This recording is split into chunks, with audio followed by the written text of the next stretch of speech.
One dynasty ends, then a new one begins. Every chess player has one goal in mind when it comes to classical chess: the FIDE World Championship. But before you can take a shot at the king, worthiness must be proven. 8 for the open section and 8 for the women are in Cyprus to do just that. First chances for some. What a moment! Last chances for others. Whether or not he gets another shot at the world title, his career will be defined by resilience. But all with just one goal in mind. He will be the youngest world champion. World champions Gukesh and Wenjun await their challenges, and we wait with them. It's time to let the games begin.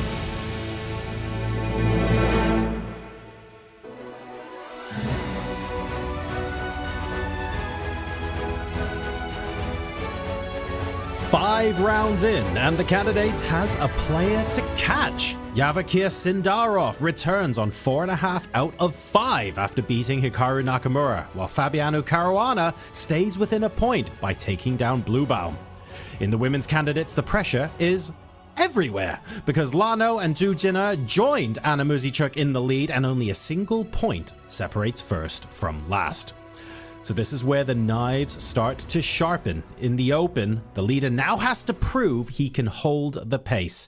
And in the women's candidates, one strong result can transform the entire table. The margins are smaller, the consequences are heavier, and by the end of today, the road to the World Championship could look just a little bit different.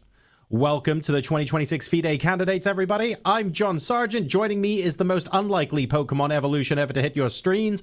It is Tanya Sachdev and David Howell. Welcome back to the stream. Tanya, how's it going? It's going well, John. Honestly, the only thing one can do right now is watch and follow the candidates, because everything is happening in Cyprus with Sindarov hitting it like a storm, the women's tournament heating up. What a time to be alive. What a time to be a chess fan. And David, sorry to spoil it, but I evolve into you, and Tanya's definitely the highest tier evolution. Just so we clear that up right then and there. The women's candidates in particular, David, the table looks super tight. We'll talk about Sindarov in a second, but honestly, a point separating first from last. This really is anybody's tournament. It's good to watch. Yeah, it's a lot of fun, very unpredictable chess, let alone the results, and reason for optimism for all of them. We've seen some very close games, often decided just by kind of moves just before the time control, and I'm expecting more of the same. It's very hard to see any runaway winner at this point, although if I had to predict, maybe Zhujina just on the last 2 rounds alone. She looks like the one with a bit of momentum on her side. I mean, it's going to be a lot of fun because a single result, like you say, if Zhujina is able to find a way to get a fantastic result out today, it's still not entirely clear. There's so much work left for her to do. Let's go ahead and, before we take a look at the standings, check in with our man on the ground, because Fun Master Mike is here to bring us some of the action ahead of today's games. Let's see what he has to say today. Welcome in, moments before round 6, live from the Media Center. And you know, in the NBA, there's a 6th man award for a person who contributes in unexpected ways. Here in the media room, I guess we'd have a 17th man award. That, of course, would be our favorite, the coffee machine. And because we're in Cyprus, a lot of Greek culture here, we have the only thing we need to keep us going for 3 weeks, which is the Freddo espresso button. We click start, we've already got the ice in the cup, and that is how we give you coverage of the candidates. But what are we going to see here in round 6? Well, step right up, Wei. You might be Vachier-Sindarov's next victim. Sindarov has black against Wei, and we'll see if he can keep the good times going. He's now past Tigran Petrosian's start from the 1959 candidates. I'm sure you remember that well. 4.5 out of 5. Nobody's ever done that before.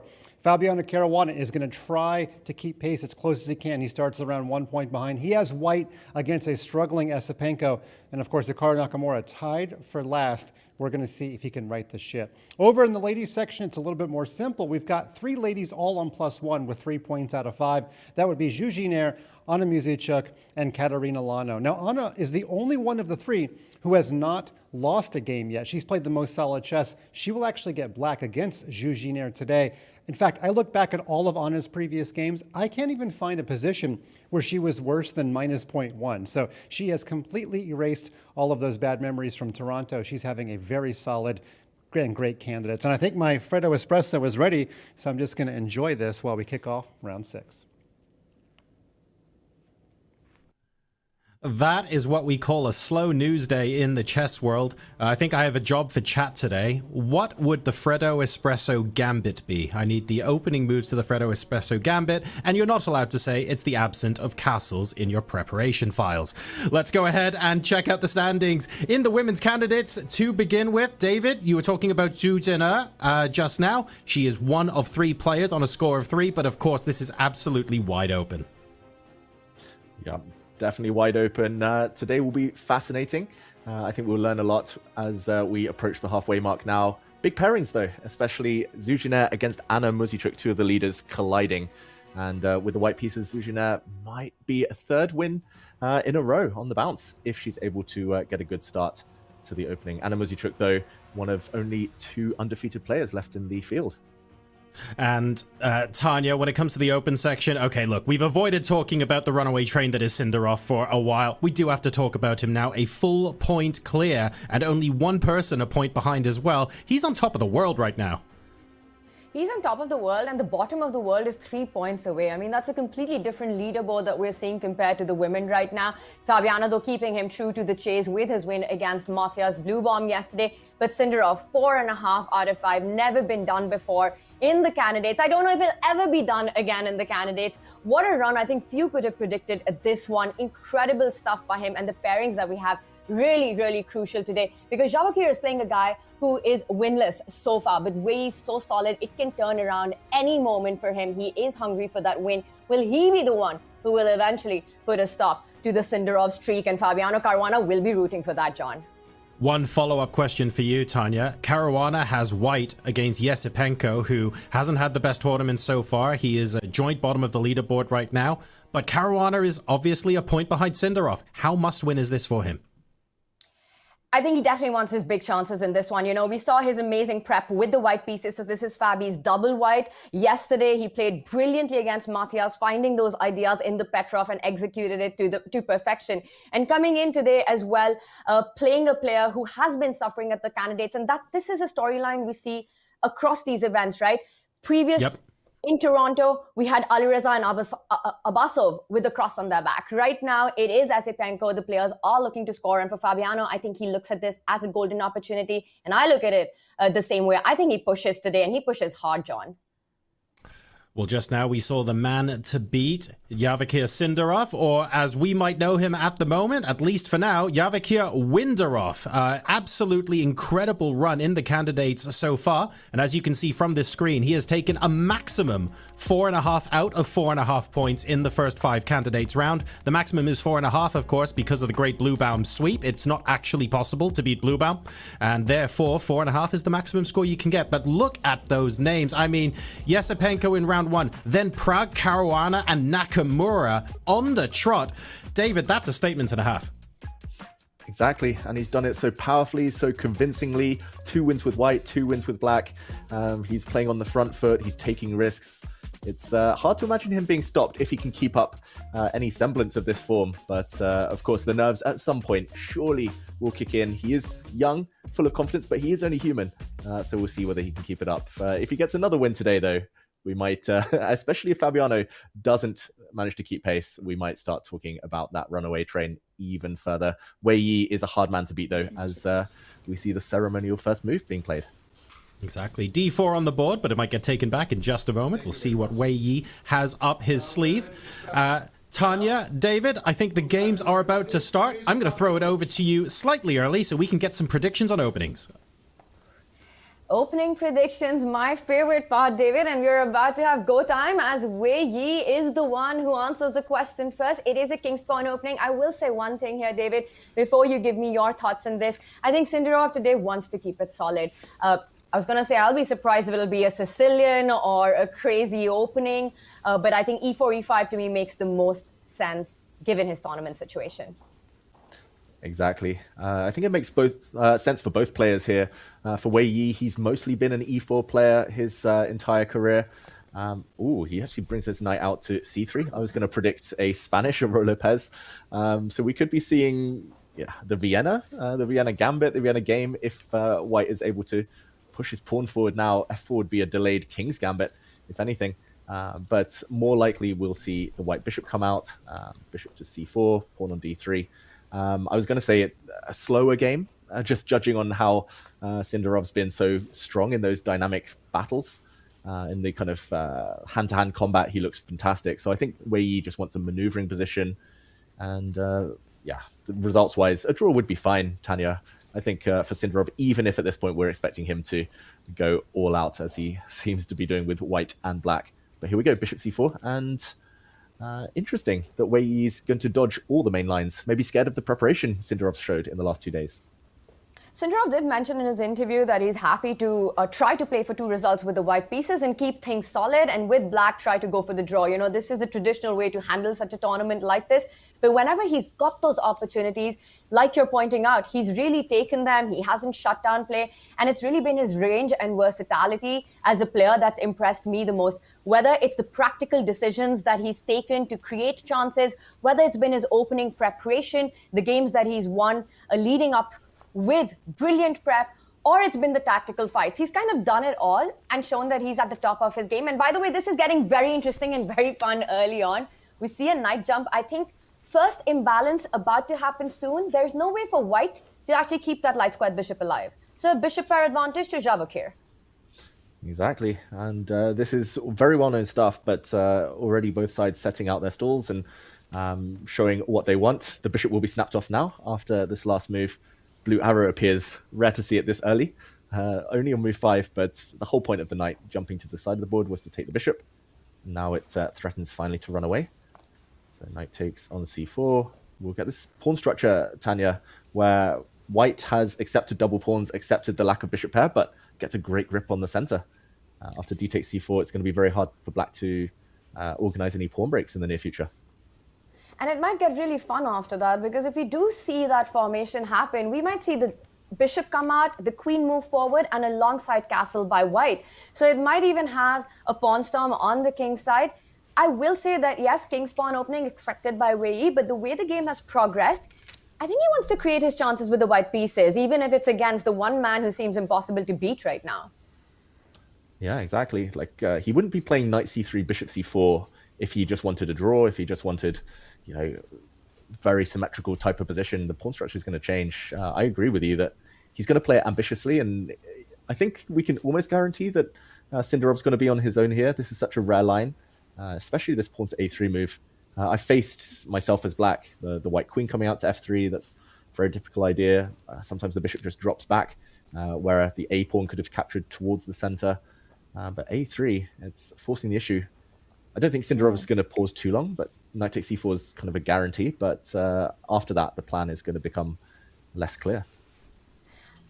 I did a quick check on everything that you just said, and on point there. So knight to e2 is the most played move. Instead of taking that a3 pawn, the kingside knight developing it and allowing the formation with a better piece position. About 1,000 games have been played with that.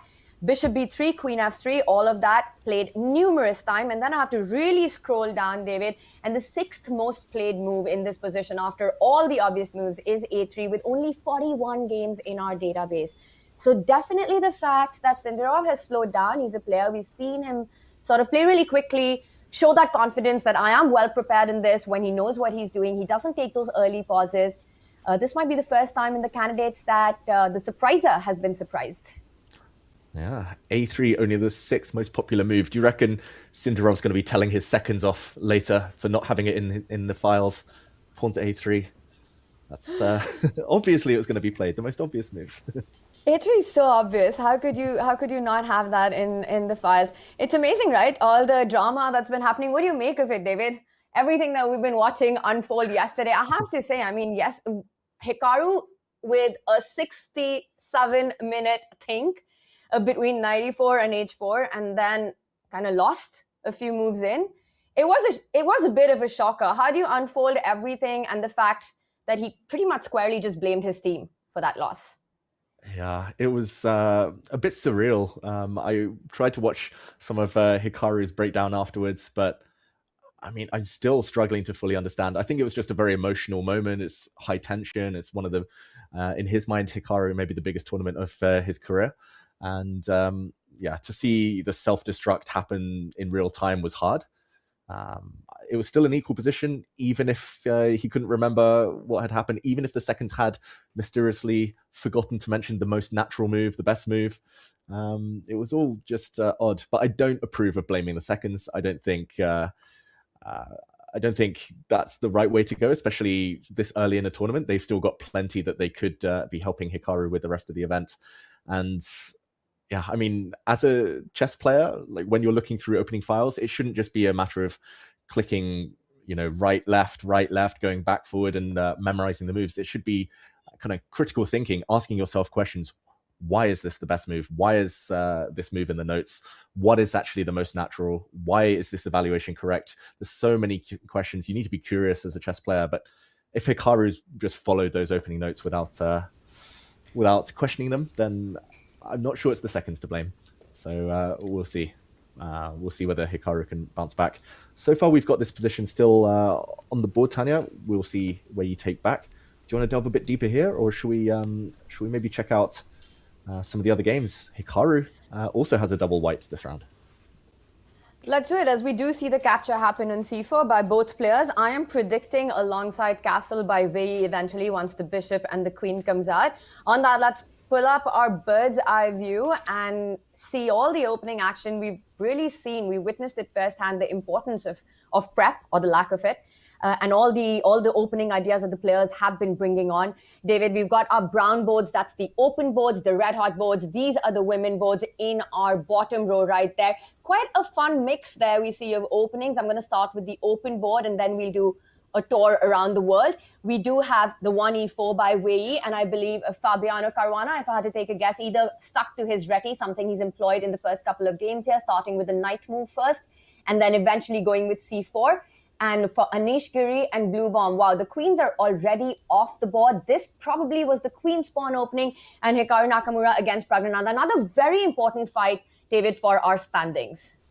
Also a queen spawn opening. Exactly, a Nimzo Indian, Pragg not giving up the bishop pair, which is quite rare to see in the Nimzo Indian. Black's normally happy to part with the bishop. We'll get into that game in maybe now, actually, before we jump into the women's boards.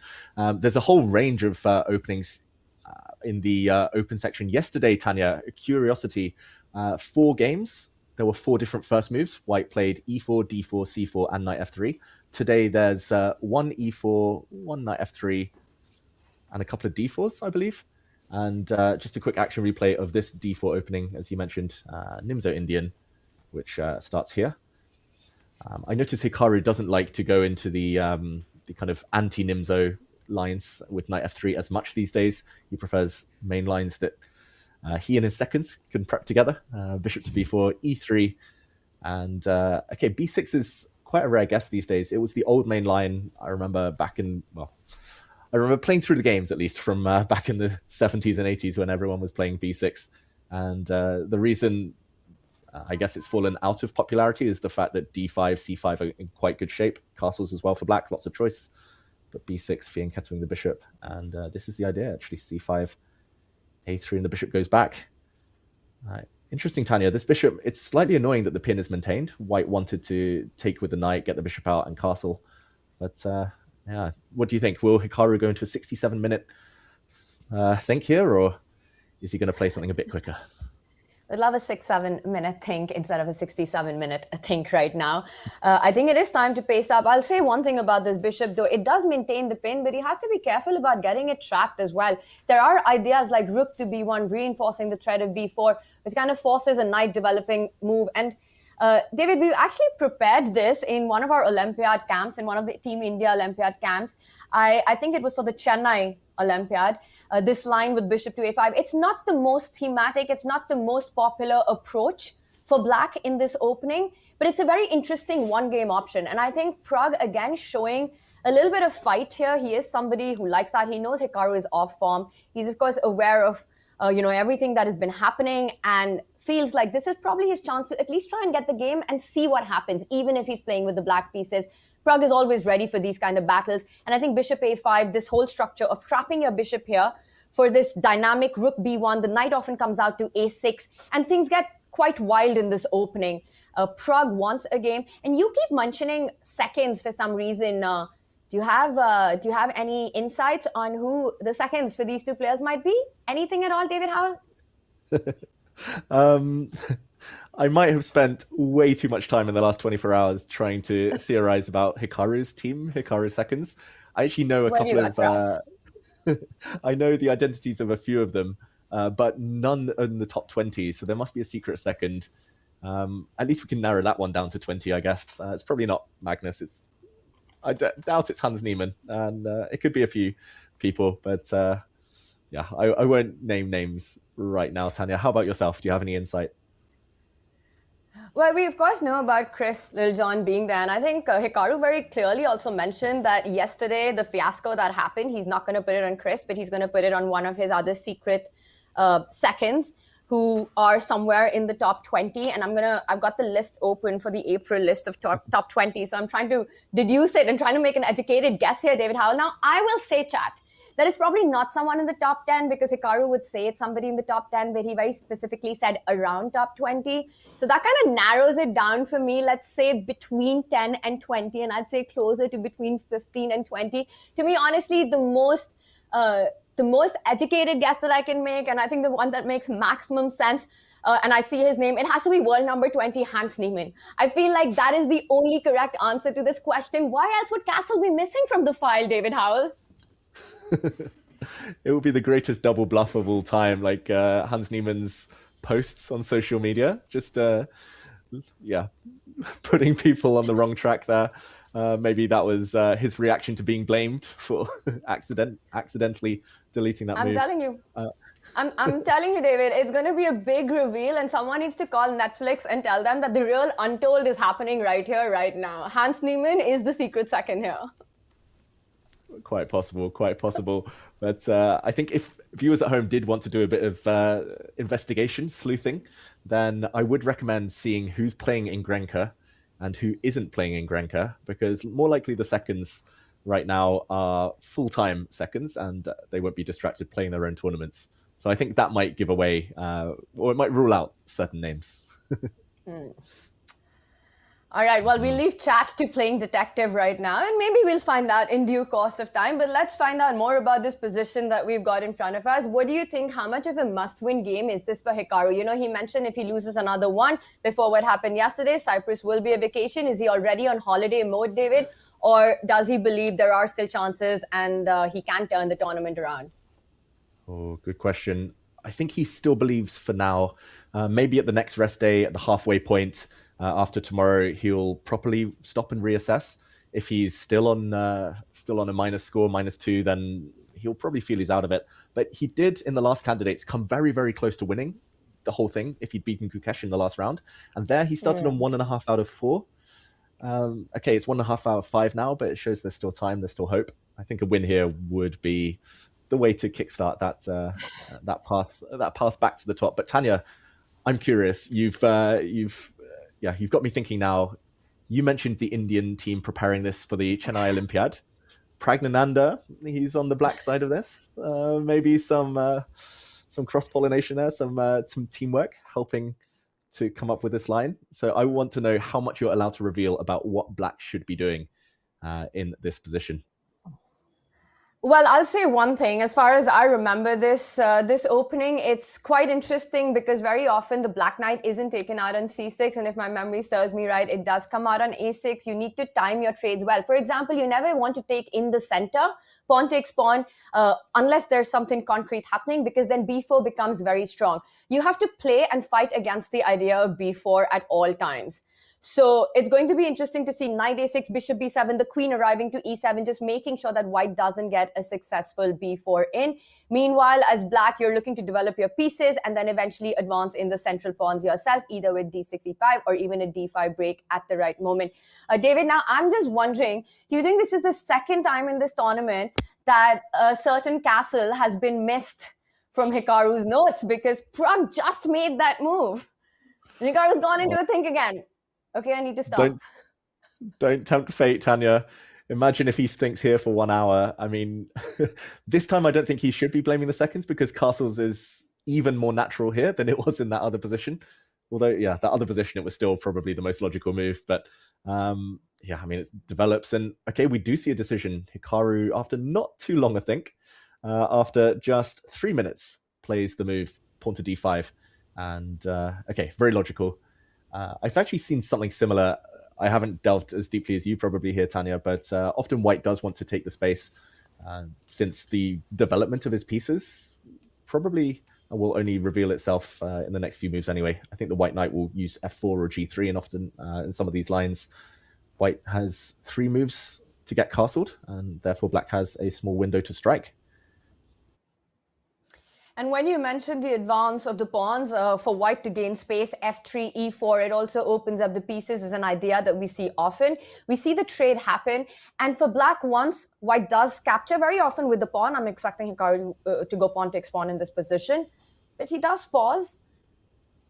David, maybe I'm just completely wrong about this, and maybe knight takes pawn is a possibility here, but I believe pawn takes pawn is the main move.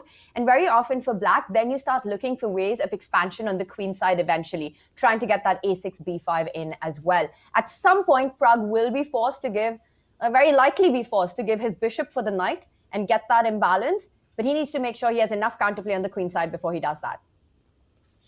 Yeah, fully agree with all of those points. I think here, I mean, we're going to get a Benoni type pawn structure, which is normally this one where white has a pawn on d5, very far advanced. Black has maybe a slightly less happy pawn on d6 blocking it, which can be a weakness later. But in the Benoni, black always wants to make exchanges. Black's position becomes freer, better if minor pieces do disappear from the board. So I think it would be a huge strategic mistake. And it will show a lack of tension if Hikaru wanted to take these knights off the board. I'm not sure which piece will be captured first, but for example, something like this, like I don't think black has any problems at all here. It's going to be easy to find homes for the knight, the bishop, as opposed to maybe this position where black's a bit more cramped, slightly less clear where these pieces are going to go. So I agree. Pawn takes pawn. I'm surprised Hikaru is even thinking, especially if he wants to win. Exactly. Knight takes pawn just feels like the kind of move you want to do if you want to shut down the game instantly, allow the trades. The point that we mentioned, right? White is playing for a space advantage. You want as many of those minors on the board as possible. So allowing 2 of them to get off on the next move, the problem piece for black, the bishop on a5, to escape so easily, it would be a very strange decision, but maybe a reflection of how the tournament has gone so far for Hikaru. Yeah, I have noticed a trend that Hikaru does want to simplify at every occasion. He's made several kind of decisions where he's swapping off on his opponent's terms, losing time just to clarify things. I'm also reminded of an interview Magnus gave a while ago. Actually, it was when Magnus and Hikaru played this blindfold match in Barcelona. But Magnus said Hikaru does best when there's block pawn structures, lots of tension. He can slowly outplay his opponents, slowly outmaneuver them, use his great understanding. And getting pieces off the board, I don't know, it makes it harder to outplay the opponent here, if anything. Just take with the pawn, then decide how to develop. Maybe he's just trying to dodge Pragg's prep. That's the only thing I can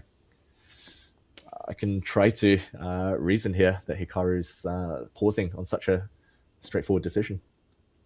Knight takes pawn would be an incredibly soft move here, David, and I just feel that if you do capture it with the pawn, you have to be mentally ready for a fight. It's the kind of position where white will end up playing on the right flank, and for Pragg, all focus will be on the left side of the board. So you have to be ready that it's a game for all 3 results, really. It's going to have dynamic imbalances, and that is really what Pragg is aiming for here. But I would be stunned if Hikaru does go for knight takes pawn. To me, that would almost be sort of resigning yourself to the reality of not winning the candidates at this stage with the white pieces, to not even try and get a game. Mm-hmm. I agree. I do see on the chess.com database that this position has been reached 19 times. Mm-hmm. And pawn takes pawn played 12 times. Knight takes only 7 times, but actually has a better score. So maybe we shouldn't write it off yet. But I mean, taking with the pawn just looks so logical. And Tanya, maybe if we just delve a bit deeper just for a few moves, takes, let's say, black blocks, Yeah, I'm assuming this knight has to move out the way to complete development. I'm not sure which square is best. One of these two makes sense. Maybe g3. Let's say, I don't know, black brings out the knight, bishop e2, something along these lines. I mean, this just looks like a very rich position full of life for both sides. Exactly. It's a full-bodied fight, this one, right? And you have to start pushing e4 at the right time, f4, but black is also ready for the counterplay coming in with c4, knight jumping onto c5 at the right moment as a potential plan here, the rook lining up on e8. It's all about Hikaru's mindset in this match. I think this next decision, if he wants to play for a win, he will capture it with a pawn. If he wants to play a more control game, thinking that maybe I'll get my chances later, we'll see if I do or not, but I don't want to create massive imbalances already, knight takes pawn. In my head, still a soft decision, but he keeps thinking, and I feel very likely we might head in that direction. David, should we take a look at some of the other opening action while Hikaru makes his decision? Let's do it. Let's zoom out to the bird's eye view. But yeah, just a quick recap before we head to our first break. It looks like a few moves between Wei Yi and Sindarov, still just deciding on a plan. The Reti between Caruana and Yesipenko, still very, very early days. The endgame between Giri and Bluebaum, that's very strategically rich. We'll jump to that later. And it does look on the women's board that maybe the two spiciest games so far are between Bibisara Asobayeva and Divya Deshmukh. It looks like a Cambridge Springs variation of the Queen's Gambit. And Tan Zhongyi against Goyachkina looks crazy, but it is, I believe, still opening theory. It is a two knights defense where black sacrifices a pawn. So we'll delve a bit deeper. And in the meantime, I want to bring John in just to ask what he has his eye on at this early stage of the round. I think you've called out, well, both of the games I'd potentially be interested in going to next, but Tan Zhongyi Goryachkina from the bird's eye view to me certainly looks like something I'd be keen on exploring. All 8 games still in their opening phase and plenty of preparation now being unveiled over the board. We'll see what our players and their networks have up their sleeve for the rest of the opening phase. In the meantime, though, if you are looking for something to do during this break, you can build your own chess network with the Friends and Family plan on chess.com. You can get 6 diamond memberships for up to 70% off the standard price and give your friends access to unlimited puzzles and game review. Head over to go.chess.com/family or type !family in the chat to get started. Right, the opening moves are on the board. We continue to travel through them and discover some of the complexities facing our players right after this break. See you soon.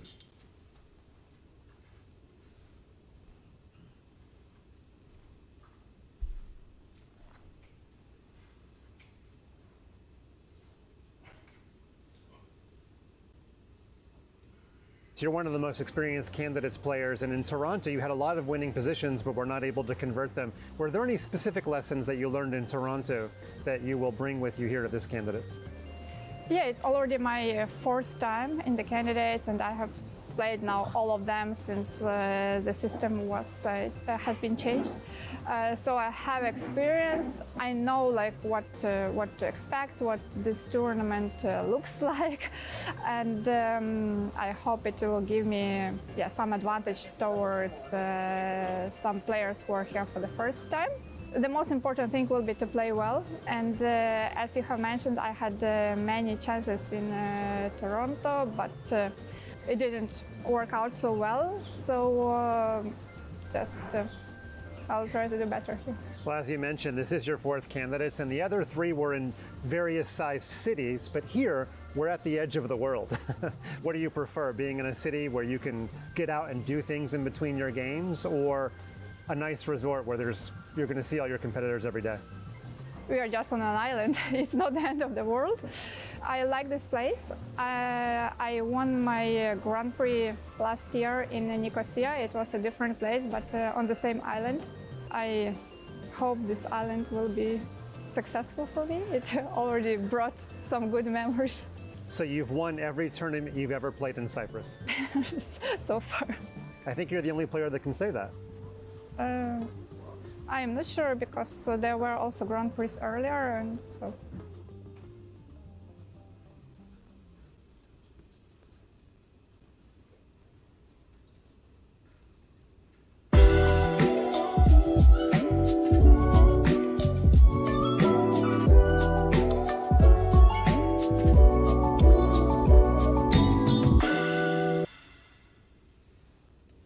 So what was your backup plan if chess didn't work out? Well, I didn't, I never really had a choice like that. I was playing since I'm a kid, and I was always improving and always competing. So I just ended up like, I never really had a moment where I could, choose or reflect.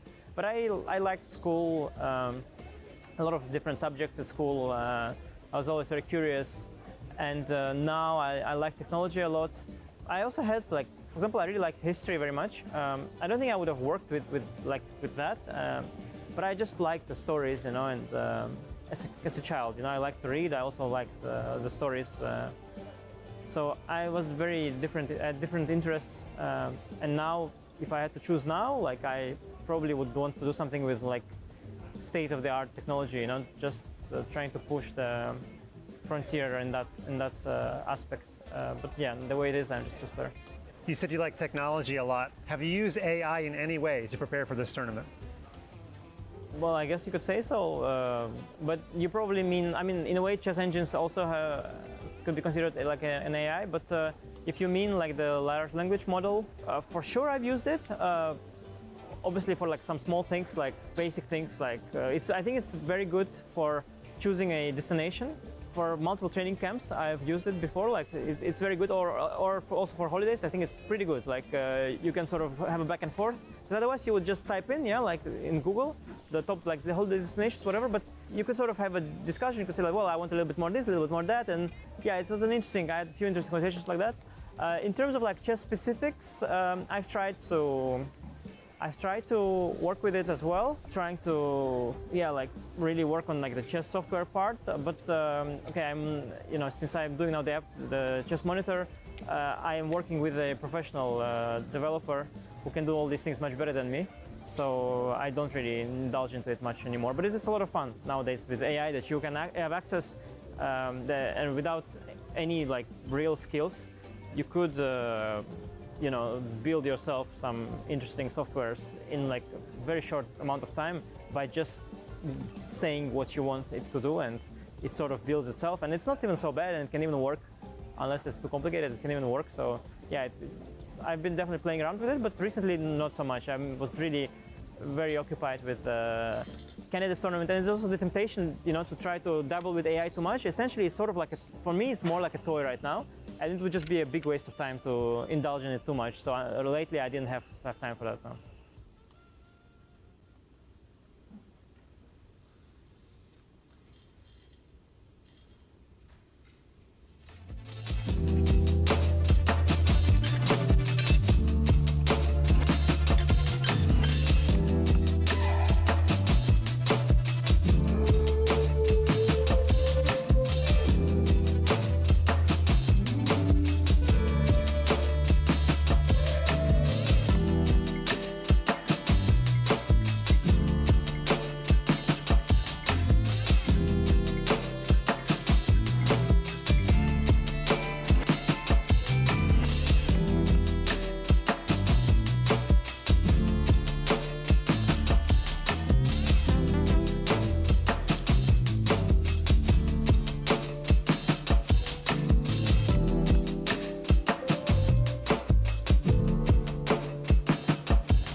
Welcome back, everybody.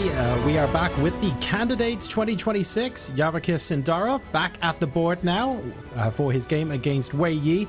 We've had a whole bunch of moves in the open section, including several moves in Hikaru Pragg. But before the break, we specifically called out a couple of potentially spicy games in the women's candidates that we'd love to go ahead and take a look at. I think there's more than one choice for where we could go next, though, so I don't want to make that presumption too early. We're going to allow Tanya and David to pick between the games. So, Tanya, over to you. Thanks, John. Not an easy choice to make because it's pretty exciting and early days in all of them. But I know, David, when we look at the red boards in our bottom row, there's one that catches both of our attentions right now. And I think that has actually two boards that are very fascinating. Those are the two boards on the extreme right there. Bibisara Asubayeva with the white pieces against Divya Deshmukh with Bibisara's king still in the center, as is Divya. So castling not on the agenda in this one. And Tanzangi Goryachki now also looking very fun with the black bishop planted on d3, not allowing Tanzangi to finish development. I'll leave it to you. Where do we go first? Ooh, tough decision. And actually, both of them are theoretical still, despite the fact that we have been playing now for over half an hour. I'm going to start with Bibisara against Divya. And just because there has been a little tactical flurry over the last couple of moves. And I just want to do maybe a very quick action replay from the start, just so that everyone is aware of a bit of chess history here. Because in the Queen's Gambit Declined, we see by transposition, it goes to a semi-Slav. And yeah, I always had trouble facing this when I had white in my younger days. And it was this move, Queen to a5, the Cambridge Springs variation and the Cambridge Springs defense. The whole idea is to create tactics against the pinned knight, but also some ideas against this bishop. And white here captured in the center. And this is just very different, Tanya, from most Queen's Gambit Declined variations, where black normally has a pawn in the center, because this time black takes with the knight. And there's so many pawn sacrifices in this line. Like knight takes knight, black can even start snapping off the pawn on a2, but maybe a warning label attached to it. We did see bishop to a3 instead, and very natural moves from both sides developing here. And it was at this moment, rather than just get castled, which I believe is also theoretical, Bibisara might have thought she could win some material. What do you make of this, Tanya? She tried to trap the rook, but if I can draw my arrows, but she found herself unable to take it. Here, the rook trapped, but bishop to b7 and counterattack. Cool move. Fun stuff. And I look at the clock, it almost feels like Divya is the better prepared in this one, knowing that this sequence just doesn't work. You capture the rook, black will take the bishop in the center, hit the white rook on c2, also the bishop on b2 will be on pre. You can go rook e2, try to chase the bishop away, but with c3 hanging, the knight on f3 hanging, I think the tactics just work out very, very well in black's favor. So actually, this bishop shuffling that Bibisara has gone for works perfectly for Divya, allowing development. And after bishop to b7, as it continued, I think we have a couple more moves. The queen stepped up to defend the bishop at the center of the board. David? Right about just a move back. Okay. Did she not take the bishop on b7 and after capture, now queen to d3? Yes. Yes. But you know where I was, David? I was in the history that you were talking about earlier, because there was one certain game being played in this line in which the move queen did go to e2, but this one is different. Do you want to tell us something about that? Because I think those two players who played it, I've heard their name before somewhere. Exactly. This position's only ever been reached once before, and it was two very famous players, Magnus Carlsen and Vincent Keimer, back at the end of 2024. So quite a recent game, and here black continued moving the bishops, continued dancing by attacking the white queen, but actually just by trading off and playing a very simple move, rook to c8, putting some pressure, it looks like black would have had a more than healthy position. So maybe Bibisara was aware of it, although I'm looking at the clock and thinking Divya is actually the better prepared player, and she did not trust Magnus Carlsen. It's quite a rare thing to say, but she went her own way. She didn't defend with the queen, and now queen to d3. And I guess the idea is that in some variations, white might even still be able to attack on the king side, but it does look like fundamentally black is totally fine. It's either that or Bibisara is doing a one-up at Magnus, because I want to show the difference in what we have and what was achieved in Magnus's game, right? So now keep in mind the rook position on b7, chat, in this particular live board that we have, the game that we have going on. And let's back up and show the way Magnus and Vincent played on, David. Because the move queen e2 invited Vincent to go bishop a6, hit the queen, and after the bishop falls back to block that, there's a trade that we saw.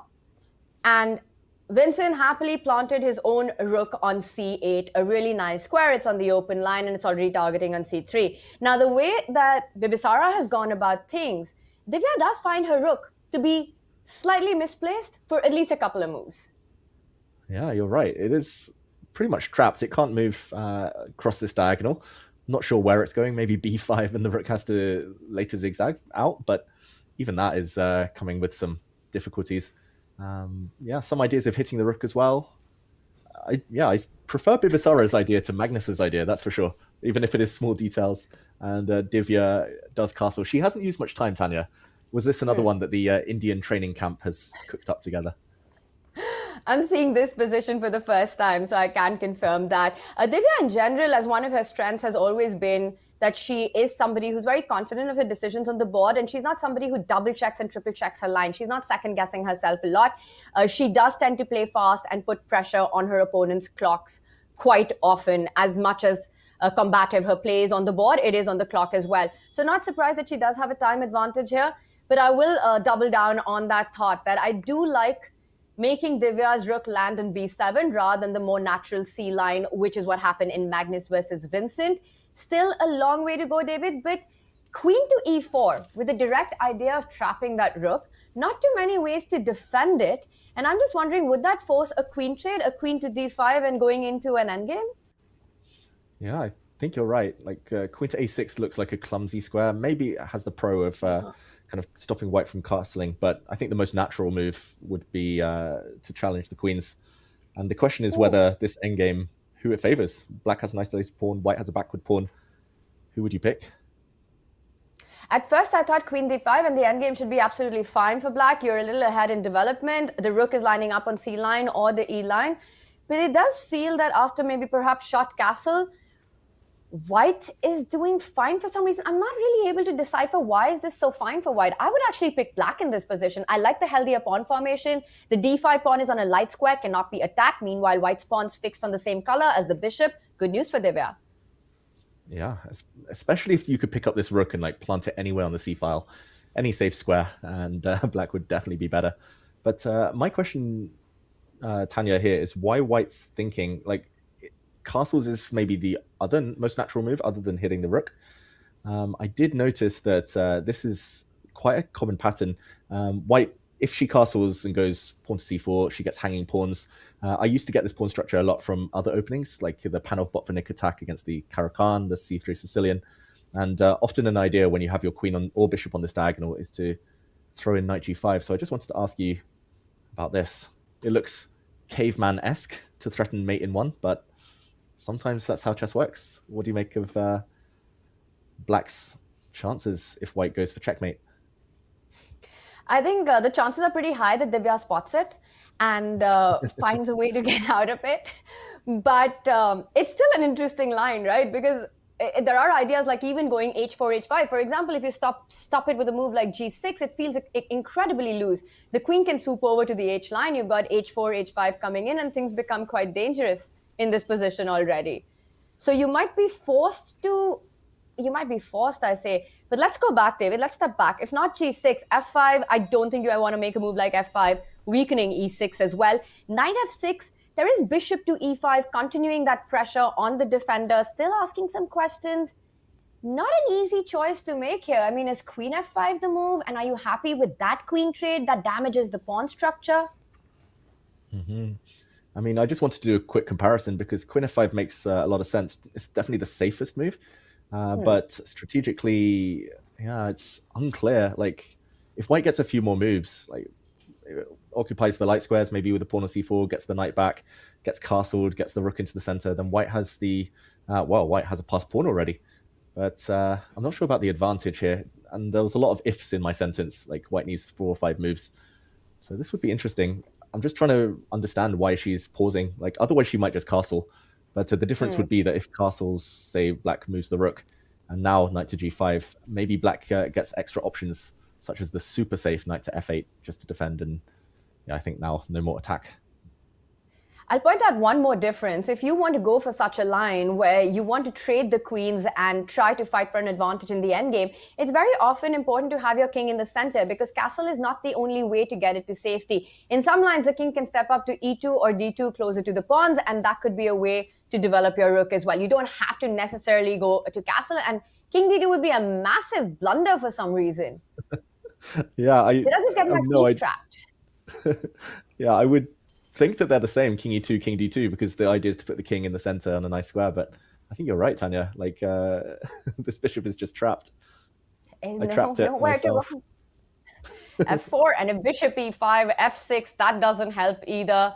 Actually, any square just loses on the spot for this bishop. So maybe not immediately king d2, but you could hide it over to e2 and try to centralize it. The fact that she's thinking, I think it's very possible that we might see not the standard castle and something more fun here, but let's bring up our bird's eye view and continue looking at the other openings that are on play. Pretty complex battles. I also want to point out that Hikaru on the board that we were looking at, in fact, did decide, as we mentioned, to trade with the knights. So pieces have come off the board. To me, that does look like a decision that feels like Hikaru wants to play super safe right now.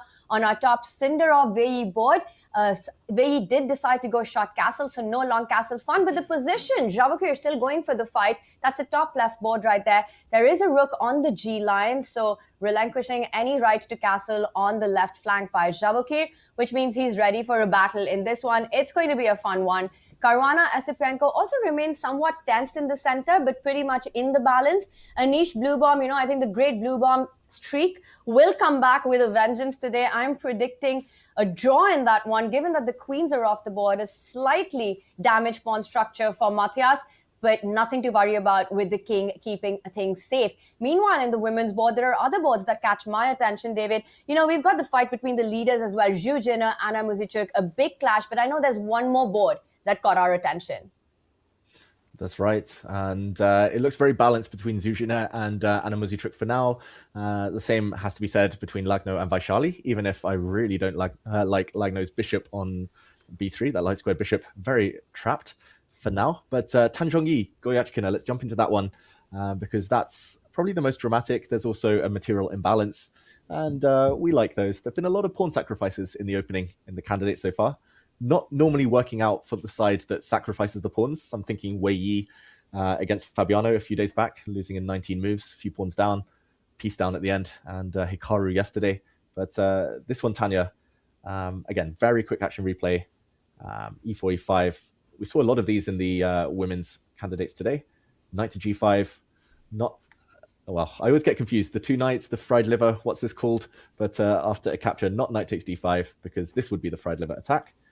And this was really scary for black, who has to put the king on e6. This has been analyzed to death, but very promising for white. Instead, knight to a5, and if we catch up, check. Black blocks, still very well-known stuff. Bishop d3, the trendy move. And yeah, we see knight to f4, hitting this bishop. This really reminds me of a clash between Hikaru and Fabiano from a few years ago in Norway chess, where Hikaru won with the white pieces. And ever since, this has been analyzed very, very deeply. Black has compensation due to the shattered nature of white pawns and the bishop pair. But a few moves later, c5 is a cool move, Tanya. It looks like both players very well prepared. And c5 is a very thematic idea in this opening as well. You want to get your bishop on b7, one, the open diagonal, but the more important factor, I think you were about to highlight that as well, the d4 square for the knight. Knight c6, knight d4. You can also look at getting rid of the white knight if you go for that plan via the bishop landing on g4 as well. So once black's offside knight does come to the center, you have enough compensation for that sacrificed pawn. And I will point out one of the things that you're fighting against is that dark squared bishop that Tanzhongyi has, which sort of disconnects the rook as well. So you've given up a pawn, but you're playing for a lead in development. But it gets pretty fun as the game did develop further. You're looking at ideas of bishop a6 landing in as well with d3. I really like this move c5. It is the second pawn you're giving up, but a lot of piece activity here. Exactly. A lot of activity. Second pawn captured. Queen takes c5 now. And one of the ideas was to lure away the white queen. So now this pawn is, well, doomed, simply. The white rook gets out the way preemptively. Bishop takes d3. And now b3, finally trying to deal with the problem piece. And, okay, it looks like Goyachkina, after a long, long think, has moved her rook e8. And I see there have been some games in this position before. White has always played the move bishop to a3. I'm not sure the difference, Tanya, between bishop to b2, putting pressure on the center on the long diagonal, and bishop a3, but yeah, there must be differences. This is a very chaotic type of position.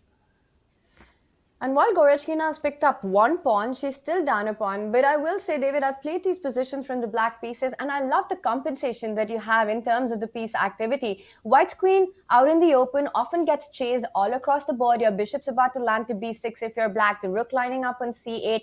And it's white that needs to be very careful. There are attacks against the king on the diagonals. You have a long-term bishop pair to fight for. Once the rook lands there, the knight will reroute itself via c6 to d4. It's a really fun fight, and this is a battle between two titans of women's chess.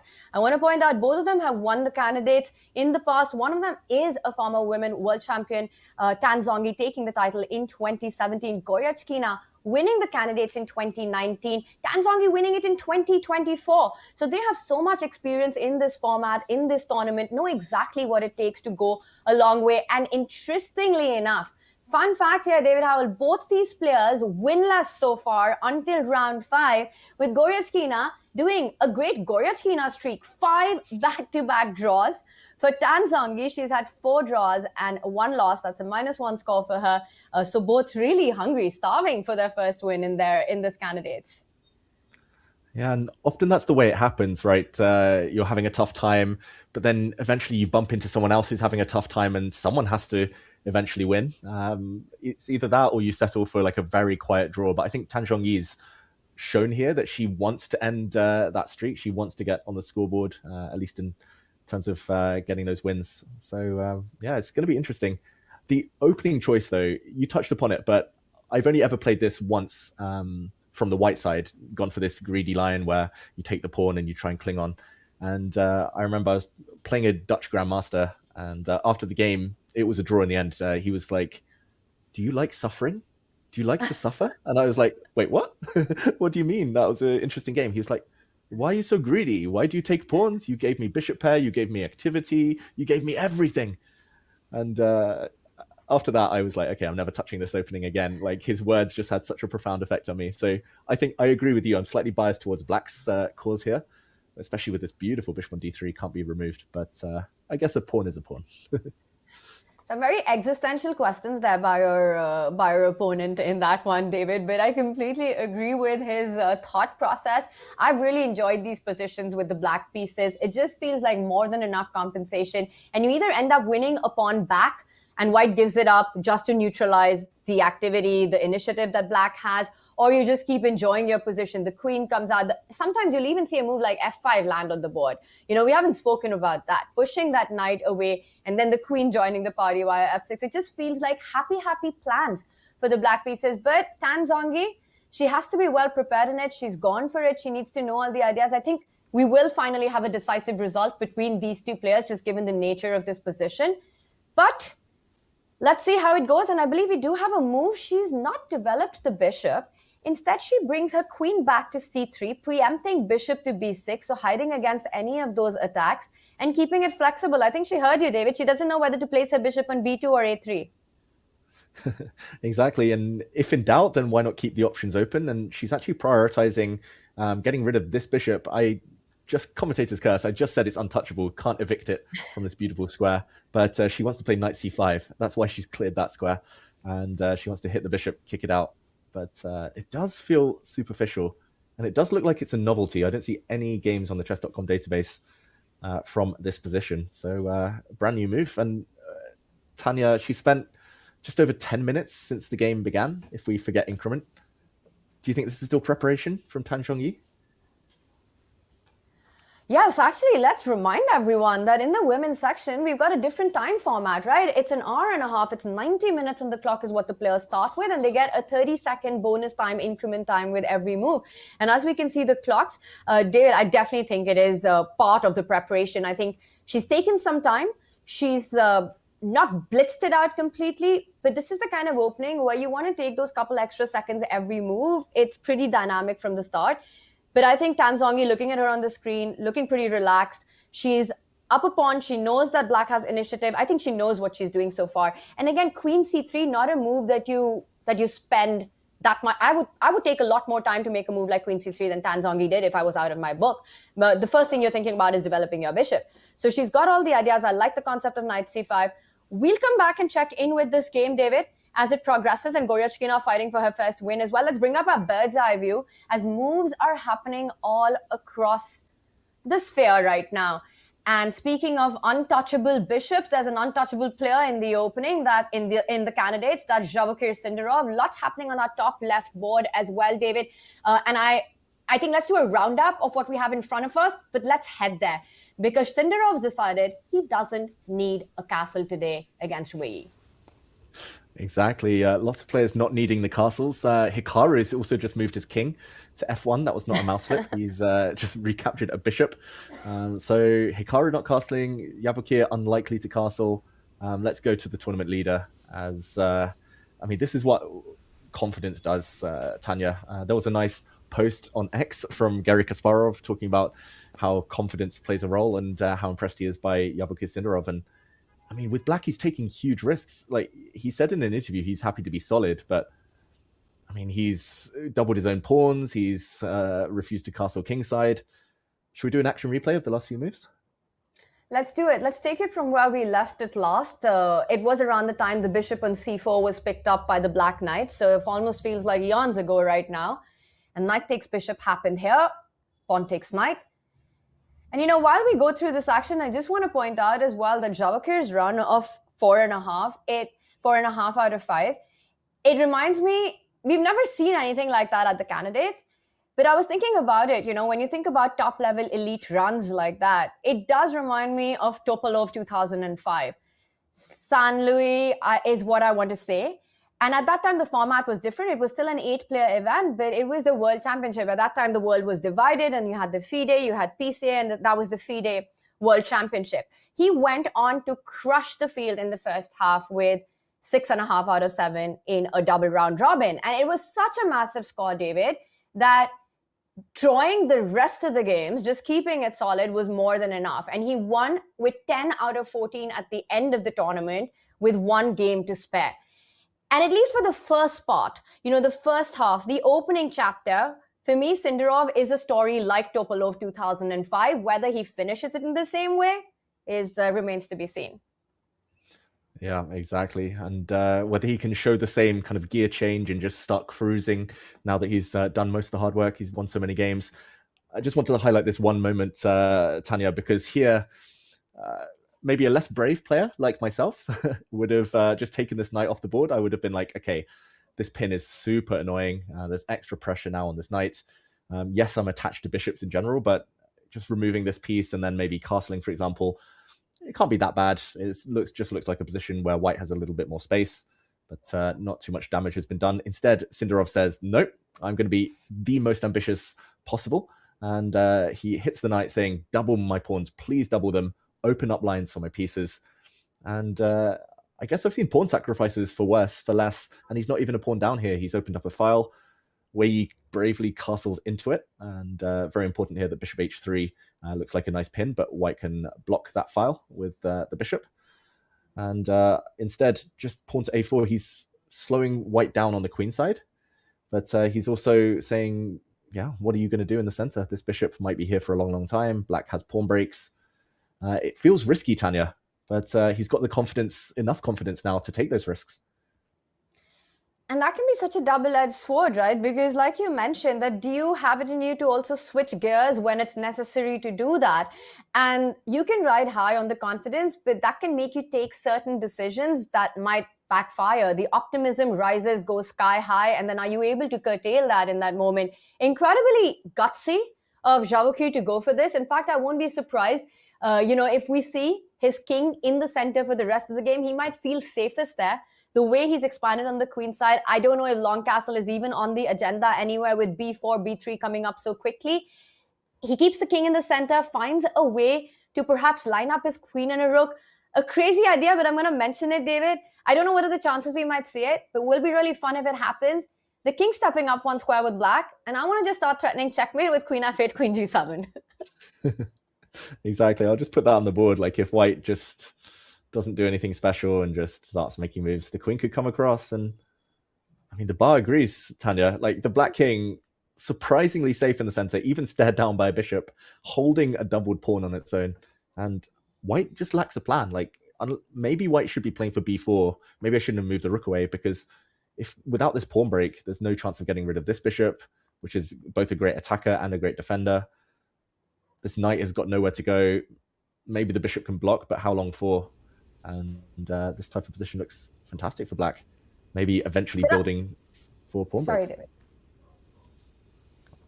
No, go on. I'm getting carried away with black's ideas, Tanya. Slow me down. You know what? Because you're tired of black's ideas, I'm going to add one more idea to that. The fact that he went a4 on the last move, Vachier, he didn't rush with this. And I think it's aimed at exactly what we're talking about against white's counterplay, because you can't really go b4 here. That just loses a pawn on a3. He's clamped down on the queen side. b4, pawn takes pawn, and you end up just dropping that a3. Wow. But apparently it's still fine for white for some reason. And this is where I turn to our resident grandmaster. David, can you explain this pawn sacrifice? I don't understand, Tanya. I would love black's position. Pawn up, bishop pair. Computer says tiny edge for white. Okay, I'm just going to follow the computer line. So this is not me.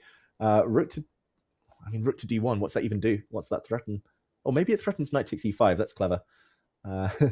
Double pin. So if black just moves back, then knight takes pawn. There's a pin on the d file and on this diagonal. But if black just sidesteps, maybe it's hard to sidestep, Tanya. Like if the queen gets out the way, now white switches the rook and comes in, infiltrates. Okay, this is so tough. So then would you be forced to go king e7 in that case, just to get the rook connected to the queen and fighting against knight takes pawn? Oh, check this also out. Also not a great decision. Check this out. Knight takes pawn, takes, and oh wait, not check. Wait, I'm losing too much material there. Do you just start with this? Oh, queen f3, Tanya, you're right. Queen f3, yes. Yes. Oh, that is super strong. Hitting the pawn, hitting the queen. I was actually going to, this is winning for white apparently, but I was going to do it the other way around. I thought I was so clever. Takes, check. But Tanya, I've run out of pieces. I won the queen, but I gave away the rest of my army. What an incredible line. Which means, David Howell, that b4 is possible for Wei. And it's probably what he should do. Yeah. If it's possible, he has to play it. Like, this chance might not appear again. Like, if you move the rook away, then it's going to become even worse, because then black really will win a pawn for free. And yeah, what do you think, Tanya? Is he going to seize the bull by the horns? Is he going to find the moment? Is he going to put Sindarov on the back foot for maybe the first time in this tournament? Nobody's been able to do that so far. Well, first round, I think Esipenko did have some chances, but it was a crazy battle. And at the end, when the scrambles did happen, I think the practical fight as it did onto Vachier coming out on top. But that was the one game that could have given us a completely different storyline to the candidates. But ever since then, I can't remember a single moment where one could say that Vachier is even slightly worse or is under pressure. I saw the feature chat there as well, implying that Wei making Sindarov think a little bit in this position. He might have to think a lot once b4 does happen. David, yes, he goes for it. I think Wei finds the way forward here. Black's plan, it just feels with the king moving forward, queen coming up to f8, g7, you allow a couple of moves and you're the one who's on the back foot here as white. It's not something that Wei wants. He's the kind of player who is looking for his counterplay. I don't know what are the chances, but I think they're pretty high that Wei plays b4. I thought you're just losing a pawn in this position, but you calculate your way forward. And the other thing that I've noticed about, the Chinese school of chess is they don't care about pawns when it comes to piece activity. That is what they value over everything else. So thinking about that, I would predict that b4 on Wei's radar, and he goes for it. Yeah, I think it's the type of move he'll calculate. So it's just about whether he sees ideas like that rook d1 we showed with the double pins, trying to win a pawn. It's like the most well-fortified pawn you'll ever see. And ironically, black can't hold it in a lot of variations. I think he'll see b4 for sure. It's just about whether he calculates. And it's been a long think, Tanya. It's been 20 minutes in the tank, as we see on the top left of the screen. I don't know. I think a very confident Wei in full form plays it, especially if he's playing someone he expects to beat. But it must be a bit scary. You're playing someone like Sindarov, who's in form, who wants chaos, who's been risk-taking himself. It's scary to be the guy to kind of go for it. You might get punished. Want to see another fun line that I just came up with while playing through the moves that we just analyzed, David? You're going to like it. Okay, hit me. Okay, Wei finds a way. Okay, he plays the most dynamic, combative resource of b4. And black does take the pawn on a3. So let's follow through. We saw all of this. And here you showed us the move, rook takes pawn, rook takes rook, bishop takes rook, right? And it felt like rook d1 was so incredibly clever. Let's have that on the board. And rook d1 just felt so clever because you're pinning everywhere. You're pinning f6, you're pinning d6, knight takes pawn is a massive threat. But look at this other cool alternative, just to show that it's not the only move that we might be thinking about. But the rook can line up against the bishop here, hit the bishop, and let's say you're a little careless. Maybe black has better resources. You move back, and black to play there, David. Oh, knight takes You see again. it. No, wait. Bishop takes f6. Exactly. Well, knight takes pawn would have also worked, but I think the bishop falls back at the end of that line. The ideas are all there, but bishop takes f6, comes in with an attack on the queen. The queen will have to capture the bishop back, and you give a check, and you win the rook on g8. What a journey for the rook on h1 to have castled, landed on a1, landed on a8, landed on g8 to win material. Yeah, the life of a rook. That is that rook is a long distance runner, that is for sure. And okay, this one is more direct. This one's more concrete. Like the rook d1 I showed, that's maybe more mysterious, and black has so many options. So I love this, Tanya. This is strong. Like, I mean, if black can't just simply retreat the bishop and chill, then I think Wei Yi's going to spot this and be super tempted. I agree. I feel rook a1 is easier to spot as a human than rook d1 is. Maybe when you arrive at this position, rook d1 can start being on your radar, because the first feeling with rook to d1 is that everything's defended. d6 is guarded. What am I really threatening? The king can step up. And it's just a move that you don't look too deeply at. But like you said, you never stop your calculation till you don't have any forcing moves left on the board. And this is a direct threat with an infiltration idea. So Wei very likely to find this, David, just how much he believes in this position. I'm sticking with my prediction, b4 coming up. Yeah, I don't know. I want to agree, Tanya. My heart, I'm saying play b4, make the candidates super spicy, make it interesting. But long thinks, as we saw from Hikaru yesterday, they tend to result in kind of either rush decisions or safer decisions. He might be talking himself out of it. He might be thinking, okay, instinct says b4, but a tournament situation, maybe I want to play it safer, a draw is fine. And then you start to get emotional and you, I at least chicken out of these situations. So it's very tempting. Can I just ask, what then should black do if it's not retreating the bishop in this position? Is it hitting the rook? No, but that just feels terrible. Bishop, no, can't be bishop h3. This eval bar says 0.0, says it's level, but this tactic we showed with white taking and skewering the king and rook just looks over. I was just very happy with finding the bishop f6 tactics that I just stopped investigating anything more. I said, rook a1, I'm a happy camper going with b4. You just simply don't even look for options, right? The bishop is attacked and you're not thinking about alternatives in that moment. Do we have a decision? Not yet. And I will also point out, by the way, Wei so far is on -1. He's had 4 draws. He's had 1 loss to Fabiano Caruana. So he's also looking for his chances, right? You know that if you have to make a run at the candidates, at some point, David, you need to start winning. You really do. And Tanya, I've just turned on the computer to check, and incredibly, the bishop should drop back. I was thinking there's no other logical move, so this is correct. And after bishop takes, this looks super scary for black. It looks totally winning, and it is, unless black finds rook takes pawn check, giving up the rook because it was going to die anyway, and now taking the bishop, and 0.0 is the computer's assessment.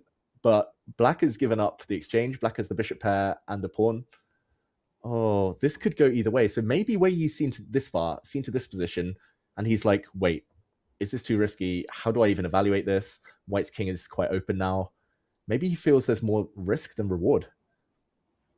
Very possible, especially when you put the position on the board, you see the bishop pawn, but it's really the king's safety, the white king's safety fighting against 2 very strong bishops on the board and the queen to boot as well, that it is something that can start feeling like your rook isn't powerful enough. Yes, it can give a check, but that's just one check.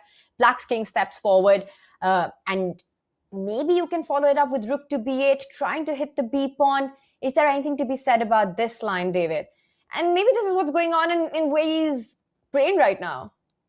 Yeah, he's probably looking at a position like this, being like, okay, I have a rook. Like, it's an open board.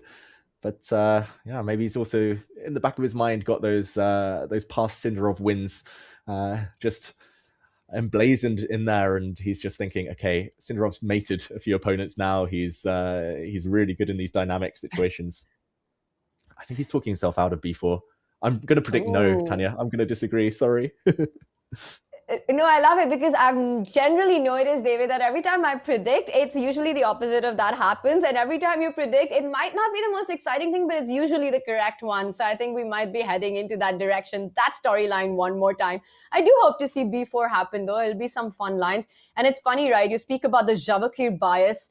That's probably creeping up on the players at the candidates in Cyprus right now. We'd heard of the Magnus bias, but definitely with this kind of a performance, a scoreline, just seeing how much in shape a player is, it can subconsciously affect the decisions of his opponent. Yeah, definitely. I've been there myself when, especially when having a bad tournament yourself and you look at someone who's in form, who believes they're going to win every game, who just thinks that the pieces will fall on the best squares and somehow things look easy for the opponent. Suddenly you just start triple checking every line, start doubting those instincts. And yeah, maybe we'll leave him to it, Tanya. It's a 28-minute think now. Maybe he's trying to rival Hikaru, the almost record from yesterday. He's got to be really careful about doing that. You know, it's not something that worked out well for Hikaru. You don't want to spend that kind of time. And that's exactly what Vachier pounces on. But bringing up our bird's eye view, now they were just going around the horn here. Fabi, it looks like, has some bit of an advantage. At least the bar suggests that. We'll do a deep dive into it. He's playing against Esipenko. Huge game for him. He's playing against an underdog, a player who's not in form here in Cyprus. With the white pieces, Fabi definitely ambitious about his chances. But is it really a position that has enough? That bishop on d4 that he does have, I think it's a strong piece. It can't be challenged anytime soon. It can always retreat if it is. So Fabi relying on some play towards that long diagonal. Meanwhile, Anish, Blue Bomb remains in the balance. Though I do see that Anish is fighting for some activity on the queen side, some dark square weaknesses where the white knight is heading into. Our bottom left board, a big board that we have been discussing. Hikaru Nakamura going for some early trades, and then eventually with just one set of minor pieces left, the king on f1, no castling there, but the h-pawn has started moving forward. The big question, how concerning is that for Pragg? On our women boards, Zhuzhina and Muzychuk still in the balance. Lagno Vaishali as well in the balance right there. Meanwhile, Bibisara Asubayeva against Divya. She's still playing against that Divya's rook on b7, which is currently stuck. Having the hanging pawns is Bibisara. When will she advance those pawns? And Tanzongi Goryachkina remains as fun as ever with an extra pawn for Tanzongi playing with the white pieces, but a lot of piece activity for Goryachkina. Yeah. I think you summed it up perfectly there. Most games still in the balance, although very different nature to some of them. And yeah, maybe we'll check in on Fabiano just because we haven't been there so far today. And as you said, stakes are high in the game, Tanya, but also the position, because it could just easily fizzle out in the next 5 moves. Like if these pawns disappear in the center, if the light squared bishops get traded off, maybe it's just dead equal. And maybe Fabi won't get a chance to win this game or press. He's been spending nearly 20 minutes, so he needs something here and now. And it's got to be something about piece activity. Like the black queen has moved a few times now. She went to d7 earlier, got stared down by a rook, and then had to flee to c8.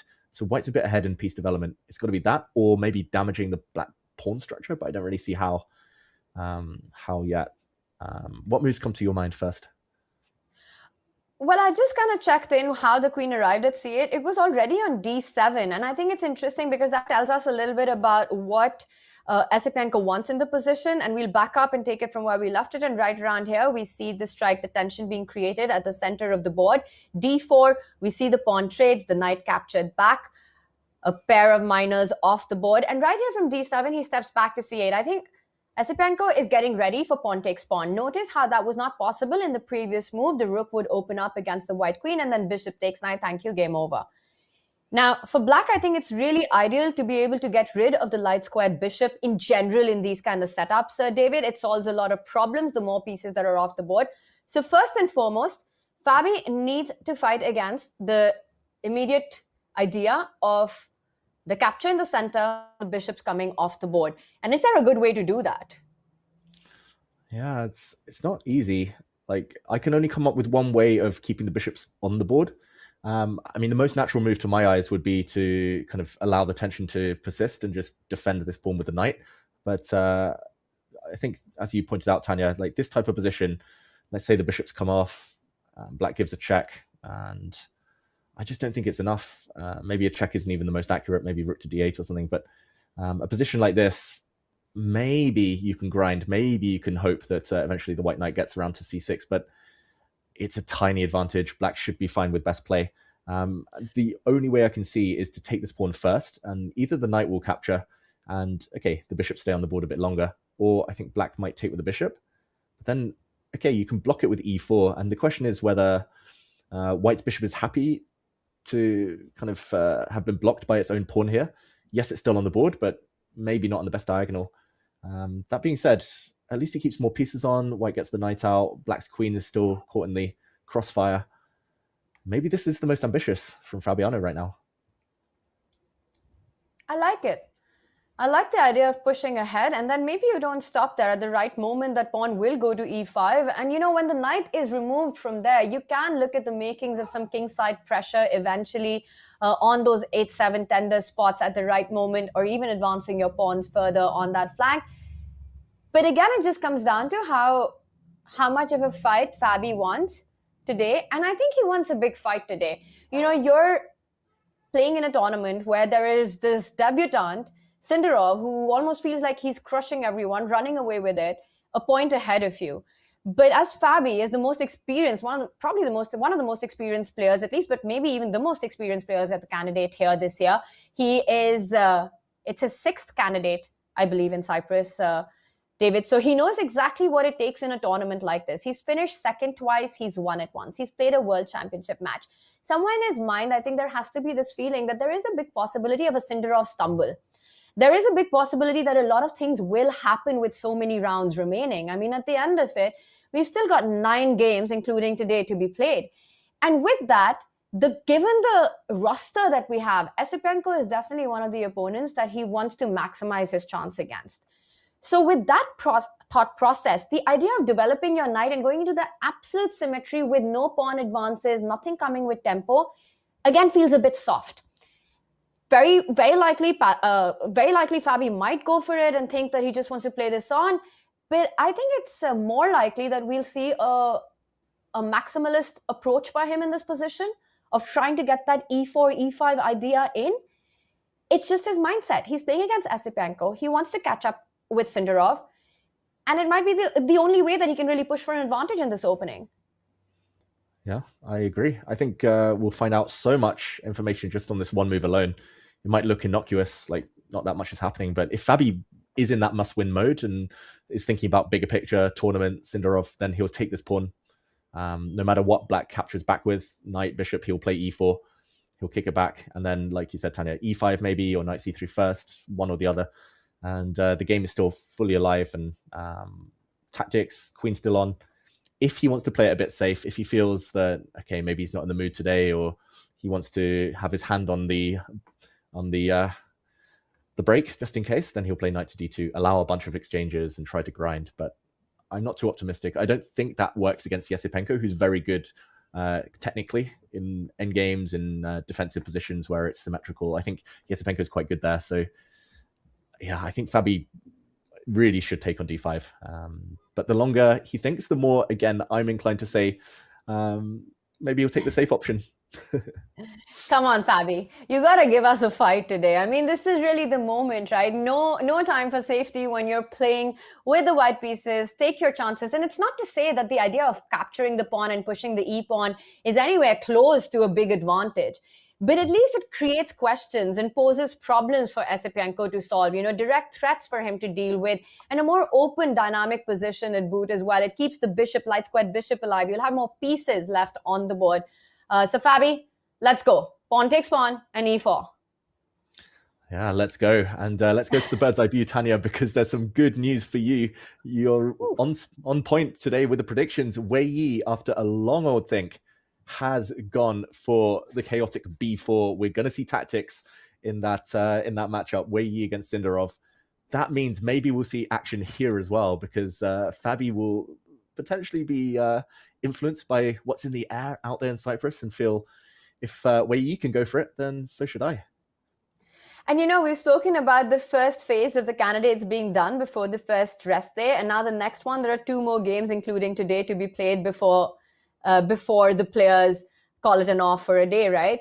And I think this phase of the candidates traditionally has shaped up the tournament in so many ways. It's the big block, right? It might not look like the most important one, but goes on. It's sort of like those mid-overs in an ODI match, which go on to define the end bit of it. And I think I'm expecting some decisive results to happen before we hit the next rest day, especially on our top leaders, which is Fabi and Sindarov, trying to play for more. But let's bring up our bird's eye view and head straight over to the action that you're calling out, David. B4 on the board by Wei Yi. That's the top left board right there. The most combative option. He's sacrificing a pawn. Very likely has seen the line that we were discussing earlier with the rook eventually lining up against that bishop at the end of it. Should we go through it one more time for those who are just joining us, the idea that Wei Yi has about giving up the a3 pawn? Let's do it. It's the man of the moment thinking right now. B4, the last move. I think we forgot that it is legal to ignore en passant, Tanya. Like, en passant is not what always What are you saying? Since when, David? I thought that's the only move that you have.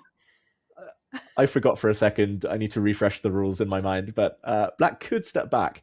But I think this would be an admission of a miscalculation, not admission of defeat, but just saying that something's gone a bit wrong. Black's going to have to go super passive, right?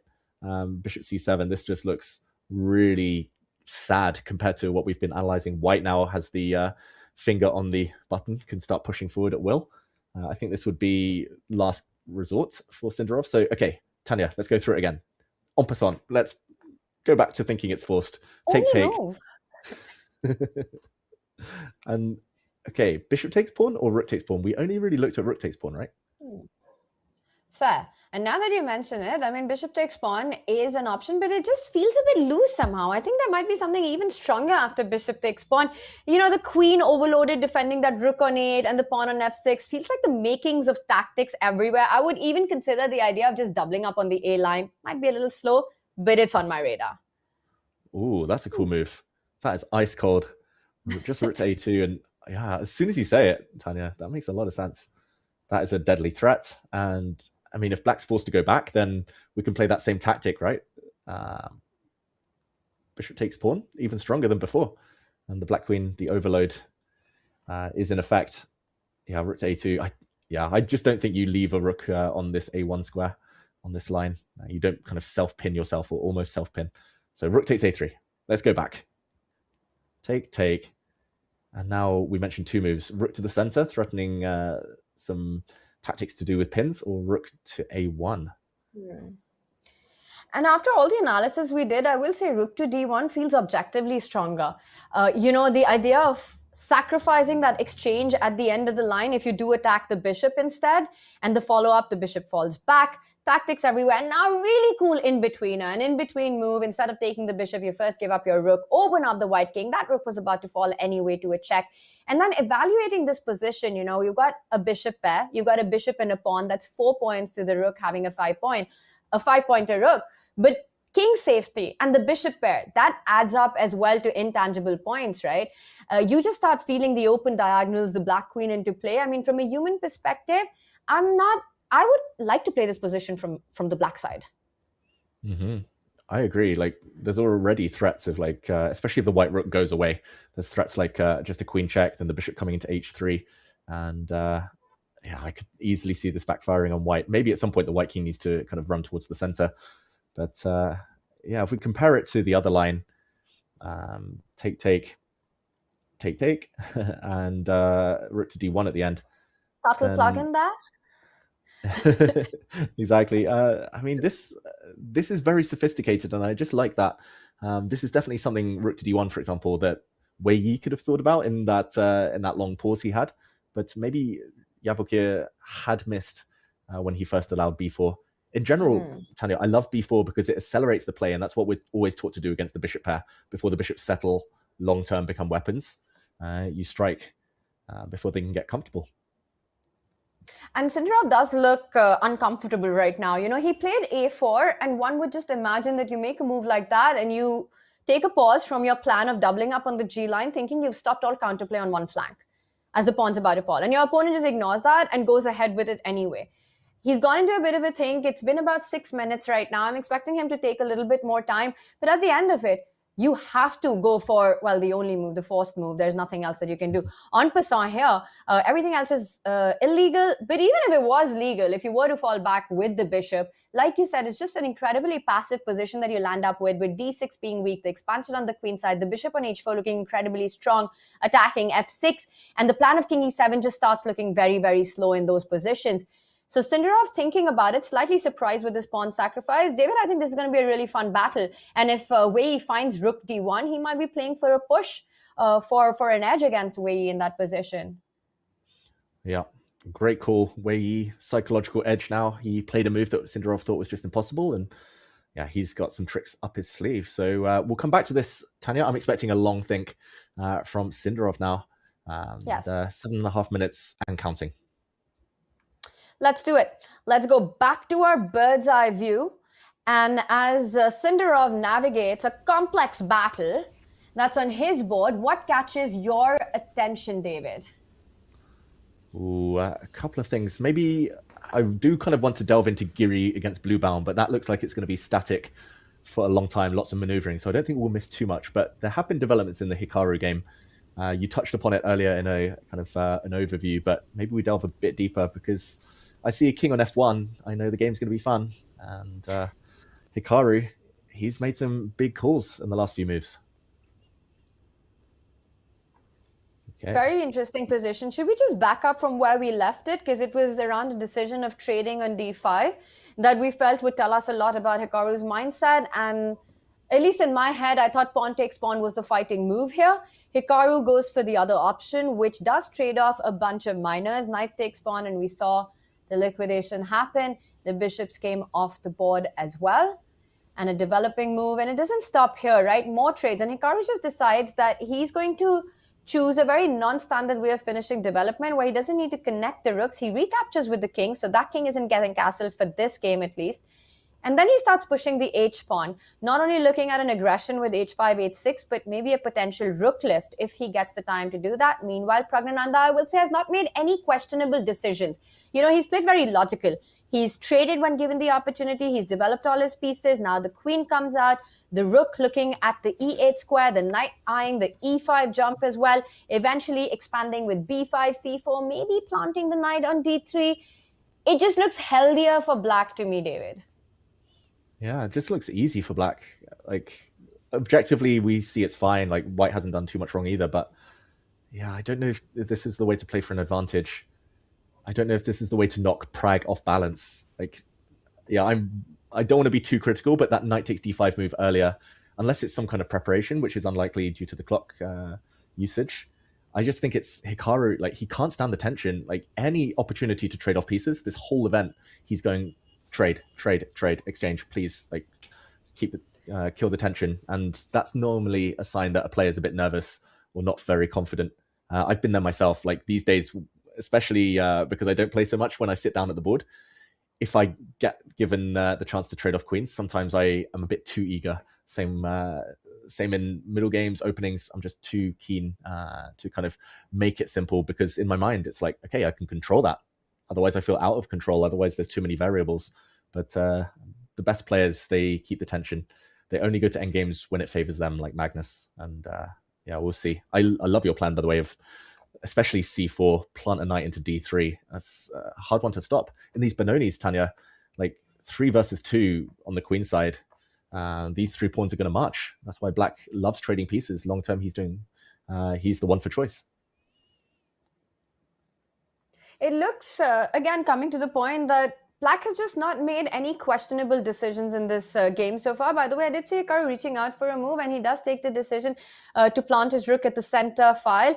I'm expecting eventually that h-pawn to move forward, White's knight to also jump onto f5, and maybe hope for a rook lift, either via h3 or e3, and then line it up against the g line. And that could be a plan that could be on Hikaru's radar to create counterplay. But I want to just follow up on what you were talking about as well. Coming into the candidates, we mentioned yesterday a lot of the tier lists that happen. And of course, for many people, Hikaru has so many fans as well. A huge fan favorite and a lot of people rooting for him to play the World Championship match. And he would always be in one of those top tiers when it came to any candidate's favorite list. But his path to the candidates has been a bit questionable in just the choice of tournaments that were chosen. And at the end of it, yes, it worked out well. And he's mentioned it himself that the system allows that to happen. So he just made it through the easiest one that he felt it was there. And maybe the system needs to change. But at the end of it, how well does that play out? Because once you're at the candidates, you're playing the absolute elite in the world, right? And Hikaru Nakamura's last elite classical tournament was May 2025, which was Norway Chess, where every round you had to hustle and grind against the very best, just like you do at the candidates. Do you think that lack of practice of playing against these top guys is something that does come into play in a tournament like this? Because for me, it does feel like an important discussion to have when we talk about Hikaru's performance so far. Yeah, I think 100% it plays a huge role. Again, I can only draw my own experience, but when I haven't played kind of the top opposition, when I don't feel that I'm at my best, when I feel a bit rusty, when there's doubt in my mind about the form I'll be in, that's when things start to go wrong. Like, you have to come in match fit. I mean, the top athletes in any sport, they're training day in, day out. They want to test themselves against the best. And yeah, I mean, Hikaru, super classy player. He'll never lose that class. But it might just take a few rounds to warm up. And that's my fear here. Like, maybe it'll be round 10 by the time he hits top gear and then starts playing his best. But of course, the chances to win the candidates, they might have gone by then. First place or nothing, essentially. So yeah, it's probably not ideal preparation. I agree, Tanya. Even if this position is still full of life, still rooks, queens on the board, potential for an attack, I don't think Hikaru, maybe, is feeling yet like he's hit his peak. Yeah, very interesting to see how this one develops. And I think it's truly a game for 3 results, despite having such few minor pieces on the board. Some committal decisions by Hikaru in this one. And with the play divided on either of the 2 flanks, I would say that Black has chances as much as White does in this. Hikaru looking for an attack on the king side, Pragg aiming for an expansion on the queen side. And on that, as we're discussing about Hikaru's path into the candidates, let's bring in John and get his views into this as well. John, it's so fascinating, the storylines that all the players have had, whether it's in the women's section or the ones who've made it in the open. This is, for me, when we talk about the chess world and I talk about classical chess, it's part of the holy trinity of tournaments. For me, it lines up with the candidates, World Championship, and the Olympiad. These 3 tournaments. What's your take on everything that we're seeing? And do you think the performances are sort of a reflection on everything that's happened in 2025 with these players? Whoa.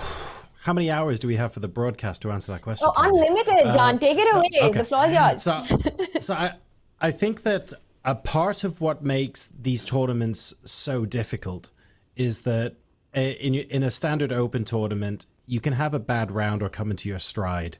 And generally speaking, because everyone's sort of on the same level in terms of you only know who you're playing the day before and stuff like that, it's more of a level playing field.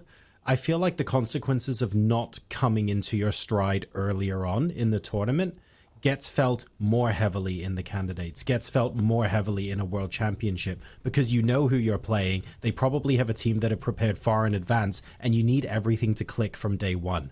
So it's no doubt that the tournament has been rough for Yesipenko and Nakamura, for example, and I actually have absolutely no doubt that Hikaru will be able to hit his stride as well. But like you say, in terms of the tournament result, unfortunately, there's a big chance the damage is done. What I like, though, from our point of view, is that if it turns out the damage isn't done and his 3% or 5% to win, for example, comes back, oh my God, are we in for a treat between now and the end of the tournament, right? So no matter what happens, we win. And that's part of the magic of this, where you feel it to a slightly larger extent than perhaps you would a standard open tournament. But there's still plenty to play for, not just in the tournament, but today as well. The positions have been really rich too. Even though we've got a bunch of eval bars that are very stubbornly sitting in the middle, actually, there are loads of really fun imbalances. There are some very tricky positional arrangements that the players have to think about how to navigate throughout the rest of the day, and we are setting ourselves up for some really juicy middle games. So thank you both very, very much. We are going to take the opportunity to recharge our caffeine. I certainly am. And when we come back, we will check out a whole bunch more of those games. Before we do, though, I've got a bit of trivia for chat as we head into the break. World Championships, of course, have had all sorts of drama in them throughout the years, but here's what I want to know. Which World Championship match was delayed by a volcanic eruption? Is it Botvinnik Tal, Anand Topalov, Karpov Korchnoi, or Fischer Spassky? Send your answer in Twitch or YouTube chat using the hashtag candidates to win chess.com diamond memberships and Chessable courses. Use !trivia in chat to know more, and I'll see you guys in a couple of minutes.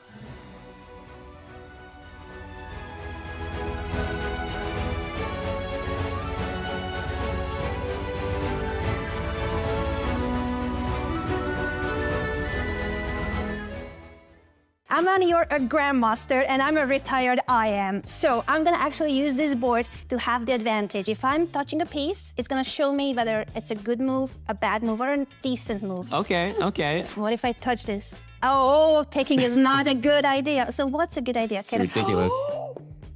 That's it. It's ridiculous. I know it. A lot of people fall for that. I know you want to flag me, but I'm just like, I'm gonna go sometimes with my intuition, sometimes with the magic of this board.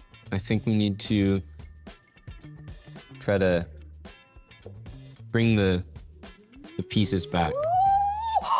No way, Aman! Take that!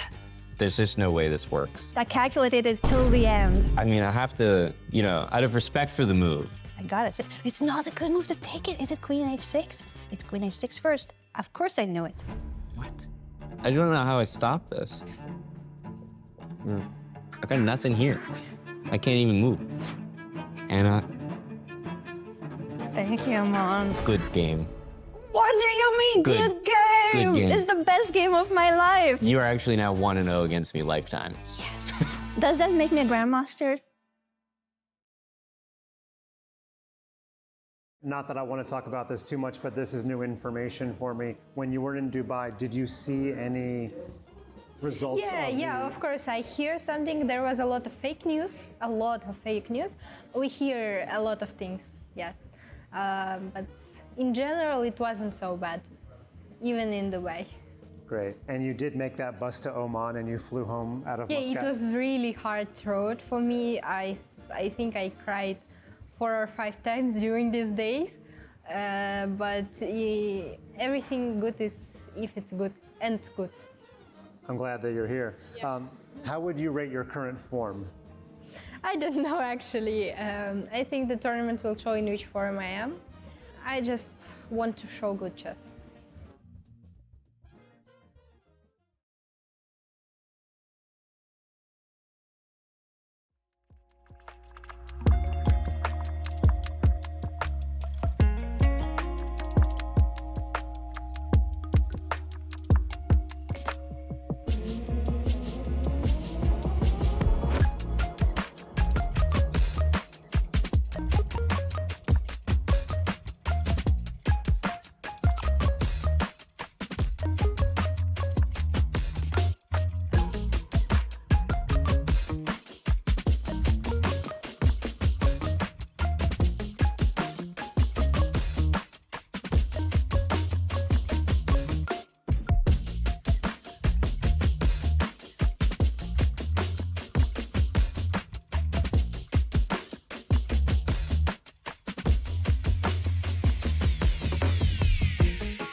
Welcome back to the 2026 FIDE Candidates. Indeed, it is time to find out a little bit more about volcanoes and chess. I love that this is mid-break trivia as well, and that's important, because the start of your break should be when you're pouring the water from the kettle into your mug.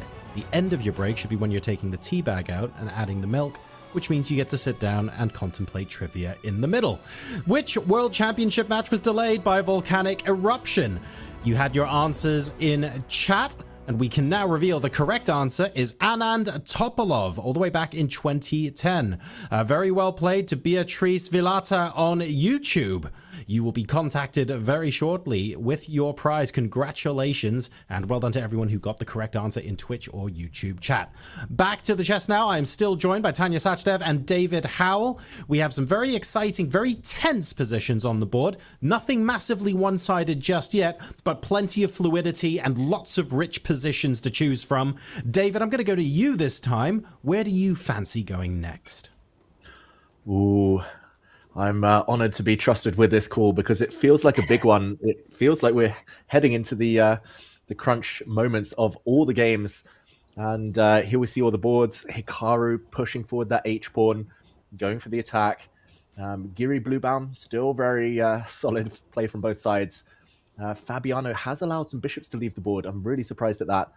But it's hard to resist Wei Yi against Sindarov again. The women's board, they all look in the balance. Those 4 red boards at the bottom there. I'm sorry, everyone. I'm going to sound like a broken record, but I think the action is hottest between Wei Yi and Sindarov. I'm really glad you're taking us there because there have been a few moves since we checked in last with this one, David Howell. And we were discussing in our break about the volcanic eruption that caused the delay in the match. And I think Anand's journey to the venue is well documented in that. And I will say, Beatrice, congratulations, but you get extra points if you can name that volcano. And while you do that, and while you try to pronounce it, good luck with that. We come back to chess, David. Let's start from B4. B4 did happen. Wei Yi found the way forward. And look at this. After sitting down, Sindarov calculating the ramifications of picking up that pawn, which could have been very dangerous for him, he does take the pragmatic decision to actually not capture the pawn, but instead continues to try to put pressure on White's D4 soft spot there. He wants to get rid of the defender. And after the move B4, he trades that knight. He gives up his bishop pair, saying that I want to plant my other bishop to that central post, which cannot be challenged because your bishop on H4 super offside right now. I think this is Sindarov's attempt to keep things under control in this game. Yeah, I fully agree. It's a really mature decision, like to not embark on any of those complications we looked at earlier. Just go to something he can control. And it's a pawn sacrifice as well, Tanya. You mentioned the bishop on H4. White can win a pawn. Where you can just grab now, hit the black queen, and only then save his rook next. But he's paused. He's not making positive signs. Where he looked like he was shaking his head a moment ago, looking away, looks a bit frustrated. Position still looks balanced. The eval bar even says tiny, tiny edge for White. But I think this is the type of position that White could lose control if he's not careful. I could imagine a black queen posting up on E6, hitting a weak pawn here. This bishop is going to be so hard to get rid of. The black rook is going to be so annoying for the rest of time. And I think first we have to investigate. Why not grab a pawn? This is so incredibly deep because I don't see a clear repetition to it, right? And instead of grabbing a pawn himself, Sindarov has sacrificed. The queen is hit. You got to move it. Queen D7 feels like the most natural move, and I think you were headed there as well, eyeing that E6 spot. And now the question is, where does White go with the rook? Because if you were to play rook to D1, for example, here, David, rook C1 runs into bishop B2. So at least bishop B2 is an option there. So we can, for now, hold on with that. And now you were mentioning queen G4, but I really like your idea of queen E6 as well here. Just hitting that C4 pawn. And again, I'm not seeing a good way to keep that pawn defended. Rook C1 walks into bishop B2. If you move your queen away, the bishop on F6 is hanging. That queen is overloaded. You might just be winning the pawn back with interest, in fact, if anything more, because the bishop on D4 now looks absolutely gorgeous for black. The rook on G8, beautifully placed. The queen coming into play. I'm liking this idea of Sindarov of counter-sacrificing a pawn more and more as we look into this position. Yeah, and it's one of those positions as well where if queens disappear, only black can be better. Like there's so many weaknesses in White's camp. C4 now a3 a bit later. And I just want to show it instructive variation, Tanya, because in this position I was thinking, okay, critical has to be taking the pawn. I'm starting to think it might not be the best move, partly because of the eval bar, partly because of just how difficult white's moves are going to be. But let's say white tries to take away some of the burden, the load here from the white queen, just by keeping a3 defended. So the white queen can focus just on her bishop. And now, for example, this move, queen to e6, attacking this pawn. Let's say the rook slides and something along these lines, just hitting the bishop retreats, and now just offering a queen trade. Like, black is better. Like, it's crazy. Black's a pawn down, but it's hard for us to keep the queens on the board. Queen takes queen here. This would be a double attack. Black regains the pawn with interest. But if white's forced to, for example, retreat the bishop, take, and this bishop, I want to point out its similarities to a famous Capablanca game where Capablanca put his opponent's bishop on g3. It never really got back into the action. And despite being down a pawn, black has the advantage. The king's just going to come into the center, maybe f5, maybe the h pawn will disturb this bishop.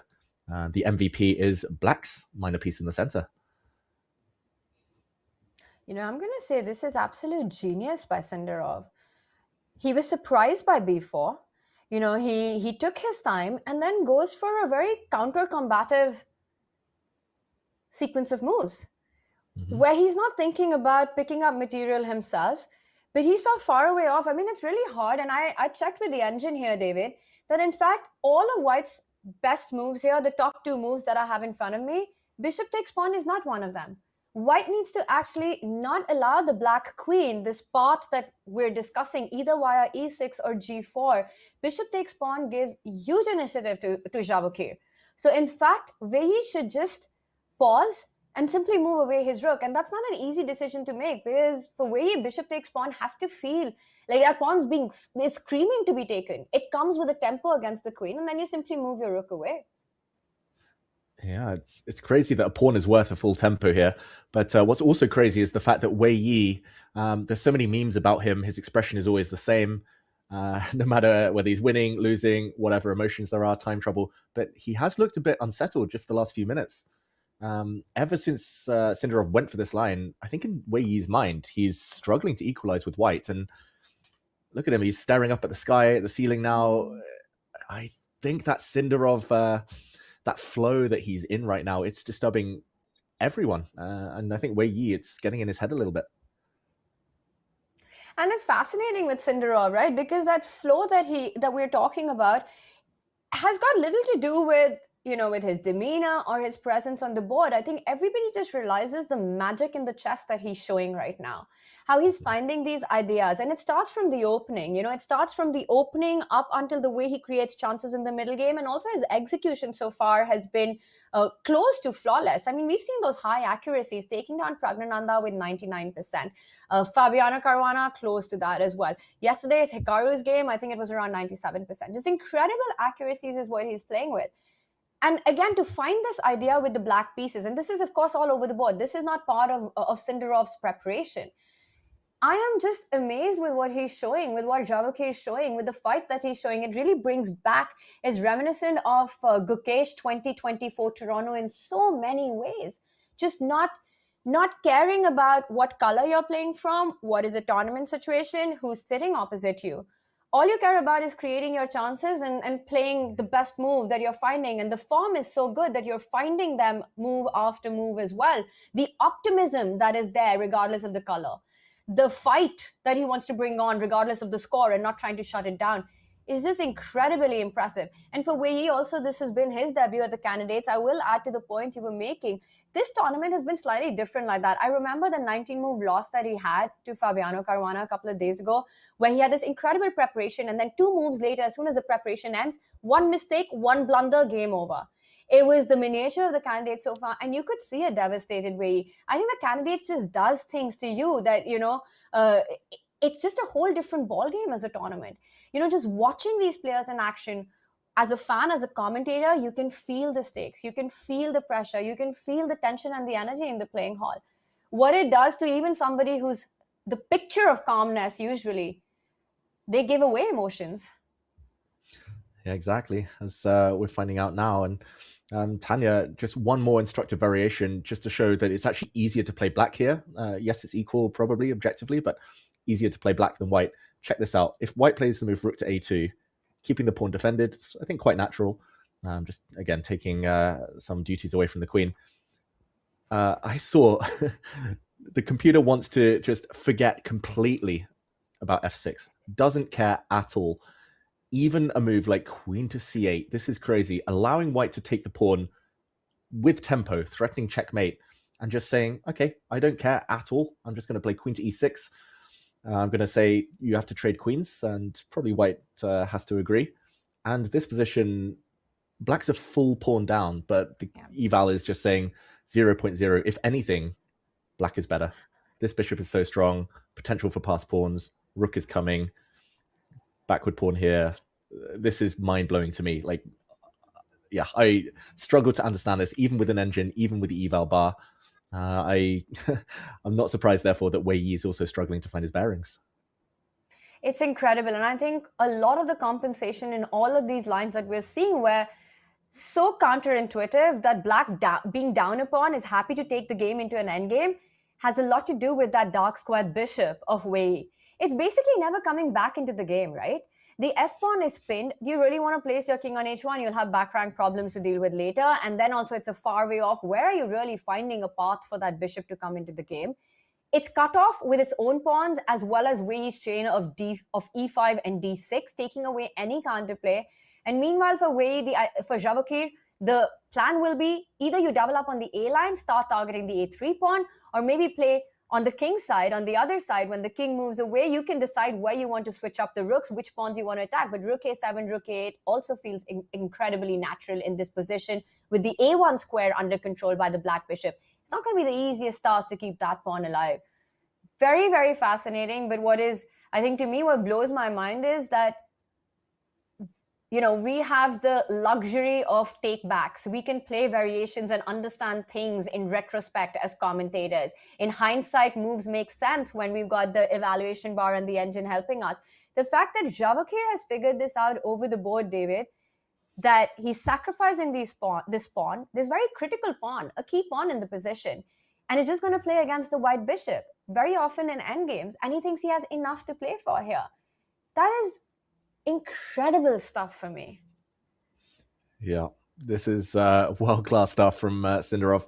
Wei Yi's also done nothing wrong. If anything, he's played a great game so far, but yeah, he's coming up against some very creative, strategic play mixed with a bit of dynamism. And I think here, white, at least according to our all-knowing friend, the computer, white needs to just stop this idea of the queens coming off, stop the idea of the queen coming to g4, for example. He needs to take a timeout and play moves like h3, allowing the black queen to post up on a nice square, and then now just, for example, defend this pawn. I'm not sure with the rook, which rook, but a position like this is just balanced, totally equal. But I mean, to understand this is one thing, and Wei Yi needs to get over that discomfort that he's clearly experiencing. This is potentially, this is huge moment, Tanya. It's not also the easiest decision to decide where you want to place your rook because it's not intuitive to put it on a2. It feels quite defensive there, right? Yes, you're doing it to free up your queen. You want to defend a3, but ideally you want to place it on d1 or c1 or somewhere along the central lines. So not an easy decision to start with. First, Wei Yi needs to make the right move, and I believe rook to a2 is objectively the best decision here for white.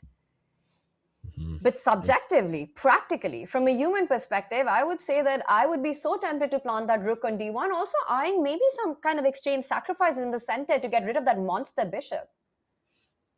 I agree. It's definitely on the radar. And I think that might be the decision he comes to. It feels like almost a 1 in 6 dice roll. Like he's got 5 squares for his rook, but he's also got bishop takes pawn, which looks like a freebie.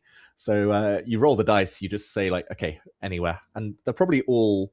actually, bishop takes pawn, ironically, is probably the worst of them all. Rook c1 also counterintuitive because of your bishop b2 idea, Tanya. So, yeah, it's just about whether greed gets the better of him.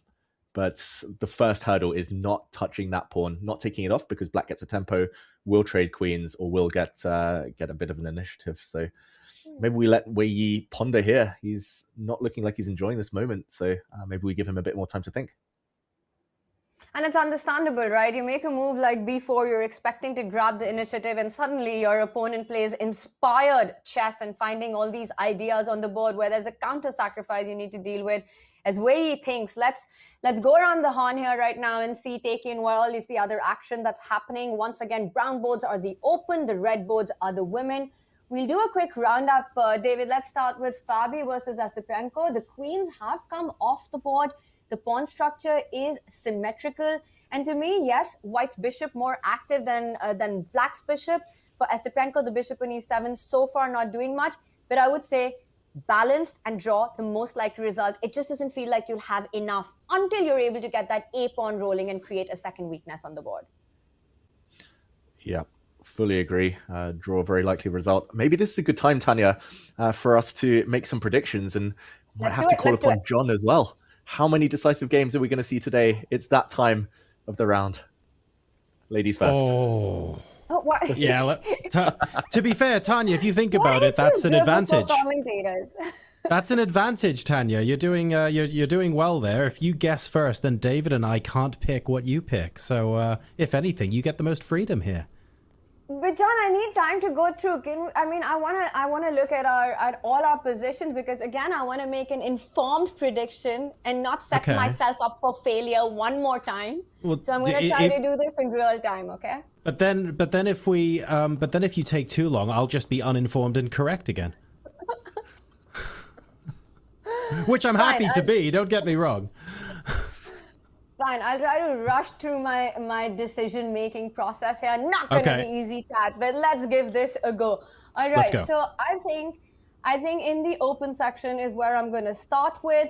I would say Weyi, Vachier, Sindarov, crazy fight ahead. But you know what? I'm going to predict a draw in that one. Fabiano, Asipenko, this one, I'm saying a draw. Anish Giri, Blue Bomb, I mean, this was a draw in my head when I saw the pairings yesterday. Hikaru Nakamura versus Pragg, I'm calling a decisive result in this one. So I say one decisive game in the open. Don't hold me to which one, but I've just said one decisive game in the open. In the women's section, I'm looking across the boards. And while the bar says it's pretty much level, but a lot of fight is what I see. A lot of fight across the board, especially the Asabayeva Divya position looking quite hot. That's the second board on our bottom row from the left. A pawn on h5. Fine, done. Decision made. 2 decisive games, 6 draws is my final take. All right, so 2 decisive games, says Tanya. How about you, David? Where are we going today? Tanya stole my answer, so I'll say 3 decisive games. Really? Someone's going to blunder in time trouble. Someone's going to blunder just before move 40. I'm categorically not going to guess 1 because I refuse to be that boring in terms of results. So I guess I'm going 4 again. Okay. 2, 3, and 4 it is. I'm going to ask chat to put in a number. Chat, put in a number of how many decisive games are you expecting in round 6 of the candidates as the action's heating up. John, keep an eye on that and let's see what chat thinks. I say 2. David says 3 and John's for 4. He wants a I will sign off by saying this. Maybe if our glorious mods are listening, we can even do a poll where we have 1, 2, 3, 4 or more, and we get that going in chat. Because then I'll give you. No. I'll then give you the results when we head into our next break, or maybe when we come back from the break, and I will tell you all who chat agrees with the most. John, wait. You know, you can't leave at this, because you know what? Last time we ran a poll like that, the options that mods gave was David's right, David's obviously right, David's always right. And the thing is that I just get crashed on such polls when I'm competing with David's prediction. So I Tanya will not be happy with the poll. You've been completely overruled and the poll's already live. But I've got good news for you. It's extremely neutral. The poll is how many decisive games, and the options are simply 1, 2, 3, 4 or more. None of our games are associated. Our names are not associated with these answers. This is being extremely objective here. So we'll find out who chat agrees with in just a bit. Obviously, I want as much blood on the board as possible. That's why I'm wearing red today. The lights are red. I am here for it. But I decided not to say 6. I'm going to save that for another day. Back to you guys. And Tanya, I just love the fact that John didn't even mention the answer 0. There could be 0 decisive games. It could be all draws, but we're pretending that's not even an option. We believe in the fighting spirit of the candidates. We do, and there's still a lot to play for on the boards in all games, complex battles. We did have day 2, which had 8 all draws, not a single decisive game in the women and the open. I'm hoping that's not the storyline today. I have a feeling we'll get at least one, David, and I'm just hoping chat's with me on that poll. That would be a first, honestly, chat. That would be a first if you make me win a contest, which I'm competing against the greatest predictor of all times, David Howell. I'm not sure about that title. I'll take it though. I'm very flattered, Tanya. We'll find out soon whether it was a moniker I deserve. But okay, we see action in the Hikaru and Pragg game, and just a very quick action replay over the last few moves, because we left it with me praising Black's, Pragg's opening decisions, but maybe questioning Hikaru's slightly. Rook to e1 was his choice. That rook was doing nothing in the corner, makes sense. And now I love Pragg's next move, pawn to g6. And if he gets one more move and blocks with h5, then white is just totally stuck forever on the king side. So he's basically saying, okay, you can push forward. The whole idea, though, is to stop the white knight from jumping, controlling that knight on g3. h5 from Hikaru. Black's knight is the one to leap into the center, and rook lifts still a bit blunted. And now Black's plan is easy. Tanya, I don't think Hikaru is enjoying this too much. But where do you see his activity, his plan coming from? Great question, putting me on a spot there, because I'm really struggling to find a good plan for white here. Also, because that knight on e5, we've been talking about how that knight is such a strong piece. It's eyeing that d3 square once the pawn moves forward, maybe c4, but it's also a great defensive piece. For example, he's just now shifted the king to g1, getting it a bit to safety. Love that emoji on the knight, fully deserving of it. If white was to rush with a move like queen h6, and it starts looking dangerous because pawn takes pawn is a direct threat in this position, then that knight suddenly goes to g4, hits that queen, kicks it out, and says, that was absolutely useless. You don't have time to take the pawn, and I think you've got nothing better to do but to slide back exactly where you came from. Yeah, and this is a cool tactic, actually, you point out here, Tanya, because I thought queen h6 was a mistake originally because of queen takes f2, queen sacrifice, and knight g4, but I stopped a bit too early with my calculations after taking back black is a pawn up, but whoops, clumsy knight. So yeah, knight to g4, and at the very best, white could repeat the position, but I don't think Pragg would allow it, a repetition at the moment. So, okay, king to g1, queen h6 up the sleeve for later, but what if black just continues your plan that you mentioned earlier, maybe a5 or maybe c4? Plant the knight. Yeah, and that's the big question, right? What is the follow-up of white's counterplay? And if not, easy to be black here. a5, b4, rook c8, rook b8, c3, c2, queen, game over. You can just be looking at the pawns on the queen side, and if white isn't able to create threats, assist them with your rook and move forward. And I've noticed this so many times, David, as a player, when you have a clear plan or an easy plan to follow that doesn't require you to do something crazy or something nuts on the board, you just feel so much healthier about your position, and you're on the side that it's so much easier to play with. I can't say the same for Hikaru right now. I can't say the same for white pieces because I'm trying, but I don't find a natural plan for white here. The one thing I want to note, though, is that pushing c4 might allow white in certain cases to reroute his own knight towards the center of the board, looking at that c6 square. Not easy to execute, though. Yeah, sometimes you got to give some in order to get some. So it's just a question of whether Pragg is happy to take squares, but maybe give away some squares.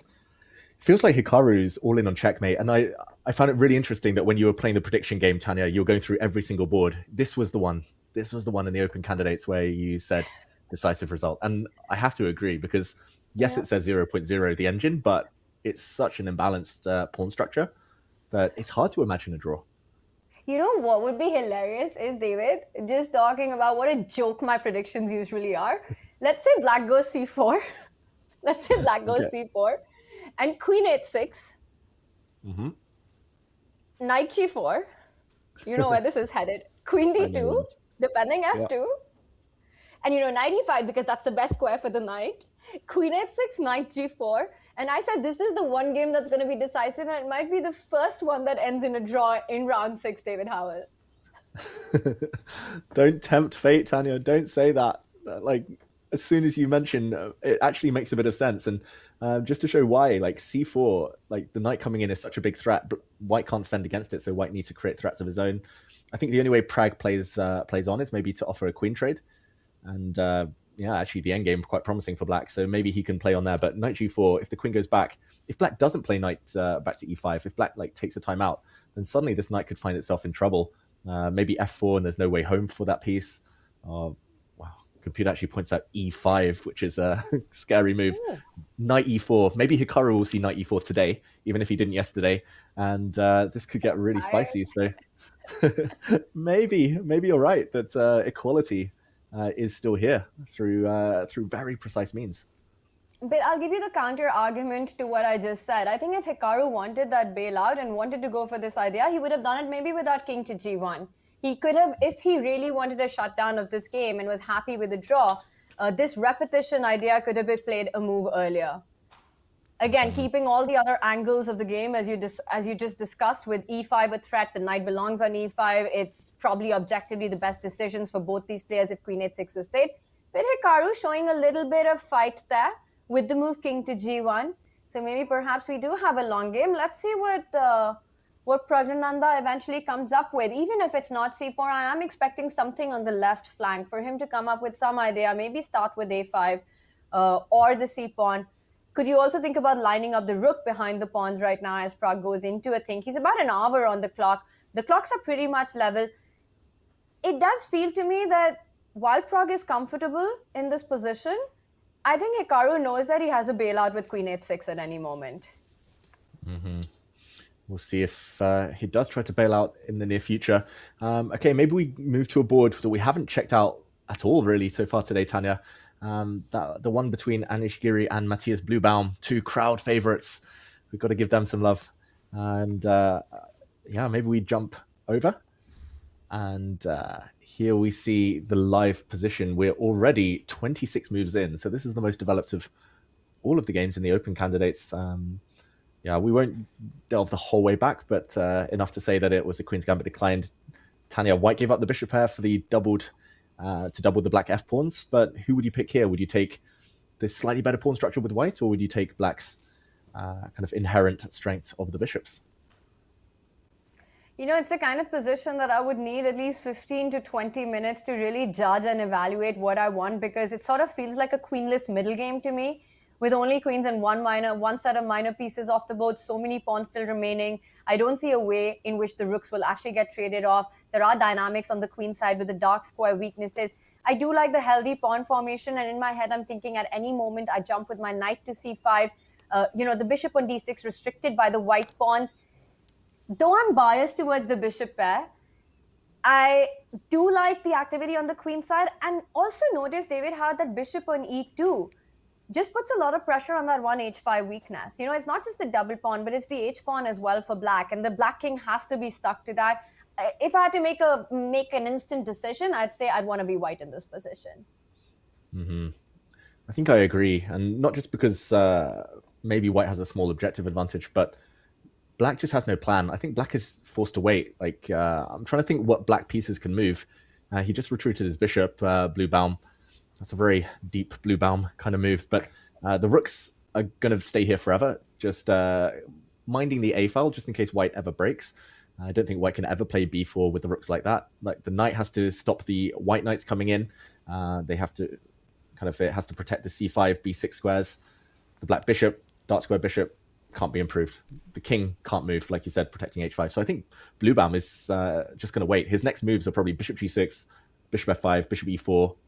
Wait forever. And it's just onus on Anish to find a plan. So I think I would take white just because more likely he can do something. But any pawn breaks are going to come with a lot of risk. And maybe, like you say, knight c5. But the question is, what next? I would say that draw is a very likely outcome in this game. It just doesn't feel like, despite us wanting to take white, that there's enough, at least at this moment, to hope for a lot here, or even hope for anything here. You know, black's pawn structure on the right side cannot exactly be targeted very easily. There's no way to actually attack h5. Knight f4 will always be captured by the bishop, destroying white's own pawn formation there. So hard to imagine any assist to that bishop. slightly more pleasant, and I think the clock reflects that as well, with more time on the clock. Anish would enjoy, he'd enjoy shuffling around, trying to play for an advantage. I'm expecting him to try to grind this out. We'll come back to this, but definitely not the most exciting of the lot that we have on our zoomed out view of our 8 boards in action right now. And David, I want us to go to the red boards, because I do see a pawn that has gone all the way up on that H line, arriving on 8-6 for Bibisara Asubayeva against Divya Deshmukh. Now, Divya had a loss yesterday. She's sitting on a bit of an attack with the black pieces in this one. Maybe that's a good moment to jump to that. I also want to point out a big game for us standing Zhu Jin against Anna Muzychuk. Anna Muzychuk at the top of the table, Zhu Jin also with 2 back-to-back wins. And looks like quite a big fight, H4 on the board with that as well. Where do you want to go first? I'll let you take the pick. Yeah, I'll go in chronological order in terms of which games you mentioned first. Lots of H pawns being pushed now, so let's go for the furthest advanced pawn, Bibisara against Divya. And I'm surprised the pawn was allowed to march that far forward, I've got to admit, Tanya. If we just backtrack a couple of moves, maybe back to this position after H5, I don't know if Black can play the move H6 or wants to play the move H6, but conventional wisdom ever since Alpha Zero emerged is that you have to block the pawns. You have to stop them getting that far down the board. So I'm a bit surprised she didn't stop it here and now. Instead, Divya offered the bishop trade and H6. This is a bit scary. Like, do you take this pawn, have an open king for eternity? Do you block, but then risk that a white queen ever lands on G7? That's always mate. A knight on F6 will always be matey as well. I don't like Black's choices here. Normally, I quite like playing against hanging pawns. We talked a bit about them yesterday with colours reversed, but this feels like a good version for Bibisara. It's amazing, and I want to go a little deeper into this moment right now, David, just to try to break down. We've been talking about the genius of Vachier, and I feel like the same has to be said about the genius of Bibisara, the way she's executed this H plan. Because let's back up and actually see that it wasn't ever easy for Divya to stop this pawn avalanche, this pawn coming forward. I want to go back by just a couple of moves when H4 happened to start with. So this was the first moment, and if we bring it up right here, now notice how after H6, White has set up this clear path where, in fact, you could start with rook to C3, hitting that bishop on A3. And the whole point is that after bishop B4, your rook remains on a file where it can go over to the G line whenever is necessary. You can never take on C4 because knight E5 follows up with tempo. Lots of attacking possibilities are there. You actually end up winning big material. But even if you fall back with the bishop at this moment and don't fall into this trap, knight E5, rook G3, the attack just flows. You've given a big hook on H6 and it starts feeling uncomfortable. You don't have knight G6. So moment 1, not possible. So let's back up again to H4. Also notice that rook on B7, which was provoked by Bibisara in the opening, it's not moved from there. And Divya actively tries to get it into the game. She goes rook to E7, tries to get a better placement for it, also rerouting, hopefully, a queen trade to be offered next. Bibisara just falls back, not allowing any queen trade here. And at this moment, one more time, if you do start with H6, ideas of rook C3 are incredibly strong because the black bishop is running out of squares, David. Moment 2, you don't have time to make it for this. Again, tactics, C4, whenever it's picked up in those lines, you have knight E5. We've shown that before. So again, Divya realizes she needs that E7 square for the bishop. So what does she do? She shuffles her rook one more time. She goes rook to D7.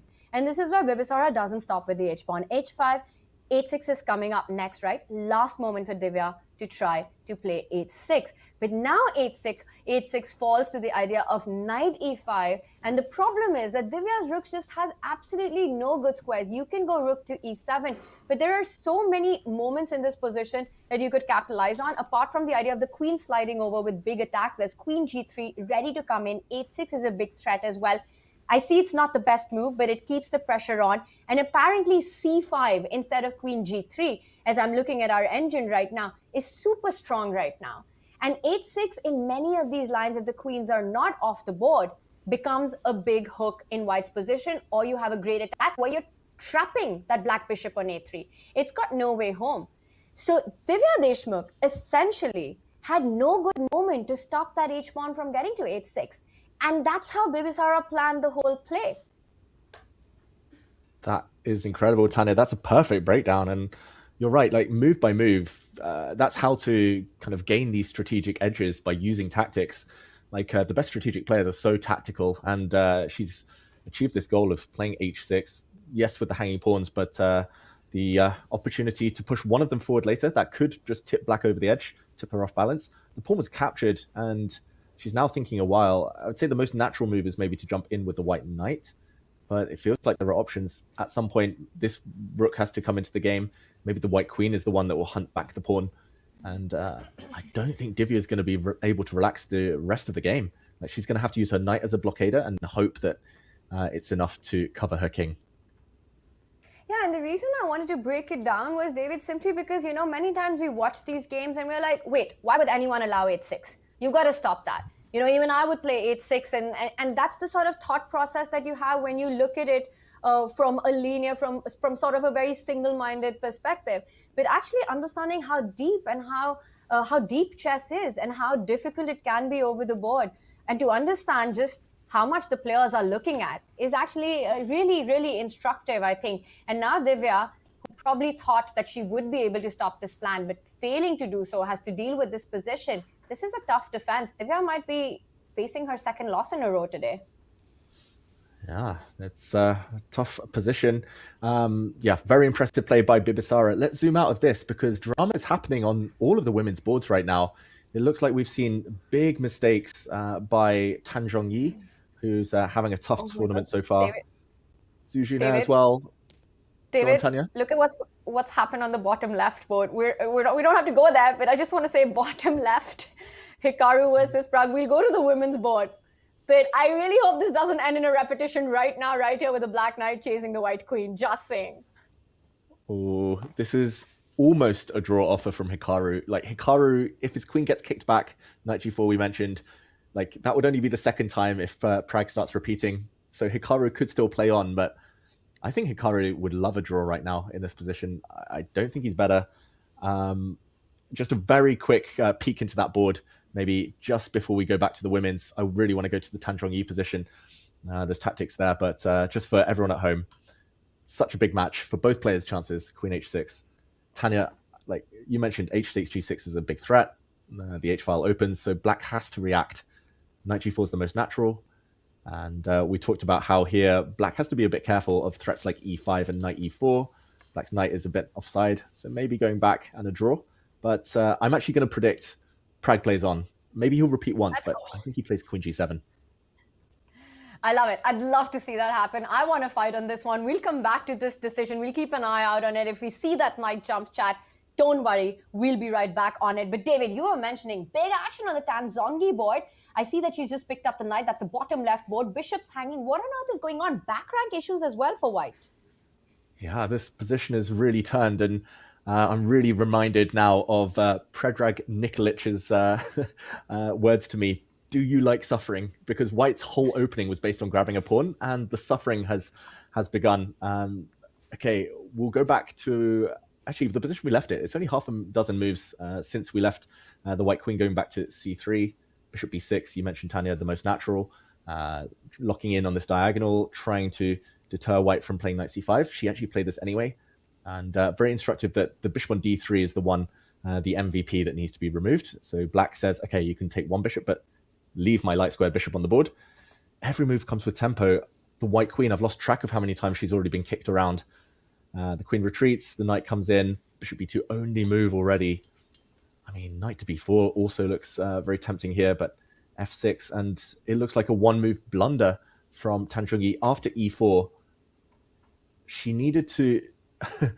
Wow, this knight is trapped, Tanya. Like, she needed to find a crazy move here. I think one of them is findable. She's got two moves to hold the balance. Knight h4 just looks horrible. It's still trapped. Maybe after moves like g5, let's not investigate. But top computer move here, instead of what she played, is rook to a1. Like what? It was fun chatting with you, fun doing commentary with you, David Howell. I'm out. I don't understand chess anymore. Can you not be so excited and say and wave bye to me? You're supposed to be like, no, don't go. I meant like, sorry, I shouldn't even have suggested. It wasn't a buy. It was like, sorry for even suggesting rook a1. It was an apologetic That's like a wave. wave to me, David. I feel like we both are about to lose our jobs to AI if moves like rook a1 is is the best in this position. I'll actually want to show why, but the more findable move to hold the balance since the knight is hit is knight to d4. This one looks visually difficult because it looks like we're losing a piece, but after knight takes d4, rook trade and the bishop and queen will regain the pawn back, and okay, it's going to be equal opposite color bishops. But the reason rook a1 is good is because the more natural move she played, rook c1, clears a path for the knight. This was the idea of rook a1 as well, but now there's problems on the c file that I don't think she's realized, because after e takes f3, she's still thinking, but I mean, she has to take back the bishop with one of these two pieces. And I think the difference here is that after queen takes, now knight to d4, there's going to be a check, it's going to be a fork, and the rook on c1 is going to be hanging at the end of the line. Like rook takes rook, for example, knight e2 check. I mean, this just looks like mate as well, Tanya. I mean, this just looks so matey. And also knight f4 at the very least. Queen hanging, everything winning for black. Almost game over. Wow, that's a stunning line. And it's the geometry of everything. It's sort of just combining all these aspects of the position, you know, e2 coming in with a fork on that rook on c1, back rank problems, d line, e line open, the knight jumping in at the right time. And as I see this, David, it's not the only move, right? Because you could also capture with the rook. This is a stunning line, by the way. Knight d4, everything that you just showed looks amazing. But rook takes bishop, I'm hitting your queen as well. If you take my queen, oh my goodness, I'm super happy. Rook takes queen, rook takes queen. What am I missing? Well, I guess black moves out the way. Queen. Okay, at first I wanted to go g4, but after queen takes pawn, I think white solves all the problems, and then, well, white's 2 pawns up. So it must be something else. Queen. It's very chill of you to say that you just move the queen somewhere. Tanya, I might have actually finally come across the real reason rook a1 was so genius. After queen f5, the queen is hit. Queen takes pawn, the most natural move. Mm-hmm. And black to play and win. What, you're asking me? Yeah, sorry. I'm asking chat. You can answer if you want. Okay, fine. Let me think. I mean, it has to be something insane, right? It can't be queen takes queen for sure. So we're ruling that one out, chat. Let's work this out together with all the ideas. Okay, the first move that I will consider here is the knight jump that you spoke about earlier. I do see the back rank weaknesses. Knight d4, queen takes queen, rook takes rook, rook e1 is checkmate. So I would say that, oh my God, he's going to play it. David, what is it? Knight d4, and I'm going to adorn that with a double exclam. Good work, Tanya. And it's the back rank. You said it earlier. You said it ages ago, actually, and it was the back rank that has come into play. With the white rook on a1, it's fine. Like, there's no rook takes c1, there's no rook e1 mate. But here, everything just falls apart. Like, queen is hit, and more importantly, the back rank. Like, wow. I didn't even know how to play on. I'll just show that line, or one of the lines you mentioned. This is just game over, checkmate. And that's why if we go all the way back, rook to a1, after pawn takes knight, now she could safely have taken the bishop, and white is actually better because this tactic doesn't exist. There's no knight d4. That's such an unlucky blunder. Like, so unlucky. And she's realized it. That's why she hasn't moved. This is just completely lost. If you can't regain the piece, if you're getting checkmated or losing bigger material, you can't pick up the bishop with your queen or the rook. It's just game over. It's not a kind of disadvantage that you can fight back from, David. No. This looks like it might be the end of the road for Tan Zhongyi, who's going to have to part with a bunch of material. The best line here, apparently, is to, accept that she's going to lose material. Queen takes bishop, knight to d4, and it's a queen sack. Like here, knight to e2 is so strong.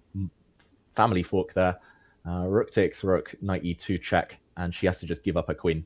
Queen takes knight, wow. Pawn takes, and she has to hold on for dear life in a position like this. And okay, to be fair, maybe some hints that she can build a fortress if she can somehow remove the e2 pawn. That'll be key, right? If you can't win the e2 pawn, this has to be lost. So will you be in time with an idea like f3, king f2, or will black manage to snap up all the pawns on the queen side while you're able to get that?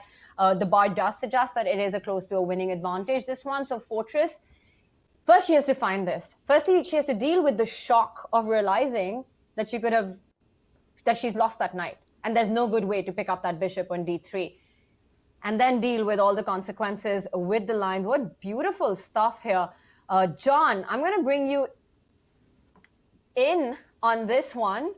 Crazy things happening. Looking at some of our predictions as well. You said 4, David said 3, I said 2 decisive games. I think this one might be the first to finish.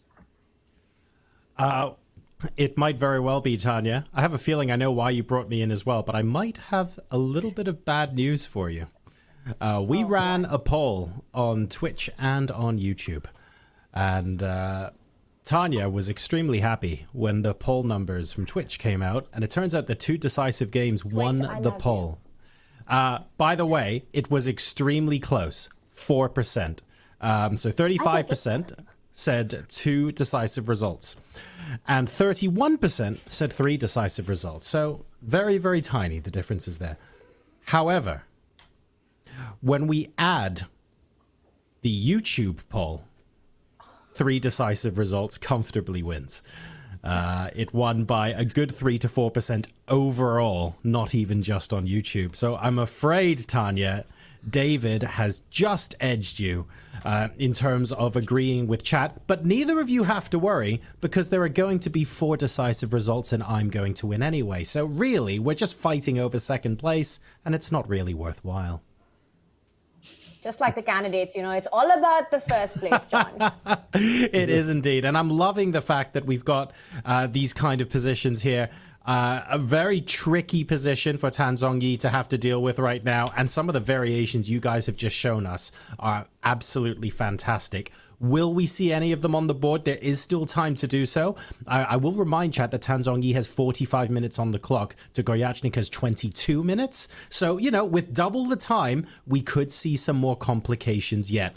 They are going to be going into what might be a very complicated second half of the middle game in just a moment. But for now, we are going to go to a break while our players make their game-changing moves on the board. Speaking of game-changing, Chess.com are thrilled to support our fellow game changer at ChessUp, who are the record-breaking company storming the chess world with the new and improved ChessUp 2. It's a physical electronic board that syncs directly to your Chess.com account, and it lets you play rated games, which you can then save and analyze on Chess.com, including all of the ones I regret playing immediately after hitting the resign button. With built-in Wi-Fi, a touchscreen, and touch-sensitive pieces, ChessUp 2 supports players of all levels, thank goodness for that, and over 1 million Chess.com games have already been played on the platform. And we're now hooking you up with 10% off as well when you use the code CHESS. So head on over to playchessup.com or use !ChessUp in chat to unlock this limited time offer. And we'll see you in a couple of minutes for more action from the candidates.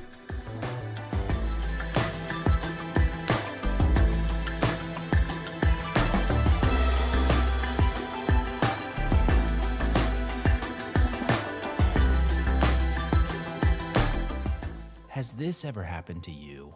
Oh, shoot. Another mouse slip. What about this? Oh, well, holy bishops en passant. I think I'm getting carpal tunnel. If only there was a way to play online chess with a real-life board. What if I told you you can with ChessUp 2? That's right. With ChessUp 2, you can now play over the board online. Wow. Simply connect your Chess.com account to our state-of-the-art ChessUp 2 and get a game started. Every time you move, our revolutionary board will transmit the data online directly to your opponent. And as soon as they move, squares will light up, signifying which piece is going where. Well, shucks. This Hikaru guy seems pretty good. With ChessUp 2, mouse slips and sore wrists are a thing of the past. My carpal tunnel is gone. Well, this sure is fun. I'm playing online against my new friend Hikaru. Who needs a family? But I sure do miss clicking on a piece and seeing all of my available moves, like they have on chess.com. Well, Danny, you're in luck. This feature is totally available on the ChessUp 2 as well. Wow. Well, I'm convinced. But hey, what if I don't just want to play an opponent online? What if I want to use one of chess.com's other great tools? I thought you'd never ask. With Chess Up 2, you can fully take advantage of the Chess.com integration by playing bots, analyzing your offline games, and even using our optional AI assistants to visualize the quality of moves with color-coded hints. Well, holy Chess Up, you did it. You made IRL chess cool again. You got it, Danny. And how do you know my name? Play chess today on the board of tomorrow.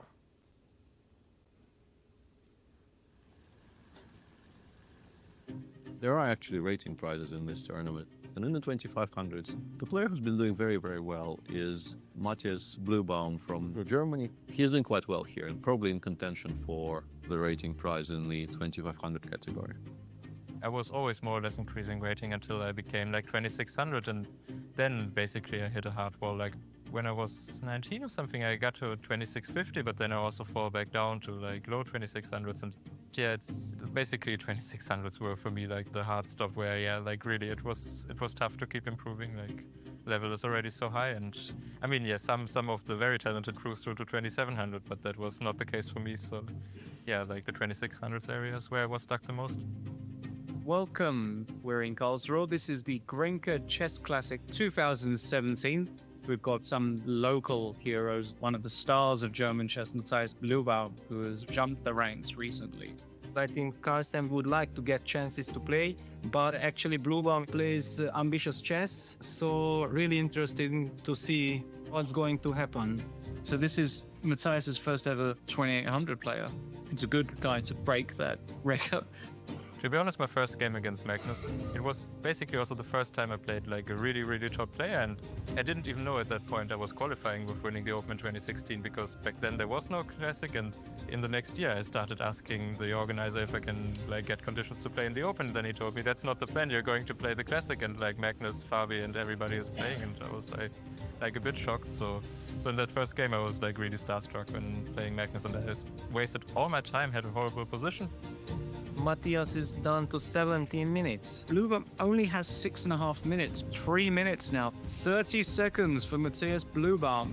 And he has to calculate now all these things. This is nightmare. Just very good for black. I thought it's just completely over at this point. And look at the Carlsen game. This is amazing. This looks survivable now for Matthias. Somehow I have the feeling that Magnus played e5 too quickly and he missed something. Had a horrible position, but then he actually messed it up. Magnus looks fed up. He's thinking, what happened to my beautiful pressure, my beautiful position? Definitely Magnus made the wrong choice with d takes e4, but nevertheless, I mean, Matthias deserves credit. With 1 minute on the clock to defend like this is a superb defense. And that's it. Incredible save by Matthias. Incredible. What a resolve for him to draw against Magnus. With 1 minute on the clock after move 20. So maybe that point was where I felt like everybody is human. Like, of course, Magnus is incredibly good, but he's also human. Like, you can actually play against these players.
Welcome back, everyone, to the FIDE Candidates 2026. Round 6 is ongoing now, and all 8 games are still happening, although some are beginning to steer towards a potential conclusion. Tan Zhongyi's game in particular, we saw just before the break getting really tense. Whether or not that finishes soon, kind of up to the players and the choices they make. But honestly, any of these games could potentially repeat or fizzle out or have a huge number of exchanges at any moment. The fact of the matter, though, is that the players on the whole are absolutely here to fight.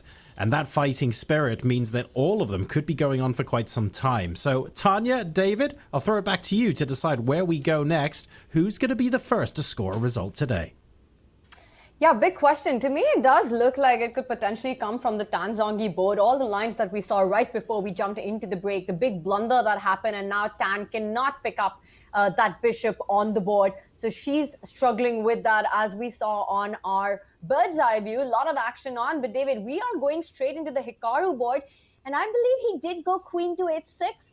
And Pragg jumped in. If I had to take a guess, let's back up. Let's back up to the moment when we left it lost. In fact, Pragg went with our idea. I'm going to say we kind of called out this line. C4 did happen. Now knowing that knight is headed towards d3, Hikaru jumps with the queen to h6, eyeing that pawn takes pawn, checkmating on h7 idea. And as we rightly, well, we did show that queen takes pawn does not work here. Queen takes pawn, king takes knight, queen. The knight coming in with a big fork. It looks like you're winning material here, but instead you're the one on the bad end of the stick. Pawn takes pawn, winning 2 pawns at least, and maybe even more in this position. So instead, the only other remaining move to stop Hikaru's idea was jumping with the knight, kick out that queen, and Hikaru's come back to the square from where the party started from. It is a draw offer. Is Pragg going to go for it? David, has he done it already? Not yet, but big news, Tanya, because they did repeat the position twice. After c4, this is the first repetition. Queen h6, knight g4, queen d2, the knight came back to e5. This is the second time we've seen this position. Queen h6 was played by Hikaru, also the second time this has been seen. So it's all in Pragg's hands. He has the power. He can stop the clock here and now. He can write his move down, knight e5, stop the clock, point out to the arbiter that he intends to repeat the position a third time, and the game will be declared drawn. So does he play on? Does he risk it? Other candidate moves would be maybe bringing a rook to the center. I'm not sure which one. And maybe pushing a pawn. But we've seen that it's dangerous. White has ideas like e5, blowing things open. White has ideas like f4, and the black knight's never getting back to the center. Big moment. Tanya, what do you think? Is he going to take the draw? Is this the final move of this game? You know, having spent some time with Pragg and seen and commentated on his games before, the feeling has been that he doesn't repeat twice to change it up the third time usually.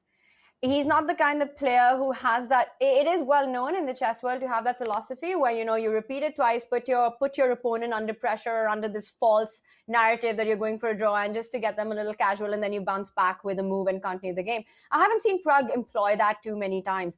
Also, David, not just that, not just the psychology part of it, that potentially Pragg going for the second time means he's going to do it for the third time as well.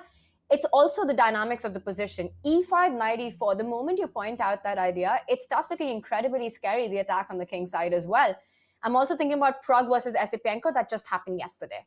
It just happened yesterday where, again, in a position full of pieces, what looked like full of life, both players found a way to repeat the game.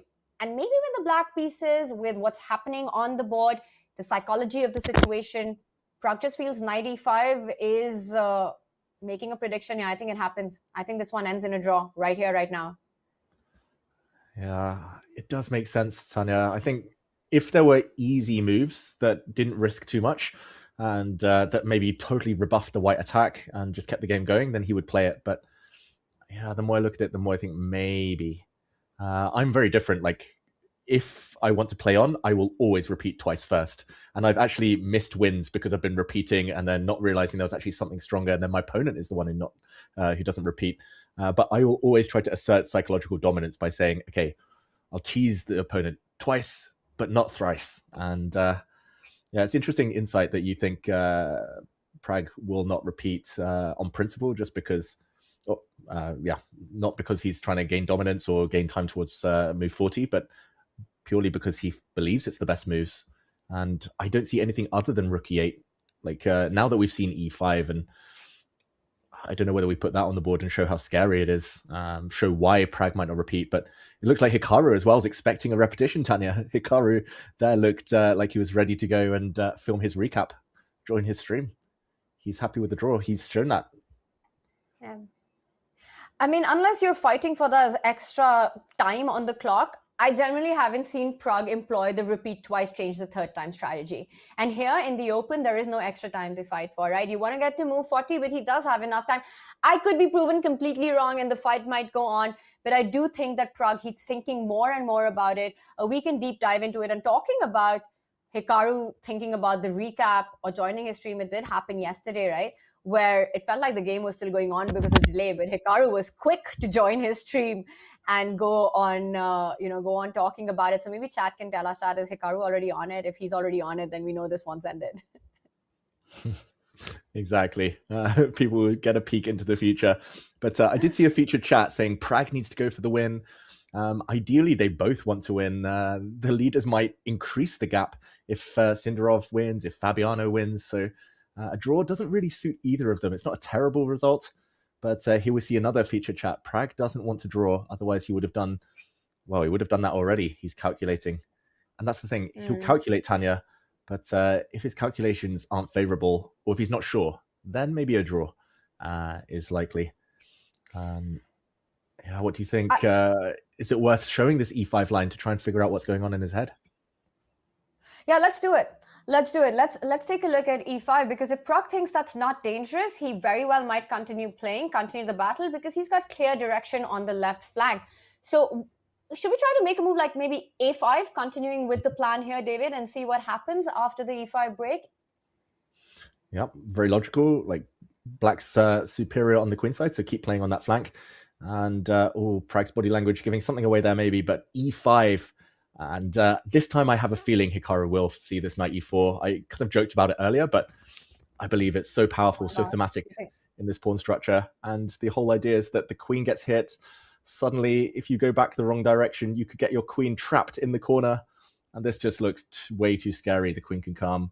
Knight takes pawn. Nobody wants to play a position like this. I've got my one eye on the board and one on Pragg, just trying to decipher where his mind's at. But the line that you're showing, and it's not something that's super hard to calculate, because e5 is a very thematic idea in these kind of positions. You know, we've seen games where you end up sacrificing the e-pawn, pushing the f-pawn forward just for that e4 square, and the kind of attack that gives you. I also saw Pragg sort of look at his score sheet. It's the kind of situation where he could be thinking for the next 39 minutes to be exact, and then call the arbiter, and he'd still be given a draw, because knight to e5 would indeed be a 3-time repetition. I don't expect him to do that, David Howell, though. I once did have an opponent who, I don't know if he was trolling me or just enjoyed sitting opposite me. I don't know, but he did exactly that. Like, I was sitting there a bit depressed that I had to take a draw, and he was about to repeat the third time. Then he just sat there, started watching other games, started smiling. And I think he left it to 2 minutes left on his clock. So like a 40-minute think. And then he just signed the score sheets and he was like, okay, that's threefold. So Pragg could do it, but I don't think there's any reason to play on. If he's down under 30 minutes and still, 17 moves after this one to make the time control, I think that's already danger zone, especially with e5 coming. So blocking that square with a knight. We're talking ourselves into it, aren't we, Tanya? That he might take a draw. Maybe he's talking himself into it as well. It's the most pragmatic decision, I think, for everyone in this situation, David, to repeat, you know. Again, it's not so much to do with, well, of course, we can talk about the psychology of it, the time of it, but it's just this line of e5, knight e4 is incredibly scary to face. With the queen ready to jump onto h6 at the right time, the rook lined up on the h file, the knight arriving there. And Pragg, he's looked at this idea. He knows that it's there. And I think he senses the danger in it.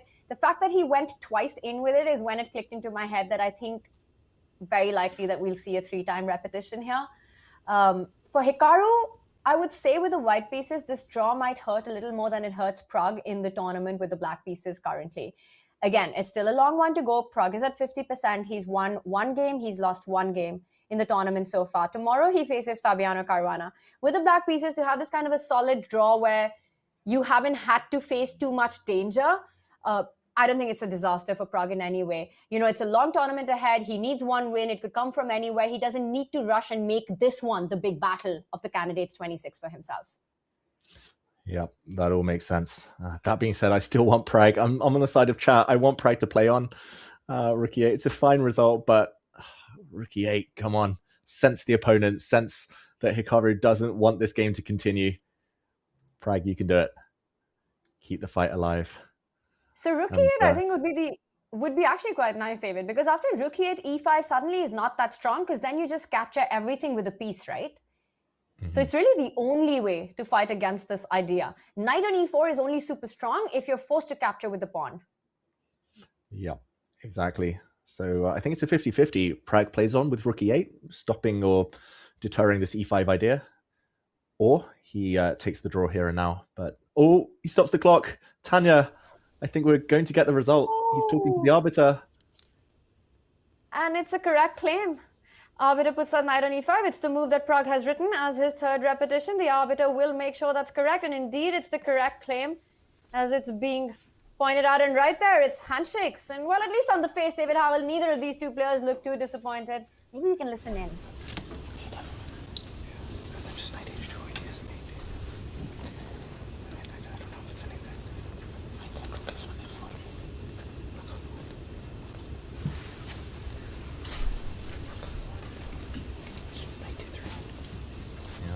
Players here just discussing some variations. I don't think Hikaru is too happy, pointing out that he maybe could have improved a bit earlier. Pragg responding what he would have done in those variations, but ultimately it did feel like a balanced game. Hikaru, maybe he'll trace back all of what happened to that knight takes d5 decision where he just traded off 3 sets of minor pieces pretty much within the space of a few moves and lost all winning chances. It felt like he was the one who needed to force the draw at the end. And yeah, I think Pragg, as you say, Tanya, maybe the happier of the two. Getting a black out of the way, solid draw, never in trouble. But time is running out for Hikaru Nakamura.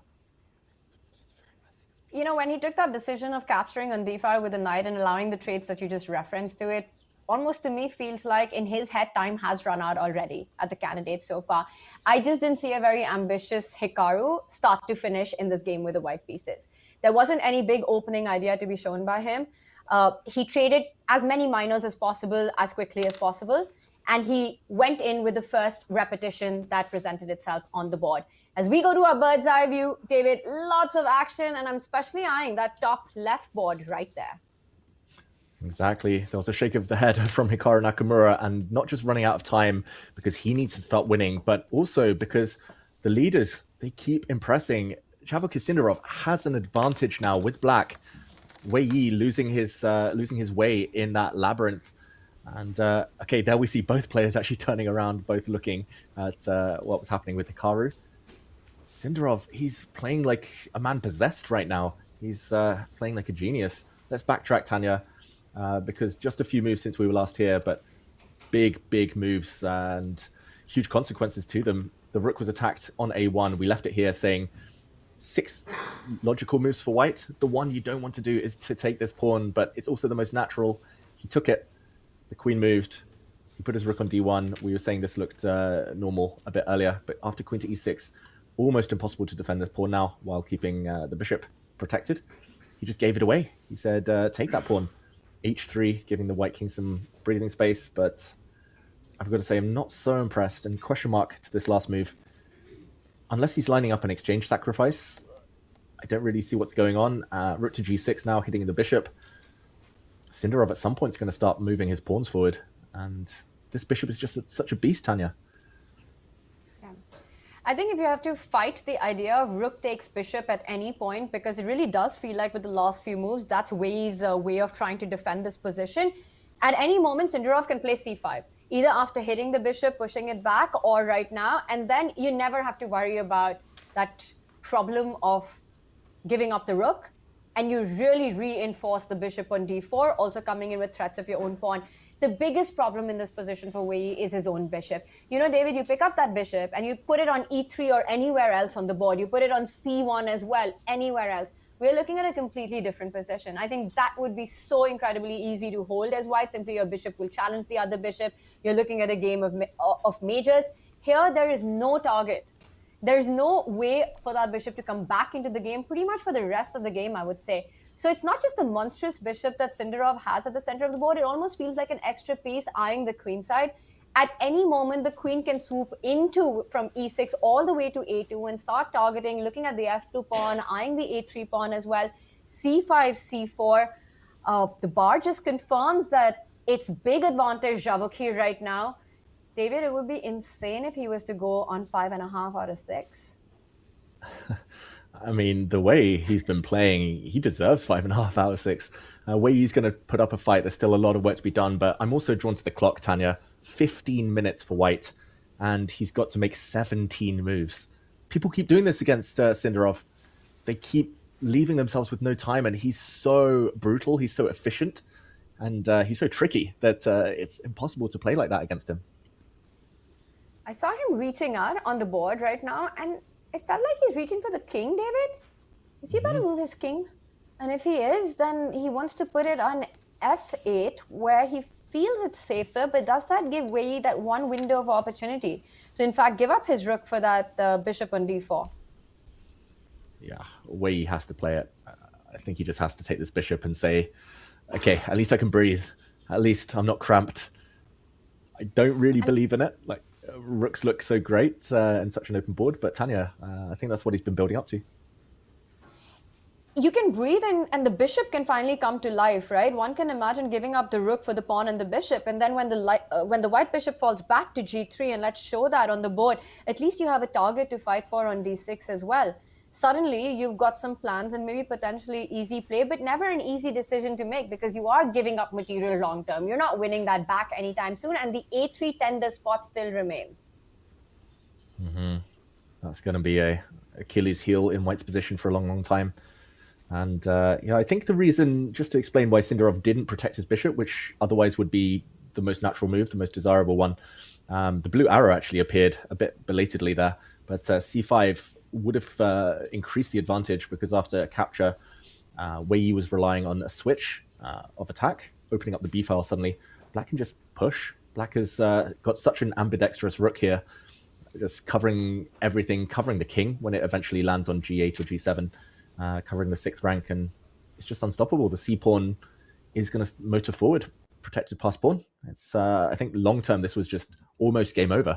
So a bit surprised Sindarov rushed, but we'll see. He still has the edge and still hugely up on time. Wei needs to just decide now. He's like, either you sack or you don't. But he did just play rook to d1. Yeah. And let's just talk about the death row that he's gone through in the first 5 rounds of the candidates, right? Winning the first game against Asipenko, then taking down Pragnananda, then defeating Fabiano Caruana, and then yesterday winning a beautiful game, even though out of prep, and then playing flawlessly right after that, after he's out of book, winning against Hikaru Nakamura. So that's world number 2 and world number 3 in a matter of as many days there. And then Pragnananda, one of the other players considered a favorite at this candidates. It's like Sindarov for Sindarov, he's like, sure, the hierarchy of candidates might be cute, but I'm just going to unleash my god level mode. And he's doing it today against Wei as well. He doesn't care about the fact that he has a point lead and needs to play safe, needs to keep it safe. He's just going out every single game. Yeah, it's crazy. Like before this tournament, Sindarov was rated, 60 points behind Hikaru Nakamura? Actually more than that, 65 points behind Hikaru Nakamura, but he's closing the gap. Hikaru is going one way, Sindarov's going the other. Maybe he'll be world number 2 come the end of the tournament. And we have a move from Wei.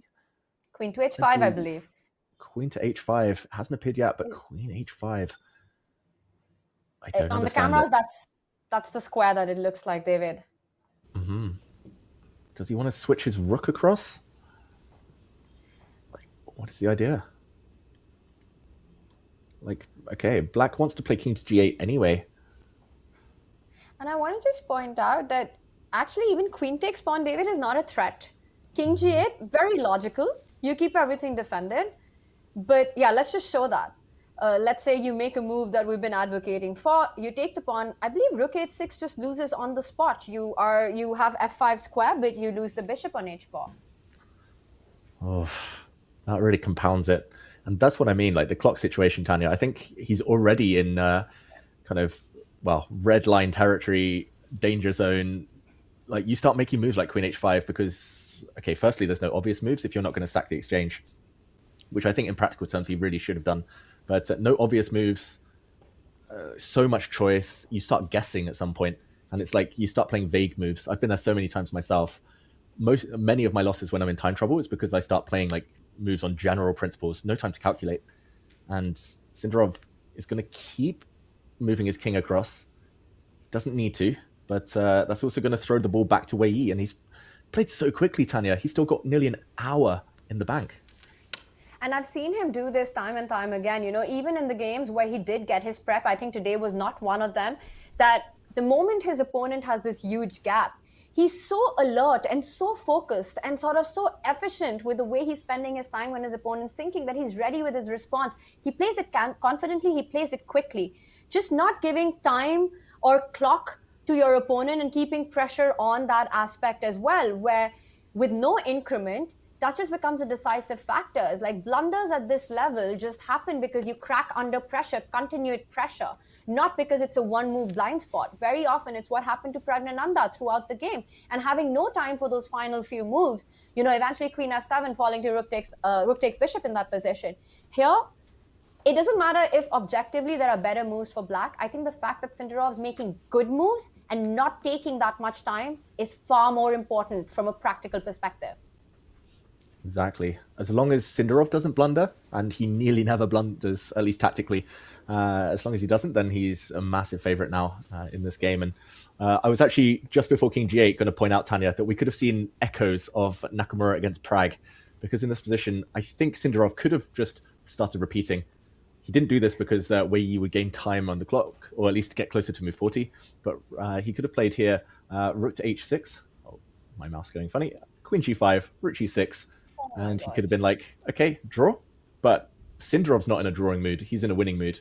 So after queen to h5, he plays king g8. And I think Wei Yi's plan was to play like rook f3, rook f5, bring up the other rook, double them up on the f-file. But he's just not going to get time after c5. If he starts, let's say, take, playing rook d3, Tanya, he's just not got time to put it on the third rank. He's going to get kicked back.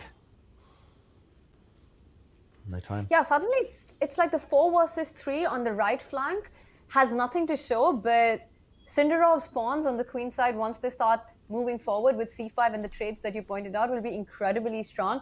And the fact that Vachier is showing intent here, he's showing that he isn't thinking about a shutdown or a bailout, and he wants to make Wei Yi sweat for that draw. That also speaks of his mindset. It really is a champion's mindset.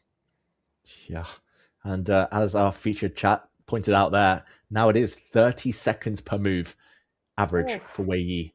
He's literally got to move every 30 seconds now, and there's no easy moves. There's no plan. Black has a plan, white doesn't. David, that's less than 8 minutes, and we're on move 23. That's 17 moves to be made. He's reaching out. He does put the king on h1. You know, queen h5, king h1, not clear. I don't think Wei Yi has a real plan when he's making these moves. It's the clock talking. Exactly. I think he has set up maybe a threat with his last move. He wants to play the move f4 since he's got his king off this diagonal. The whole idea is that the black bishop would be undermined. Like if black takes a timeout, then maybe f4 here. And look at this, Tanya, the bar. Suddenly white has the advantage, f4, f5.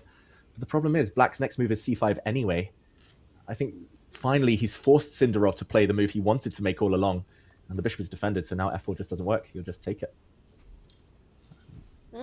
So forcing a good move. That's a happy choice then for Sindarov. c5 was anyway something that I think we've been talking about for the last couple of moves. And look at that, he barely is taking any time. What is this form? He was just reaching out for that c-pawn. He hesitates, but not for long. c5 on the board. He is unbreakable, unstoppable, is Vachier Sindarov right now. I mean, there's confidence, and then there's what we're seeing in front of us. This is just swagger. Like, he's getting up from the board. This is psychological blow after psychological blow. He's saying, okay, I'm just playing with you. You're just reacting. You're only here to make up the numbers. Like, I'm just going to keep up the pace. 6 minutes for now for Wei Yi to make 15, 16 moves. This is almost terminal. Getting the secret lab up the right way there, Tanya. Good work. But it's all going the wrong way for Wei Yi. I enjoy the show. No, this is incredible stuff. I mean, just the speed with which he's playing and how he just makes the move, gets up and leaves. And this is not any other tournament. He's playing against the elite, the absolute best in the world here, David. That confidence, he has reasons for it, but he's been like that from the very first game. And what a 2025 it's been for Vachier-Lagrave, finding his best form coming into this Candidates, his debut. I think he gained more than 50 points in the last year, playing against the very best, the very top, the highlight, the breakout year, but the highlight of it, winning the World Cup, qualifying for this. And then he's just hit Cyprus like a storm ever since he's landed. Yeah, I was actually playing in the German league, in the Bundesliga, just over 1 year ago. I was playing against Anish Giri, I think, that day, and it was a draw. Nobody will be surprised, but I was playing Anish, and Vachier was on the same team as Anish. He was playing against my team. He managed to win a really nice game, and I think that was the day he crossed 2,700. So that was maybe February 2025. So in literally 14 months, he's gone from high 2,600 player, still super strong, elite. But I mean, he's put on, after this game, it's going to be 70 plus points in just over a year. And I mean, at a time of deflation globally, like that, especially at the top level, that is insane. And he's climbed up to the world number 5 rankings as well with his show here in Cyprus, right behind his countrymate Nordebek Abdusattorov. And you know, it's crazy. We talk about these two teammates, but also it sometimes feels like a domestic rivalry. And wow, F4 on the board as well. So I believe that's a big move, David. Whoa, F4. It's been played by Wei, but does that allow the black pawn to keep moving forward? Do you just take it?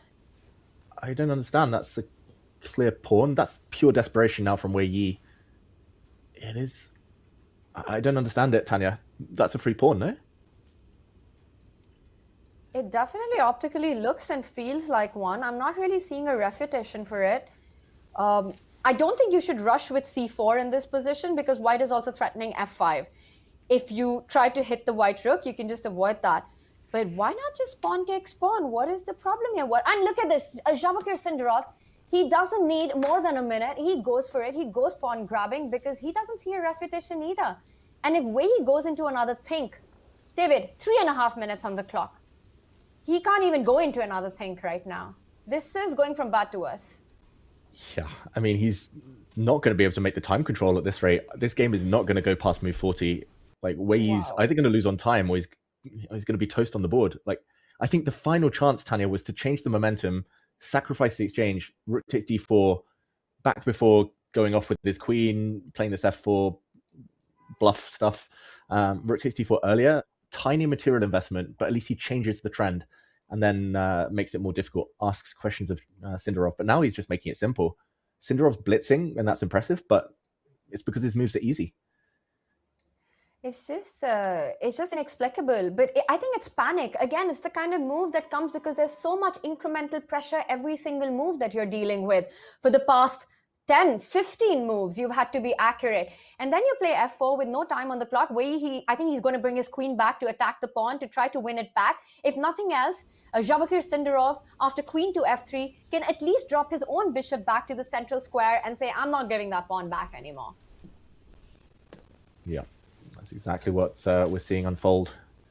Going back to f3. This pawn is hanging, so bishop d5 is by far the most logical move. Also makes it easier to start throwing the c-pawn down the board.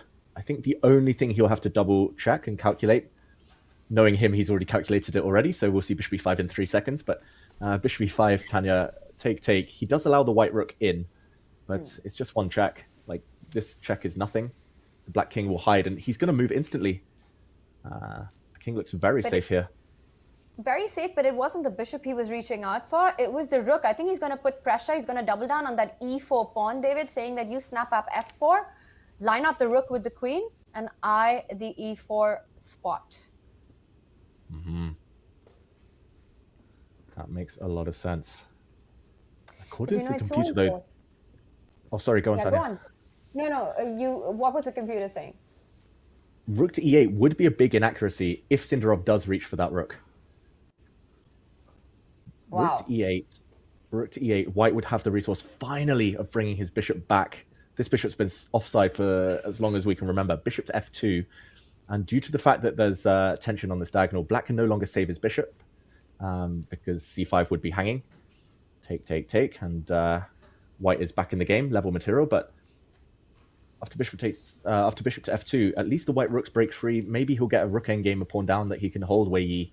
So this is actually a big moment. Oh, sorry, if I just put those moves back on the board. Oh my god, he's going for it, David. He's reaching for the rook. And he pulls back for the second time. Oh, he's too excited. He's going to play it. That's a mistake, though. Bishop to e5 so much stronger. Don't do it. He does it. He does it.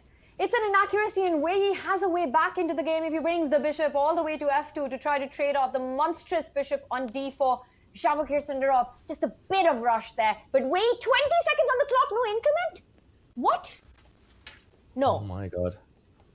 He's just going to get flagged. How much time does Wei Yi have? He's played bishop to f2. No, this can't be correct, David. No.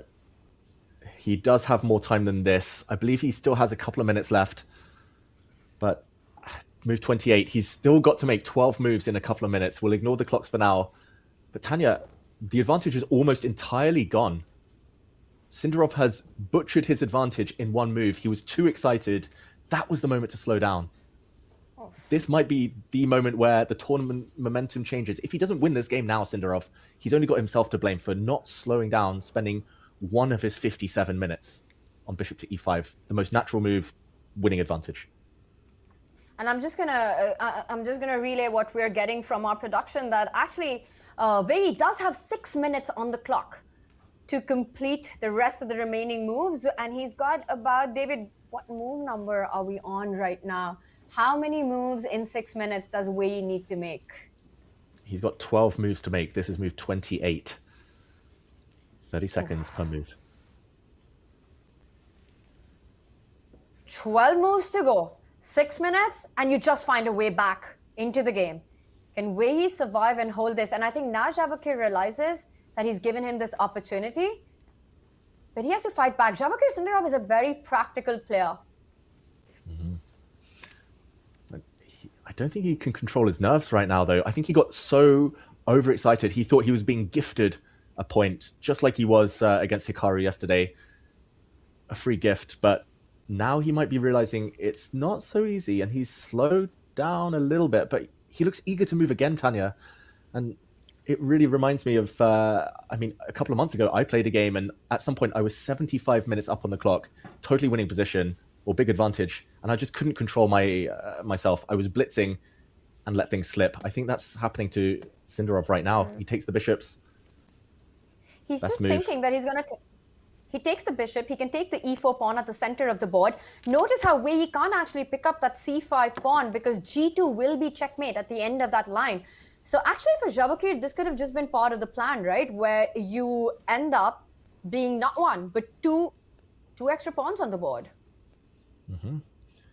He's two and pawns rook up. Takes d6. Rook d6, you just capture on b4. Mm-hmm. Yeah, let's just show that quickly. Just this is my analysis while we wait for Wei Yi to think.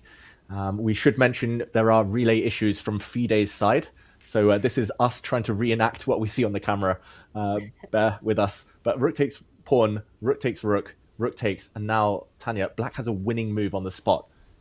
He can play queen to e3 apparently, forcing a queen exchange due to the weakness of white's king. And if the queens do come off on black's terms, then this is so instructive. A black pawn reaches the second rank, and now this c pawn starts marching forward, and this is just totally winning. Moment of truth. He's gonna. Oh, he made the blunder. Oh my goodness! Vachier-Sindarov just needs to trade the rooks and go queen e3, and he'll win his 5th game at the candidates. I'm trying to reenact this, Tanya. Again, the FIDE broadcast is down, but Vachier is about to win this game. Bishop takes. We actually have reached this position now. Rook takes d6. Here we go. This is the live board. Pardon me, everyone, for the delay there, but the tension got to Wei Yi as well. He actually does have time. He's got a little less than 6 minutes. David, you're doing a fantastic job keeping us up to date with no relay coming in live from FIDE. We will get that fixed soon. But rook takes rook, the winning line. You get the rooks off the board. Queen e3 will be game over. Does Vachier-Sindarov sense it? Is this the moment he pounces? Like we were saying, such a practical player. Maybe not the objectively the best moves, but he finds the ones that poses maximum problem. He's just reaching out for the rook. He spotted it, David. Queen e3 is happening next. Wow, if he slows himself down, Sindarov, he's got this opportunity to end it here and now. And slow down? What slow down? It's Vachier-Sindarov. He doesn't slow down, but he still finds the best move. It's on the board. wow. Maybe he just had it all worked out. We should mention that Wei Yi, instead of taking on d6, could have traded on c5, put a rook on f3, game goes on. But the losing blunder has happened. Sindarov is moving to 5.5 out of 6. There's no way to keep the queens on. There's no way to lose more to avoid losing more pawns. White's king is doomed. And let's show that. You can't step the queen away. There's a check on e1, there's a check on g3, and there's a checkmate with the rook sliding in at the end of the line, which is why Wei Yi will be forced. As David, you're putting the moves, Wei Yi about to make his decision, but no decision will help him. He is reaching out for a queen, and it doesn't feel like it's going to be a capture from that hand movement. He stays connected to that e1 square, plays it to h4. Oh, and he puts it back. Did you see that? Tanya, he put it back because he realizes only now that it's lights out. After queen to h4, black can win in multiple ways, but queen g3, forcing the queen trade now. And the back rank, we showed it in another game, but the back rank, it's going to doom white. Queen takes queen, and that mate threat still persists. Rook d1, and black, still with the c-pawn, is going to march it forward. Inevitable now. Wow. Unbelievable. Unbelievable. And I am inclined to think with the speed with which he just threw out queen to e3, didn't even pause. It was less than 20 seconds. This was an idea that he had in mind when he played the objectively inaccurate rook to e8. He had seen this line, David, known that it doesn't work. And rook takes pawn, so easy to fall for, and that's what Wei Yi does. And Vachier-Sindarov about to go 5.5 out of 6. The only other player in a World Championship cycle with a different format to have done it was Topalov in 2005. Exactly the same streak. Yeah. Odds on are that if he does win this game, we're assuming he does now, then he'll just need draws for the rest of the time, Tanya. He can start coasting. I don't think he's going to slow down because it's not his style. It's not his vibe, Sindarov. But this is another level. He's God level right now, Sindarov. It's got to be said. You know, I never thought we'd see a speed run at the candidates. Yeah, speed run to 2,900 at this rate. What to do? Wei Yi, he's dead lost, Tanya. This is so... It feels so harsh. He's barely made any mistakes. Rook takes d6, I think, was the first real blunder. But even before that, he was up against it. Sindarov's just played a flawless game. Flawless. I'm shook with just everything. Just everything that we've seen unfold at the candidates in Cyprus. Yes, Vachier-Sindarov, I think he was always in the mix for things. But did anyone expect him to, one, be in the fight in the way he is, and second, 5.5 out of 6 potentially, even 4.5 out of 5 in the way he's played this game with the black pieces, David? Just never in any big trouble. It was Wei Yi with white who had to find a way to neutralize. Who's going to stop this guy? I mean, at this rate, I think I want a Sindarov versus Magnus World Championship match. Exactly. I mean, Magnus is waiting for a challenge before he comes back. If he comes back, and this is going to be quite the challenge. Wei Yi is going to find a more resourceful, tenacious move. He plays queen to f3. I like that one better. No immediate knockout. He's keeping the fight alive. But white has no counterplay, Tanya. He's still a pawn down, and he's getting attacked. I'm very inclined to think that even if you take the simple path of being positional, trade the queens, push the c-pawn, get the rook in, attack all the weaknesses on the third rank as black, it almost feels, at least optically, it should be close to having a winning advantage in that endgame, rook-pawn endgame as well. But knowing Sindarov, he wants to go after Wei Yi's king, probably. Though I will say queen g4 is a check, so you always need to watch out for ideas, because black's king is also a little bit in the open. Yeah, he will calculate. I think taking the queen is definitely winning. It's got to be something to do with c4. I think the one thing Tanya, that he should avoid and will avoid is to take on b4, just because black needs a second avenue. Like one of them is the attack, the ongoing attack, and the f4 pawn, which could become an even stronger e pawn. But if you combine that, pair it up with the c pawn running as well, the white rook is not going to know which direction to turn. I think just push the c pawn. Like, it's quite nice to keep the queens on because the black queen actually controls the promotion square, keeps white honest. But like you say, it is a bit scary to allow checks. That's the one thing on his mind. David, he's 20 years old. It's his debut at the Candidates. Okay, he goes c4. He says, I don't even care about a check. I'm just going to push my pawns. The king is going to be absolutely safe on maybe both, but I would be inclined to get it on f8 so that at least I'm not getting checkmated anywhere on the side of the board. But don't really see a way to even lose the game after king to h8. He goes c4 and he's ready to push the pawn to just keep going all the way. Yeah. Wei Yi, he's throwing, it's the last throw of the dice here. He's throwing his queen forward, hoping to get some checks. A perpetual is the last hope. But it doesn't look likely. I really would like a clock update on Wei Yi, and we're going to try to find that out for you, chat, if we can. Again, the relay problems continue. And David, as everyone's saying, you truly are the Sindarov of the broadcast today, keeping us true to the moves that are happening. I can mention this is move 33, so there's still 7 moves for Wei Yi to make to get to move 40 here, to get extra time. King f8 towards the center is the solution from Sindarov. Very good choice. It felt like that, right? You don't want your king at the corner of the board with the queen and the rooks there. Your back rank constantly under trouble in those lines. So intuitively did feel like the one where there's more air. And we are getting an update at 1 minute and 30 seconds for Wei Yi to make those 7 moves. Wow. Comes back with the rook. Oh, that's a sad move to have to make. Now the c-pawn marches. How are you going to stop that one, though? 3 squares away from touchdown. c3, c2, c1. Game over.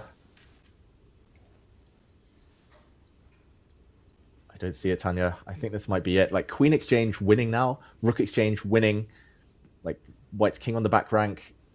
The black king, it's going to be hard to trap that. Hard to give a perpetual. It can be guarded by its rook. He's going to keep pushing. Hesitation. And it's just... hesitation, but then he comes right back and makes the move anyway. And he plays it fast. He's not giving Wei Yi any time to breathe on the board or the clock. Shavakir Sindarov, c3. You made it sound simple with the pawn push. He believes in you. He believes with how simple this is. And notice how the king on f8, absolutely safe. White queen, no inroads, not even a single check to be given. Black always has the option of planting the queen on g3. Well, right now, Wei Yi desperately trying to give some checks. Queen to g5. Mm-hmm. Queen to h6 is a perpetual if allowed. So now it will be a huge blunder. I'll just put this on the board. Sindarov will not play the move pawn to c2 because suddenly it would be a draw on the spot. We see the eval bar go to the center. This is a check. The king can't go to the middle because actually this is checkmate. Queen to d6. Oof. And this will be a full turnaround. Oh but my gosh, he's reaching for the f pawn. He's going to go f3. What a move that would be, David. f3 would be a fantastic move right now in the live position. He's going to do it. He's not allowing the perpetual. He wants none of that. He wants the full point, and it is on the board, taking away the h6 square. Any queen trade wins. David, Wei Yi ready with his response, but even with an hour on the clock, I don't think he saves this rook pawn endgame. No chance. And this is just incredible calculation because it's quite a narrow path to victory suddenly. But he's blitzing all the right moves, Sindarov. Queen's off. We said that was winning. And I think the plan, Tanya, is just to put the pawn on the second rank, put the rook on the second rank, and say to white that you're zugzwanged. You are totally out of moves. And he's just correct. The black king will slowly make its way up the board. Sindarov's just waiting for the inevitable now. He knows he's going to get the full point. Another win with black. This is boss mode. This is the boss's boss mode. What even is happening here at the Candidates? It's unbelievable. And he almost had that look like he doesn't really see a way for Wei Yi to even stay in the game. And that's it, David. Just like that. Wei Yi resigns. Shavakir Sindarov picks up his 5th win at the Candidates. It's 5.5 out of 6 for the Uzbeki genius, the prodigy, Vachier Sindarov, leading by what a margin. What an incredible game, and what a performance, David. Wow, and it looks like Sindarov immediately showing Wei Yi what he should have done to put up a bit more resistance at the end. That is incredible. Let's try and listen in.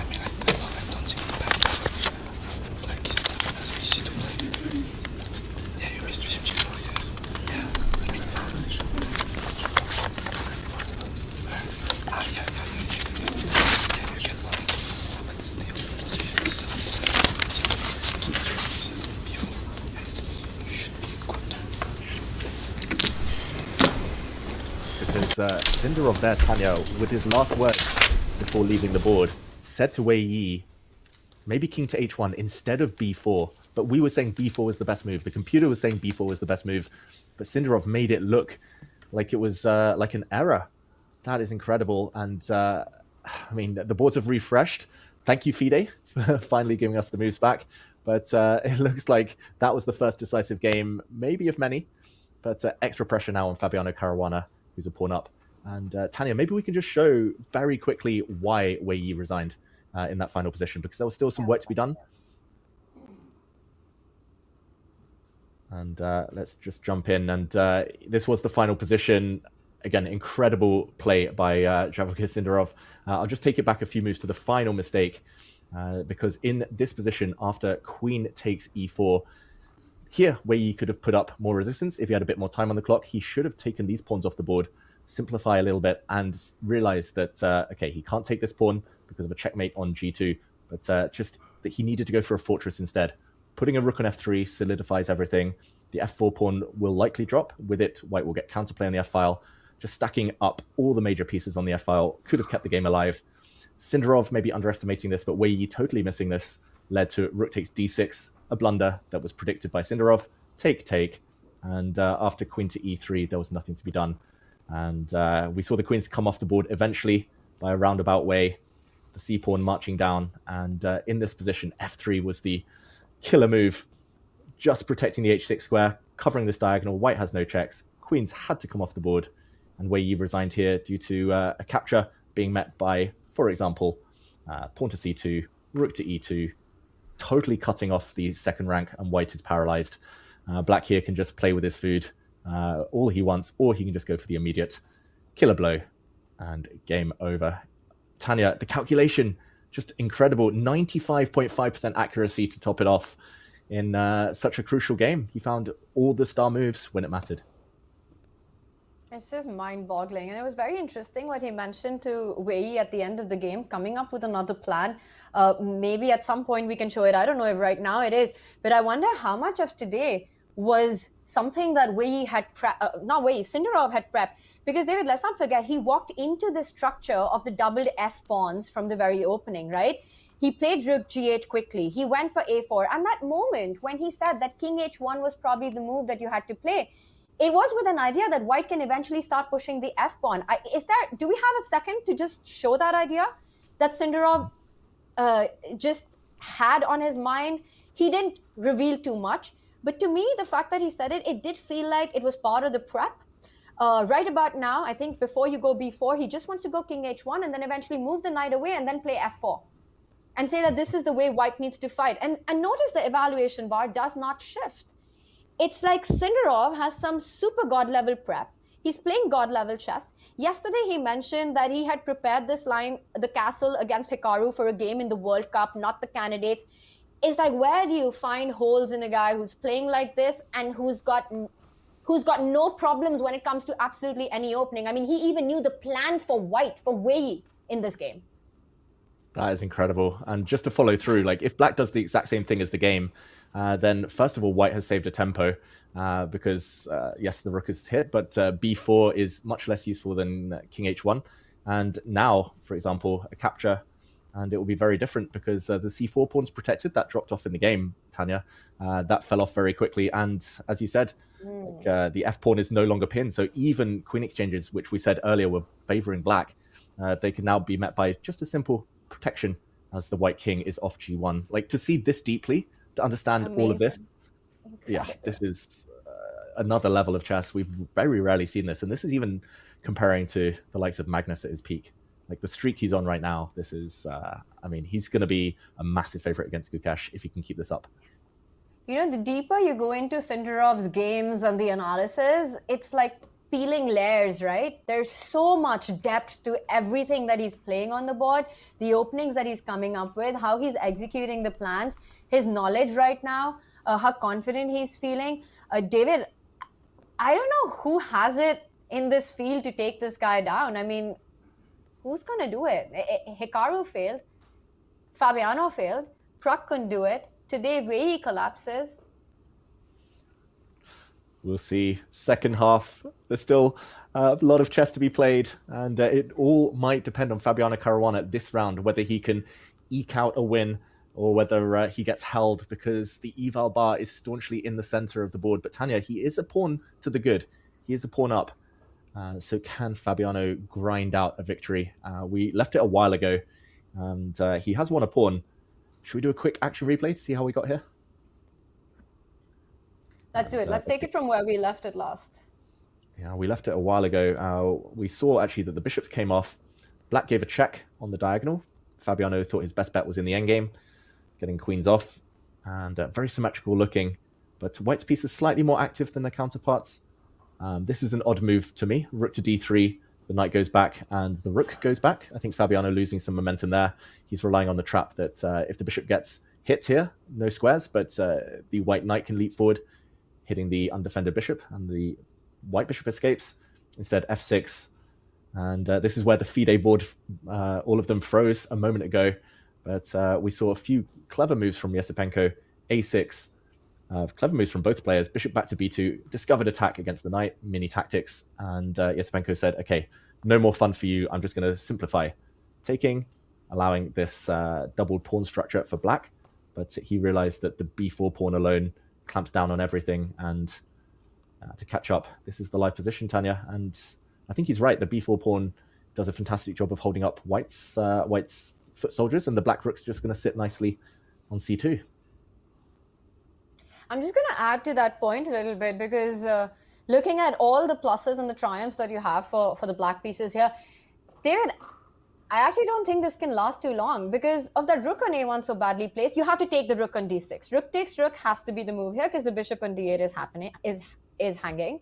And my question to you is, how are you actually escaping the chase that I'm going to put up against that bishop of yours? How do you fight it? You go bishop to a5. I do have rook to c5. You can't take the pawn on b4 because there's rook f5 check winning your bishop. Thank you very much. The only square that you actually have remaining to keep the game going is the b6 square with the bishop if you're Fabiano Caruana and you've just seen what Vachier-Lagrav's done and you want to go for a win. Bishop to b6. Keep chasing that rook, David. Bishop, let's say you go back to d4 to the center square. I won't stop here. I'll push that pawn forward. Only way to keep the game going, bishop b2. Thank you for just bringing up your pieces in this horrible manner. If your white rook comes on to c2, and if you're telling me rook b1 here is a winning attempt, I am not buying any of that. I mean, it's white now who's frozen, totally immobilized, can never move the bishop because the a2 pawn drops, can never move the a pawn because of en passant, and can never move the rook, defends the bishop. Black can just slowly start bringing the king to the center, start pushing the pawns. If anyone's playing for a win, it might be Yesipenko here. So Fabi might need to bail out. I think you're right, Tanya. We might see a draw in the next half dozen moves. Live position. Oh, he takes the rook as well. Ooh. Maybe rook d1 was the only other option in that position, but now it's almost guaranteed that we see this whole line. All right, so he puts the bishop on b6 to start with. Let's bring John in because we've been doing all our predictions here. I called out 2 decisive games here, and looking at this one, John, going into a potential draw, I know I had the support of our chat. Okay, at least the Twitch chat.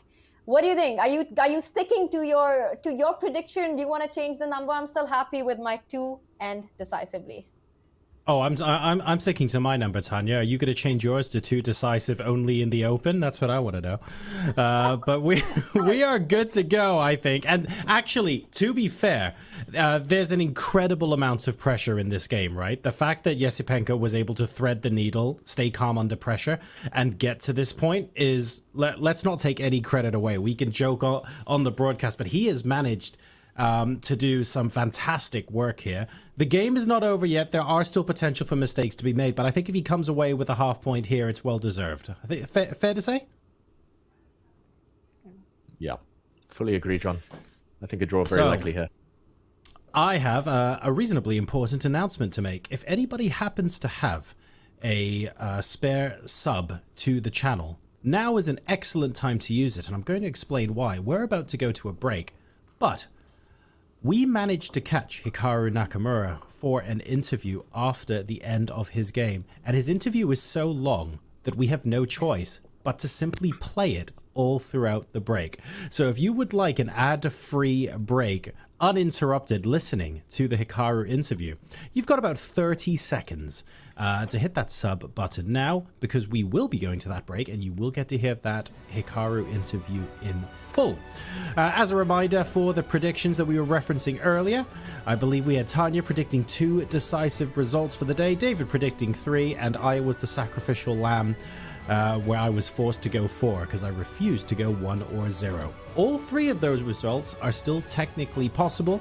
Remains to be seen which of those is going to happen.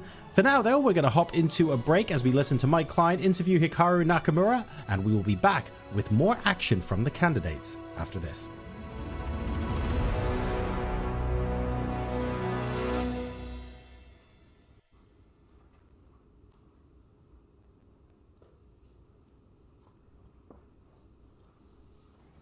Thanks. We're here with Grandmaster Hikaru Nakamura, who played the first game to finish today, a draw with Pragg.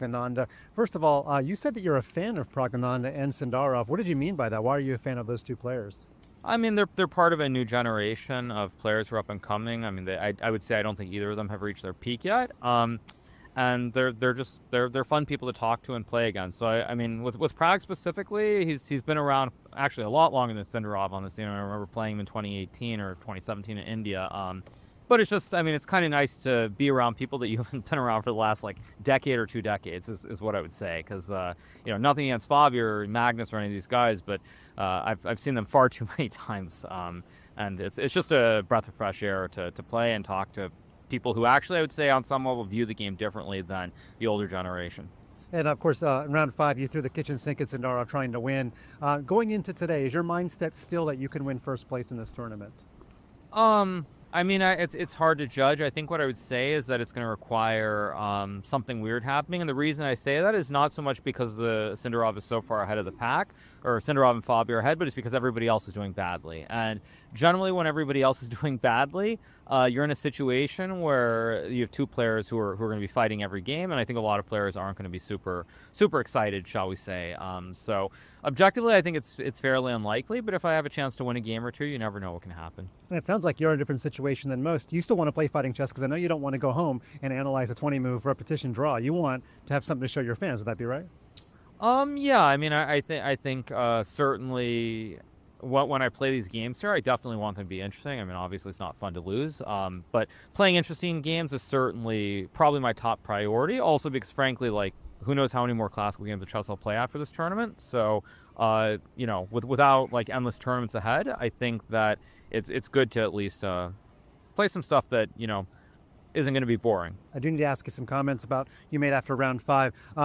The team members that you're working with, I know you're not going to say who they are, but are they team members you've worked with in the past at prior events? In past events, yes. Not all, but yes. Some of them have. And did you have some private meetings with them about the situation that unfolded, about you not having castles prepared? Not really. It was just a simple WhatsApp message, like you guys messed up, with a smiley face, and that's that. I mean, it's you know, I've played a lot of tournaments, and these things do happen. It's pretty rare that it's a situation where the team doesn't find a move, as opposed to me forgetting. But you know, these things happen. It's life, and it's easy to dwell on them and be very upset. But you know, I don't think that's very productive, and frankly, I think it's stupid to make people feel bad when they already are feeling bad enough about the situation. Got it. So it's just a simple WhatsApp message, and then you moved on and started focusing on round 6. Is that right? Yeah, pretty much. It's very chill. I mean, it's especially at this stage in my life and my career, like getting angry, like, or being really upset about games is just not a thing anymore. I feel like that's maybe one of the reasons you've used Chris Littlejohn for like 15, 20 years. I don't even know how long it's been, because you guys have probably developed so much trust. Is that one of the risks of taking on some new team members, that maybe you haven't built that rapport with them, that kind of thing? No, I mean, I don't think it's that. What I would say is that, you know, Chris and I have been working a very, very long time together, so we have a very, very good general understanding, you know, of each other and what his strengths are in terms of preparation and what mine are as a player. And it was just a bad choice conceptually to go into it. But as far as other team members, you know, it's just a matter of looking at the file, and they overlooked it. But as I said in the FIDE interview, and I think this is probably the important point, is that you have to be very careful when you look at this game, because I think I haven't seen, but I'm guessing on the internet people are probably saying why didn't they look at castles? And I do know from looking when I did my recap on chess.com with the weak engine that the castles, it shows up as like the top move.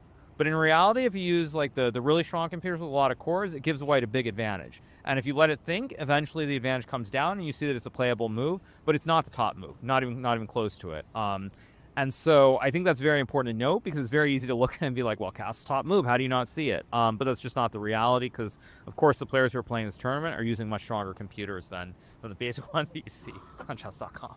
That's fast. Sorry. Fascinating technological insight. I think my bosses are going to hear that. They're going to take it to heart. 99% of you watching the chess.com engine is okay. For those of you at Nakamura's level, you need better technology, apparently. Well, I mean, I'll give you another example. If you go on this line with this queen d8, I think rook g1, there's one of those lines with the queen sack. I forget how it goes, where black sacks the queen. Yep. On the engine on chess.com, it's in like +1. And eventually, as you go through moves, it gets to like 0.2. So it's worth noting that that's the important point about the game yesterday, that it's not like it was super obvious if you were using much stronger computers, so it doesn't pop up. But, you know, these things happen, and it's just a shame it happened in this tournament. As I said in the recap, obviously I would have preferred this to happen literally any tournament over the last 4 years. Like, could have been American Cup, could have been Norway Chess, could have been anywhere, but it just had to be here. But, you know, it's for me, at least at this stage, it's pretty easy to shrug it off and just move on. And yeah, I'll just try to enjoy my time here. Great insight. Sounds like you've moved on or you've moved past it. I love to hear that. Good luck going forward. Mm-hmm. Thank you. Back to you guys.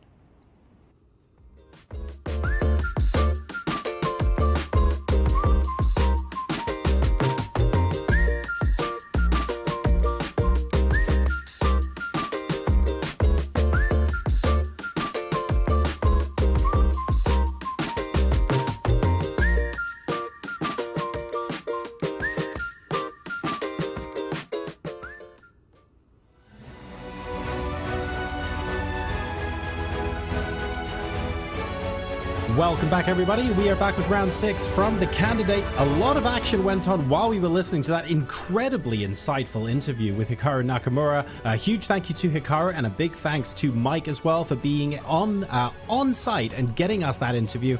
That was phenomenal stuff, and I hope you folks on broadcast enjoyed that as well.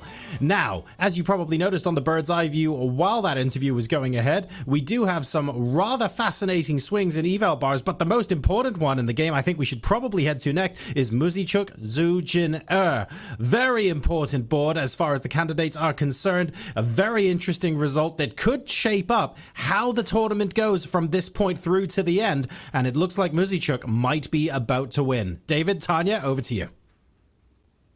Big moments, and there's been a huge swing just over the last dozen or so moves. That is Zhu Jin, the player, the woman with momentum on her side, who finds herself falling victim to a killer attack.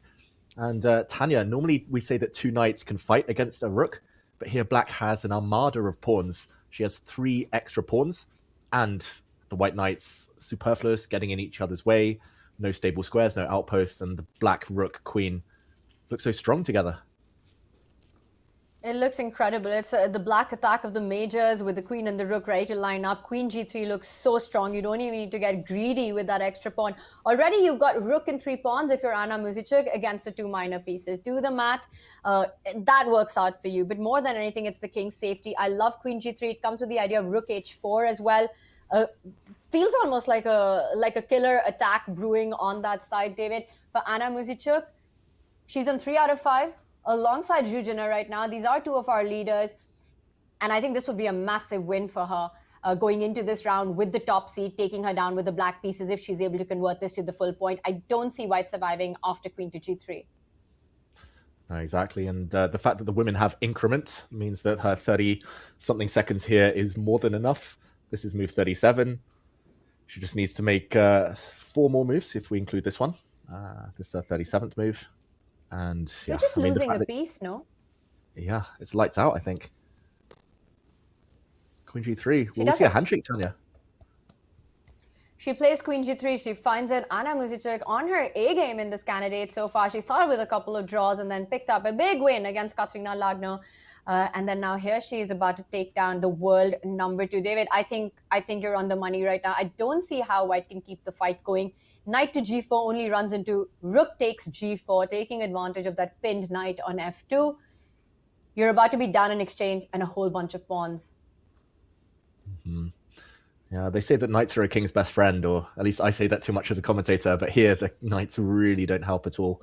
They need some pawns around to cement them, to anchor them, some protection for the king. And there we go. The clock is stopped. It is resignation. Anna Muzychuk, the last-minute entrant, winning this crunch, this key encounter. And she's guaranteed that she'll be in the lead. Whether she'll be joined is a big question now. I think Lagno is the only one who can catch up, but yeah, what a powerful performance. She made it look easy with the black pieces to attack and to win like that against a super strong player. Not easy, Tanya. She's looking like she's going to be difficult to stop. She's definitely going to be a big contender in this women's candidates. And for Zhu Jin, the roller coaster for Right continues. She's, I think, had the maximum number of decisive games in the women's section. This is her 4th decisive result. At 50% now is the world number 2, Zhu Jin. Not looking happy there on the camera for Anna Muzychuk. She's going to make a run for it. She knows she's in form. She hasn't lost a single game so far. And for her, before the rest day, she does face Alexandra Goryachkina. It's going to be a big fight. And I think she's going to do everything to keep that one under control. She'll start with the white pieces as well, David. Yeah, that is going to be a huge game. In the meantime, let's jump to another board where it looks like it's about to be a decisive result. That's between Katerina Lagno and Vachier-Lagrave, because we have seen twists and turns in this one as well. And I wish I could show everyone how many red moves there have been. There have also been a couple of brilliant moves from Vachier-Lagrave in that game. And it looks like they have just reached move 40. So we'll just do a quick wrap up. Here, Lagno is going to spend the extra half hour she's about to get trying to dig herself out of this. But it looks like a big attack, Tanya. And yes, the rook is defended by the knight, but White's pieces are just totally offside. Can't ride to the rescue, as the black rook is soon going to cost White her queen.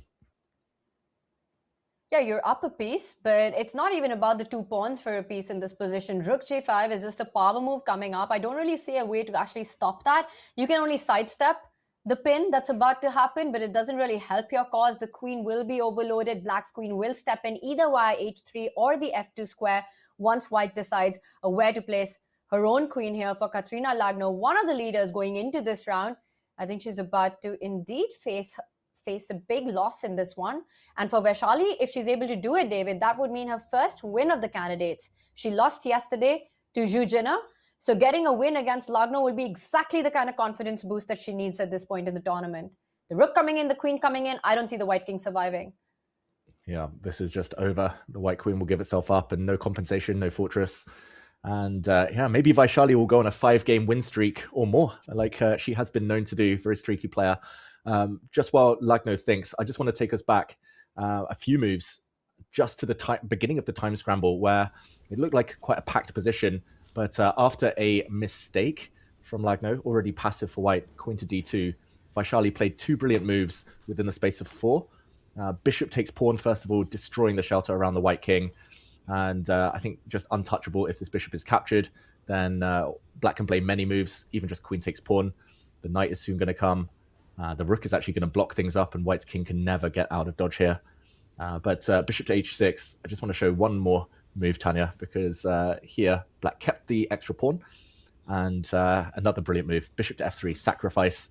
And this is just so thematic. Pawn takes bishop would just be met by a simple recapture, and checkmate is coming. This is really nice, clean attacking play from Vachier-Lagrave. And that's how she got to the winning position that we saw. Vachier-Lagrave, usually when she gets these kind of positions, she's on absolute beast mode. This is her bread and butter. When she plays a sacrifice for a very direct attack. I think for Vachier-Lagrave, what's really important is to be able to figure out ways to play more cautious positions, more controlled approaches. What we saw yesterday, trying to defend hard positions. I think that's where she's an absolute fighter, but hates playing positions where there's no counterplay. So finding something like this piece sacrifice, would have been very easy for a player like Vachier-Lagrave. It's just so up her alley, David, and I think then she executed it beautifully as well. If we play on and see and come to our live board. Yeah, let's do it. The bishop was captured. Not much else to do. This is a very clever move from Lagno here, trying to create some counterplay, but also giving the white king some squares to run to, so it doesn't get trapped behind its own pieces. And there was one moment that Vachier-Lagrave let Lagno back into the game. She didn't find rook takes rook, which would have been game over. Instead, she did open the door just for 1 second, rook to f5, to focus on the counterplay. And here, Lagno took the pawn, so actually a piece up with a winning advantage for white. So it did feel like there were some twists and turns, knight g5, but the final mistakes arose here. Bishop takes knight, rook takes rook was better. And here in this position, I believe it was the final blunder, queen to f1, when she should instead have maybe using the f3, been using the f3 square, or using her knight to ride back and save the day. Bit of an odd blunder, allowing g3 to collapse like that, but maybe provoked by the time issue. And Tanya, it looks like the game, I think deservedly, back in Vachier-Lagrave's favor. I don't think it lasts too long because I'm just trying to understand how white king even hides. Let's say you go to h1 and the idea of rook g5, and white tries to keep everything under control with a move like queen f1, saying I won't allow queen h3 check, or your queen stepping in y and f2. One move that comes to mind that I don't see a defense against, maybe there are many, but just simply line up the queen with the rook and start threatening queen h4, queen g3. And David, I don't even see how you're fighting the checkmate in one in this position. Yeah, this is where you wish that knight was anywhere else other than b3, or that the white bishop was anywhere else, or again that there was pawn shelter. That's a nice touch. Nice touch there, Tanya. Queen g3 was the killer move in the game we just saw, and queen g3 could be the killer move in this one as well. Muzychuk and Vachier-Lagrave both using the queen on the square very effectively. It all comes down to pieces here, right? The white king has got no pawn shelter at all. All the other pieces super far away when the action's on the other side, nothing coming to its defense. Vachier-Lagrave, I think after completing 40th move, has just gotten up. For Katerina Lagno, it's now just brand new problems. I don't see a way through here, David, for her to be able to solve this. I think this will be Vachier-Lagrave's first win at the candidates. Yeah, we'll leave Katerina to mull over the ruins of white's kingside here. I think she'll be in the tank for a while before maybe finally admitting defeat. We have had another result, and it's a surprising one, Tanya. Tan Zhongyi was able to build a fortress and hold despite earlier blundering. And Goyachkina, the streak continues, still winless, both players. And another chance slips away. Yeah, 6 games in and still hungry for that first win. And we did leave this game last thinking that you have to sacrifice your queen. And you did mention that that might be Tan Zhongyi's best chance to hope to be able to build it. And I believe that's exactly the path that she chose. David, if you want to do a quick deep dive into that, I will also point out that Fabi versus Asipienko is still on. In fact, Fabi found a way to keep the game going. The bishop isn't chased anymore around the board. That's the middle board on that top row right there. For Fabi, it's going to be all about whether he can break through with that a-pawn and make good of those 2 versus 1 majority on the left side. Should we just quickly check in with how Tan Zhongyi held on to her game? Let's do it. Let's very quickly jump before the big time scramble in the other boards. And this was actually the final position, and we actually saw a repetition of moves. But just to show exactly how she saved it, it was indeed a queen sacrifice. After a bit of a blunder earlier, we last left it with rook e to c1, a very difficult mistake to understand. But yeah, the tactics were all in black's favor here. The whole idea was that rook takes bishop, queen to f5. There was this incredible knight to d4 move, worthy of any diagram, with some back rank checkmates in the air. Instead, queen takes d3. She gave up her queen, queen takes knight, and after some exchanges, she was able to hold on. The black pawn fell off. We won't delve into all the moves, but eventually white was able to play the move f3, bring the king, and gobble up the pawn. And just to show why it was a draw in the final position, Tanya, simply everything's defended for white. This is how to build a fortress. From brick to brick, everything has to be cemented together. Very instructive, and also placing maximum of your army on the color of the bishop. And Tan Zhongyi finds a way from a very difficult game, a very difficult opening, and then keeps everything under control, still keeping her hopes in the race alive. But we've already had 2 decisive games, and it all started with the headliner, the big mover here at Cyprus, Vachier Sindarov, getting his 5th win against Wei at the candidates, moving to 5.5 out of 6. and our very own Mike Klein got up with the big man. Thanks, guys. And this is not on tape. This is actually round 6. This is happening again. Vachier Sindarov wins again. You just said this is maybe the tournament of your life. Why only maybe? Is there some tournament we don't know about?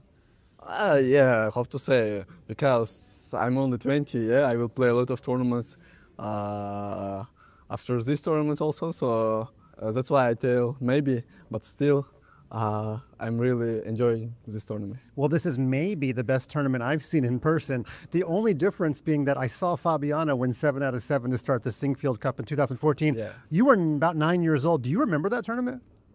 Yeah, of course, it was a big surprise for me when everyone was very strong and he was playing 7 out of 7. I really enjoyed his games. He was fighting every game in this tournament, and yeah. I know you're preparing for each game, and there's a long way to go.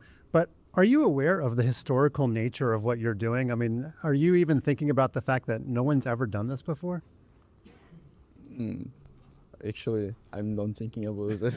Probably wise. Now, the other half of the Kasparov quote, you answered half of it in your press conference, was that when you're playing well, you trust your intuition more. Are you like really trusting your calculation and intuition because you're playing so well? Yes. Some moments I'm trying to it's not a good idea to play with your intuition, but at some moment I was trying to believe to my intuition and play a little bit faster. But in general, of course, every move needs to calculate very, very well. And because chess is like game, everything can be changed in one move. Yeah, you're playing so well in that time pressure. You're actually putting pressure on your opponents. No, I just talked with Nakamura, and he said that he's a big fan of yours. He's one of your competitors, and he's a fan. How does that make you feel? Oh, it's very nice to hear from him this kind of words. And I'm also, I was also one of the biggest fan of him. When I was young, he's really my idol. I have a photo with him like in 2012 when I was like small boy. It's my dad's computer probably.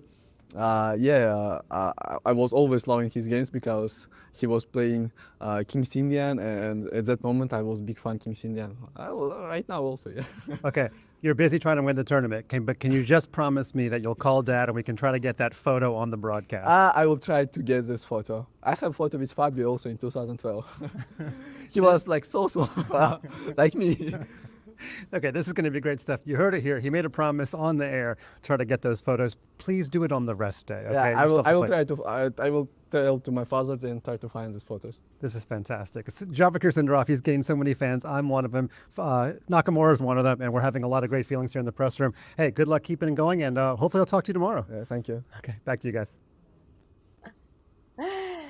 Thanks, Mike. What an amazing interview that was. Vachier Sindarov winning hearts with his play over the board, but also with his interviews right there. Lots of memories from 2012. To me, it sounded like, he's got a photo with Hikaru, he's got a photo with Fabi David, but it's the story of when your idols become your rivals, and he's taking them down one by one in Cyprus. Yeah, that's so relatable. And I think throughout history, there have been many cases like that. I remember Mini Magnus playing Kasparov, playing Karpov. And now we might be talking about Sindarov meeting his foes when he was young as well. But I think just that smile, it's so contagious. He's enjoying the moment. And if you feel good, you play good. It's no coincidence. He's making it all look like it's intertwined, fated, and all credit to him. But in the meantime, his biggest rival in this tournament has so far been Fabiano Caruana. And Tanya, it doesn't look like good news for Fabi fans. He's a pawn up, but the white rook is so passive that it feels like winning chances here are minimal. If you have to win this game as white, the one thing that you need to do is free up your rook, right, without losing a pawn. And the only way to do that would be to try to push that a pawn forward, either to a3 or a4, but with the black bishop and the pawn lined up and a strong hold on that square. The only way to achieve that for Fabi would be a very ugly bishop c1. And for me, David, that doesn't even solve your problems because there'll be check on the third rank. It's also just unimaginable that it could be a winning attempt. Black already has lined up an idea of f5 to try to completely neutralize the right side, or at least get rid of as many pawns as he can on the board. This is inching very close towards a draw, which would actually mean that Sindarov very likely to have a 1.5 point lead going into the halfway mark of the candidates. Exactly. 1.5 points. If he can maintain that after tomorrow and the tournament almost starts afresh, everyone has to face each other again. 1.5 points. That's not an easy one to, not an easy bridge to gap, but gap to bridge even. But Fabiano Caruana will get a shot at Sindarov in the second half. So that's going to be at the back of their minds. Like, I think at some point Fabi will accept that this is likely to be a draw. He's got to make 6 moves. He's got 2.5 minutes, so he needs to speed up. But yeah, a draw, he's not out of it, but he will need someone to stop Sindarov. Yeah, it was actually amazing to watch that interview with Mike where Sindarov also mentioned, right, that I am just really enjoying playing here. Candidates is not a tournament that everyone who qualifies enjoys. Not everyone, most people don't. And the closer you are to the lead, the more, the more you feel you're getting towards that ultimate goal of fighting for the World Championship crown. The pressure rises, the stakes rise. You kind of want to hide away, run away from the media, from the crowd, stay focused. But Vachier Sindarov, he's just so cool and chill, and he's having a good time. He knows that at 20, he's got many candidates ahead of him, but maybe, who knows, he might just need one to make it to the World Championship. Mm-hmm. Yeah, incredible. Shades of Magnus 2013 and others. We were talking about that yesterday, Tanya. First-timers who come in, they're not jaded, they're not scarred by past defeats, past results. And it has been a case that several first-timers, I believe, have gone on to win the candidates. He could just be the latest. I don't know if we ever found out exactly the number. Tanya, you're the historian here. You're the resident statistician. Do you know how many first-timers have gone on to win the candidates since 2013? I'm not sure about this, and chat will correct me, but in my head, I have to say, with the current format of the candidates as it exists, 8 players in a section and a double round robin, it started in 2013. Before that, it was different, and ever since then, it has remained as is. By the way, I'm a fan of this format. I'm going to say that. I believe it was Magnus in 2013 and Gukesh in 2024. 2 players who made their debut and needed only 1 candidate to go through and play for the World Championship title. But chat will correct me, David. I am just confused about one other name on that, which is even Sergei Karyakin. I don't know if the 2016 World Championship match, was that his first candidates tournament or not, where he qualified from. So chat, help me out here. Speaking of stats, here are some other fun things that are actually aligning for Vachier Sindarov. Apart from that, the whole debut scenario is the fact that, David, in this format, since 2013, everyone who's gone on to eventually be the winner of the candidates, at the halfway mark, there are 2 things that have been common for them. One is they haven't lost a single game till Game 7. Game 7 has been the earliest that they've lost the game at the candidates, and the name that I think comes to everyone's mind, Gukesh, 2024, losing round 7 to Alireza.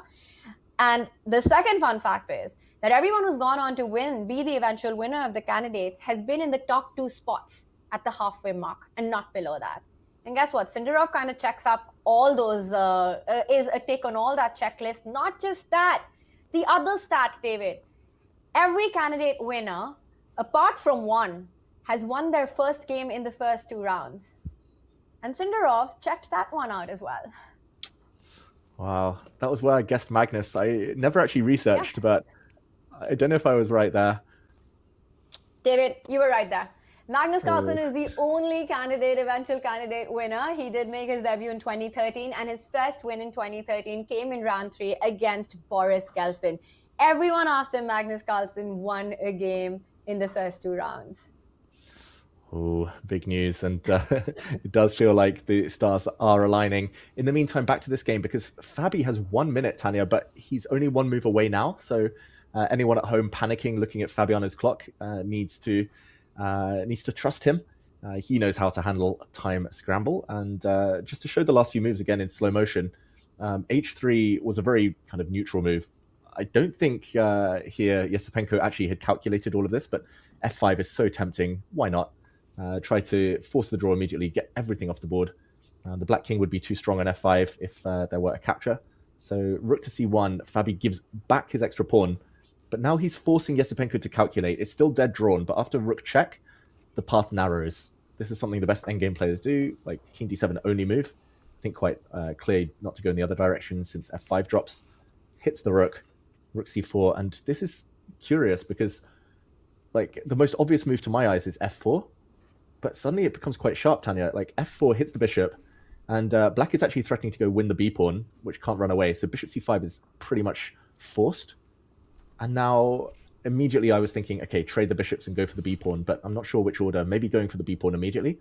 But suddenly, firstly, white can keep bishops on the board, and I'm not sure how to evaluate this. But if white doesn't want that, if white wants to go for a pure race, then also takes, check, king forward, takes. And we could see a race where white's king comes in and tries to gobble up some pawns. Fabi's taking a few risks here.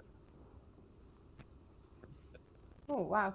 Oh, and I see we've got someone very special on our feature chat. It's none other than Anna Rudolph joining us. Hey, Anna.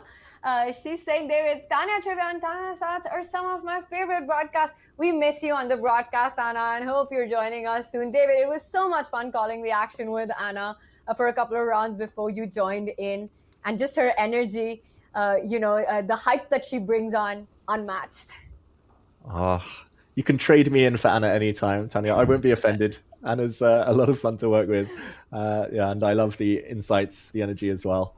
I've almost got the same birthday as Anna. We're almost birthday twins, fellow Scorpios. So we've always got that connection. I think you're a birthday twin with several chess players, no, David Howell? Who's that, myself? Or? Oh, sorry, I have somebody else very close to you in mind who's a birthday twin with somebody else. If you're free to reveal it if you'd like to. That I'm a birthday twin with. I'm a birthday twin with Robin van Kampen. I'm talking, okay, let me, a quick riddle here. Somebody very close to you is a birthday twin with somebody who... yes. Magnus may or may not have... Magnus may or may not have the exact same birthday, same day, month, year as someone else special in my life. Anyway, let's keep going. All right. I won't push you more on that.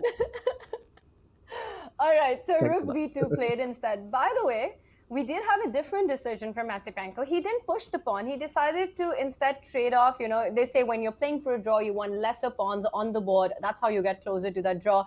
Also makes sense because at some point you can eventually sacrifice your bishop if there's a last eventual pawn remaining for your opponent and then try to hold a rook bishop versus rook endgame. Will be a lot of fun if that was to happen in this one. But after pawn takes pawn, king takes pawn, Asipenko calmly lines up his rook against b3. And not so easy to pick up the e5 pawn right now and equally hard to defend the b3 pawn. I kind of like this approach more than the other line you were showing, which still felt like Asipenko would have some work to do. Exactly. Somehow the black king is passive. So I think in all of those rook and pawn endgames, the active white king more than compensates for any material imbalance and only Fabiano could win. But here, actually, Fabi might be the one who has to be slightly careful since the black b pawn is by far the most dangerous of the bunch. And he doesn't look too happy. He has passed move 40 though. So running out of time there only gave him an extra 30 minutes. The king takes e5, rook takes b3. And I don't know how he pulls the break immediately. Maybe you try and get the bishops off in the near future. But I could imagine like the black rook just moving and the b pawn running. And I don't know, Fabi, there's not much to play for here. Like with the black bishop controlling everything, white's never winning this, ever. I mean, the black b4 pawn is the closest to the queening square, right? And it starts becoming a little bit worrisome right now. A bishop trade feels like the correct bailout here. A rook pawn ending with the material remaining, the piece activity should be an easy hold. But it's not the result that Fabi wanted, David. Looking across at the speed run that Vachier-Lagrave is putting out, a draw against Asipenko with the white pieces. And I think it's also resigning yourself to that fact that you've taken up all your chances, you've tried all the tricks in the book, but Asipenko has held this solid. And maybe another day, another time, but not today, Fabi.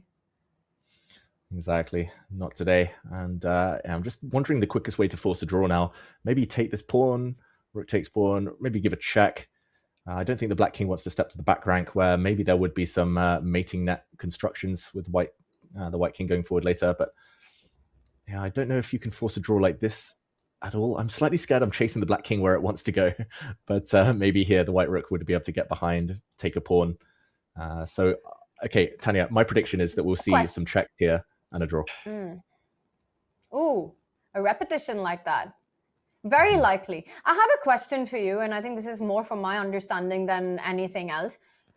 Why do you not like a bishop trade? can white just go, for me, bishop c5, even to just start with in this position, feels like the move that I would be very tempted to make if I wanted a shutdown.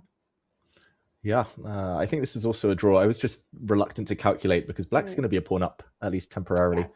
But probably something like this is just a very quick draw, pawn to b3. And I think, actually, you're right, just immediately the door is going to be shut and black won't be able to cling onto the extra pawn. So yeah, this is also a very likely scenario. Bishop c5 here or next move? And I'm going to add one more detail to that line that you just had. If black tries to defend that b pawn at the end of winning a pawn with sliding his rook back to b3, suddenly white can start targeting. Let's say you take it with the rook even, was what I was... Ooh, rook h5 check, David.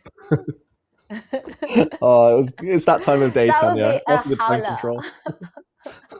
That'll be a howler and a half. That's my nickname at school, by the way. But not rook b5. I mean, is Probably it even a taking- broadcast if we haven't had a howler at least once, David? Exactly. Now rook b5, Tanya. Go on. So yeah, just coming to this position, I was thinking if you go rook to b3, then, you know, the idea of just transferring your rook h5, now you start targeting h7 and win that pawn instead. It just feels pretty clean to shut down the game like this, to my eyes at least. Yeah, fully agree. And yeah, I think the white king is so close that you never have to worry about the b pawn. And yeah, this, I think, is what Fabi needs to accept. Both players have 30 minutes. I don't think Yesipenko's ever going to blunder this. He's so convincing in general in endgames, but he's quite a good technical player, Yesipenko. So Fabi, it's time to bail out and accept that tournament situation is not in his favor yet. But it's always frustrating, right, Tanya? When you've got a white, when you feel like you need to win, you're playing one of the tail enders, one of the underdogs. It's always frustrating feeling like it's half a point lost rather than half a point gained. But sometimes that's the reality at the top level. And actually looking at the pairings at the start of the event, Fabi would have wanted this particular segment with round 5 and round 6. He knows he's got white pieces. He knows he's playing against the two bottom seeds, Matthias and Esipenko. In your head, you're counting that as your big chances to rake up the points. And then, you know, you've got this guy, Vachier, who's running, who looks like he's running away with it. And I want to talk a little bit about that right now. From Fabi's perspective, this is so close to chasing Sindarov with a 1.5 point margin now, right? I don't really see Fabi getting winning chances in this endgame. And that's not easy to deal with because going into that halfway mark, he's got Pragnananda coming up tomorrow with a rest day, which with the black pieces as well. So you know you're going to be sort of the one who'll try to keep things under control. It almost starts feeling that when somebody has a 5.5 out of 6, you don't have the whole tournament anymore. You need to try to win as quickly as possible. This is no traditional candidates because we haven't seen this happen in the candidates before. Exactly. And I mean, we were talking about first timers and Sindarov being fresh, being confident, first time, no trauma from the past. But Fabiano, he is the definition of the nearly man, like across so many different time formats. Freestyle recently nearly became world champion there. Classical nearly became world champion 2018. Candidates, he's had a great track record, but also some near misses. I wonder whether in the back of his mind, he's like, oh no, not again. I'm actually playing quite well. I'm in good shape, but suddenly someone's having the tournament of their life. How is this fair? And then you start to spiral. And I could see all of this going through his mind now rather than the actual moves because he knows the position is drawn, for sure. But it's just that emotion attached to the tournament situation. We've spoken about the score requirements to get to that spot of the World Championship, right? Usually it's at 9 out of 14. It's the +4 that gets you there. Sindarov with 5.5 out of 6 needs 3.5 points from the remaining rounds. 3.5 points, and how many rounds is that, David Howell? Help me out to do the maths here. 8 rounds to go. 8 rounds to go. He needs 3.5 points to what would almost seal the deal for him. Yeah, statistically, he is a huge favorite, Sindarov. He can afford to lose a game and draw the rest and still be a big favorite. That would require Fabi to go on a winning streak and win a couple of games towards the end. I think it will come down to that head-to-head. In football, soccer, like it's 3 points for a win. They say it's a 6-pointer when the two direct rivals go head-to-head because it's either going to be kind of 6 points in that direction or 6 points in the other. It could be a huge swing. And when these two meet, when it's going to be Sindarov against Caruana, it's going to be almost that 2-point difference. It could be Sindarov with an insurmountable lead. It could be Fabi back within half a point. So yeah, there's still plenty of time, but yeah, this game should be a draw. Fabi just needs to end it here and now before he takes any more risk. Well, Sindarov has been pretty much leading from the start, the candidates. In fact, leading almost seems like an understatement when we speak of Vachier. In the women's section, it's been Anna Muzychuk who's been putting on quite a show. Don't forget, she's been the last-minute replacement for Humpy, knowing a week before the candidates starting that you're going to play there, then coming into it with 4 draws and 2 wins and a big one today, taking down the world number 2. Anna Muzychuk on fire as well in Cyprus, and she's joined by Mike Klein. Thanks, everybody. We're here with the leader of the women's section, Grandmaster Anna Muzychuk, who took down one of the pre-round co-leaders, Zushi Nerchene. Now, in the game, you played this really nice knight maneuver. You re-maneuvered your knight from f6 to d4. Do you think that was one of the key ideas of the game? Now that you said, I started to think of yeah, because I made many moves with my knights. It was just, a slow game, and where we were trying to somehow regroup our pieces in the best possible way. And yeah, I thought about doing that. I feel like your opponents are a little bit afraid of you. Goryachkin did just trade all the pieces off, and Zushiner didn't go for very much today. Are you getting the feeling that they're not really trying for much against you? They're maybe fearful of you? No, I think it's just how the game goes, because yesterday I think I surprised Goryachkina, and she didn't know the line, and then she decided to opt for a safer option. Well, today, Zhuzhina, actually, I think her position was slightly better, because I think it's easier to play with white, but when she started this h4, knight h2, I think this was the moment when she misplayed it.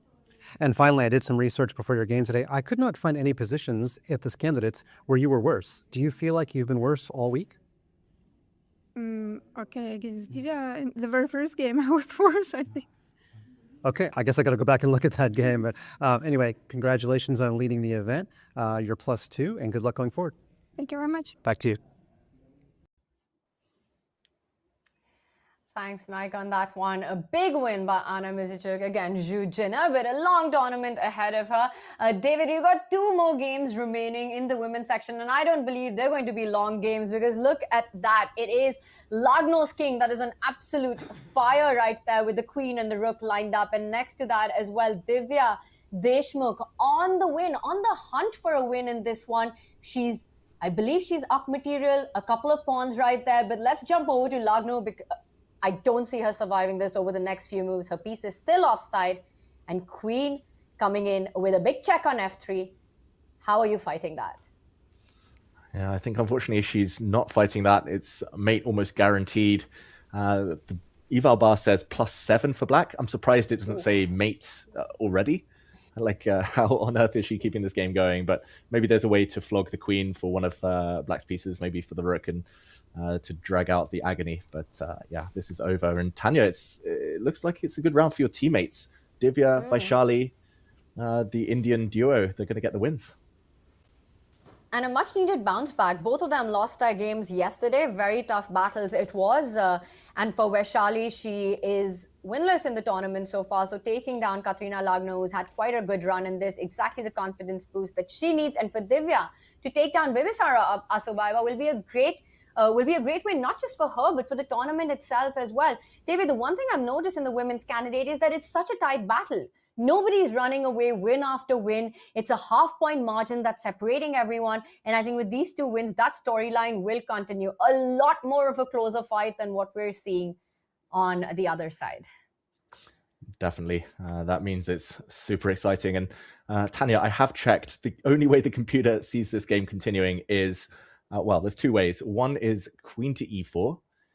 This was actually my first instinct, but I kind of stopped here due to, firstly, a check. I just assumed this was mate, but computer points out that maybe queen to f2 is even stronger, just setting up the mate. And now it really cannot be stopped. It's going to be mate on one of these squares. And the reason it's not game over instantly is because white can give up the queen for the rook.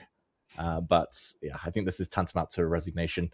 Yeah, I don't think this is going to happen. And the only other option, bishop to e4, also feels matey. Apparently there's no immediate knockout So I think this is going to be the way forward. But Black can, for example, give a check. Black can do multiple things. Again, queen to f2, just like we saw. And the end is nigh, as they say. Rook g5, another nice one to just shut this diagonal, stop the white queen defending h4, and white is forced to part with material. And Lagno's fighting it. She did go for the bishop option, trying to keep the queen free. Rook g5 looks exceptionally strong. I think the point of bishop e4 is that if you do move in with your queen, in the other line, as you mentioned, there was no escape after queen to f2. Here, at least you can play queen to e6 and say, I'm stopping the rook check on h3 for the time being. So trying to hang on with the thread, but the thread, I think, is about to be broken with either rook g5, but even this looks completely winning. David, a move like rook g4 comes to mind here with the idea of queen h4 check now. The white king completely boxed up, checkmate, inevitable, I think. Yeah, not surprising with such a bare king. Forgot to get dressed this morning, that white king. And yeah, Lagno's had an up and down tournament. Like, it feels like either she's playing genius tactics or she's on the other end of genius tactics. It feels like someone's getting attacked in her games, and the attacker always seems to win. So she just needs to stop trying to defend and just go for the opponents. But yeah, lots of decisive action in the women's tournament. Vachier-Lagrave's going to catch her up. Interestingly, her tournament so far, and this is me just feeling like this one she doesn't save, is very, very similar to how Zhu Jin's road has been, with 4 decisive games and 2 draws. Of course, that is counting that Vachier-Lagrave converts this one into a full point and ending up at 50% going into that halfway mark. But because the battle is so close and so neck to neck, I think everyone has a shot. The women's candidate, it's not going to be about trying to create brash chances because somebody's running away. I think it's the long game here. It is truly a marathon for every player. They have to pace it out. Yeah, on that note, Tanya, like, assuming that Vachier-Lagrave wins now and that Divya wins, yeah, they'll both be within 1 point of the leader still, even though they started today as the tailenders at the bottom of the standings. It's just incredible. Like, you would think that one of the co-leaders winning would separate herself from the rest of the bunch, but no, it's still super tight at the top. And rook g5 played by Vachier-Lagrave on form. No checks for white, and unstoppable checkmate threat unless she gives up the queen now. It might be the moment. It might be the moment that Katrina Lagno puts her hand forward in resignation, or she might give up the queen. I don't see a fighting chance there, David. Queen takes rook just doesn't feel like any fortress possible with the king completely open, the 2 pawns moving up the board. Bishop g2 could be another trying to survive a couple of moves of attempt. Yeah, you're right. Actually, I missed bishop g2 originally, but luckily the white queen on e7 is undefended. So after this check, black can throw in one last brilliant move. She's already racked up a couple this game so far. Rook takes g2, giving up the rook, but the white queen would fall off the board at the end. So queen versus rook advantage. Maybe she'll try one last move, Lagno, but if it is anything, then it's probably bishop g2.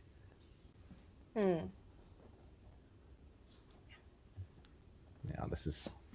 it's too long gone. It's too far gone, this defensive attempt.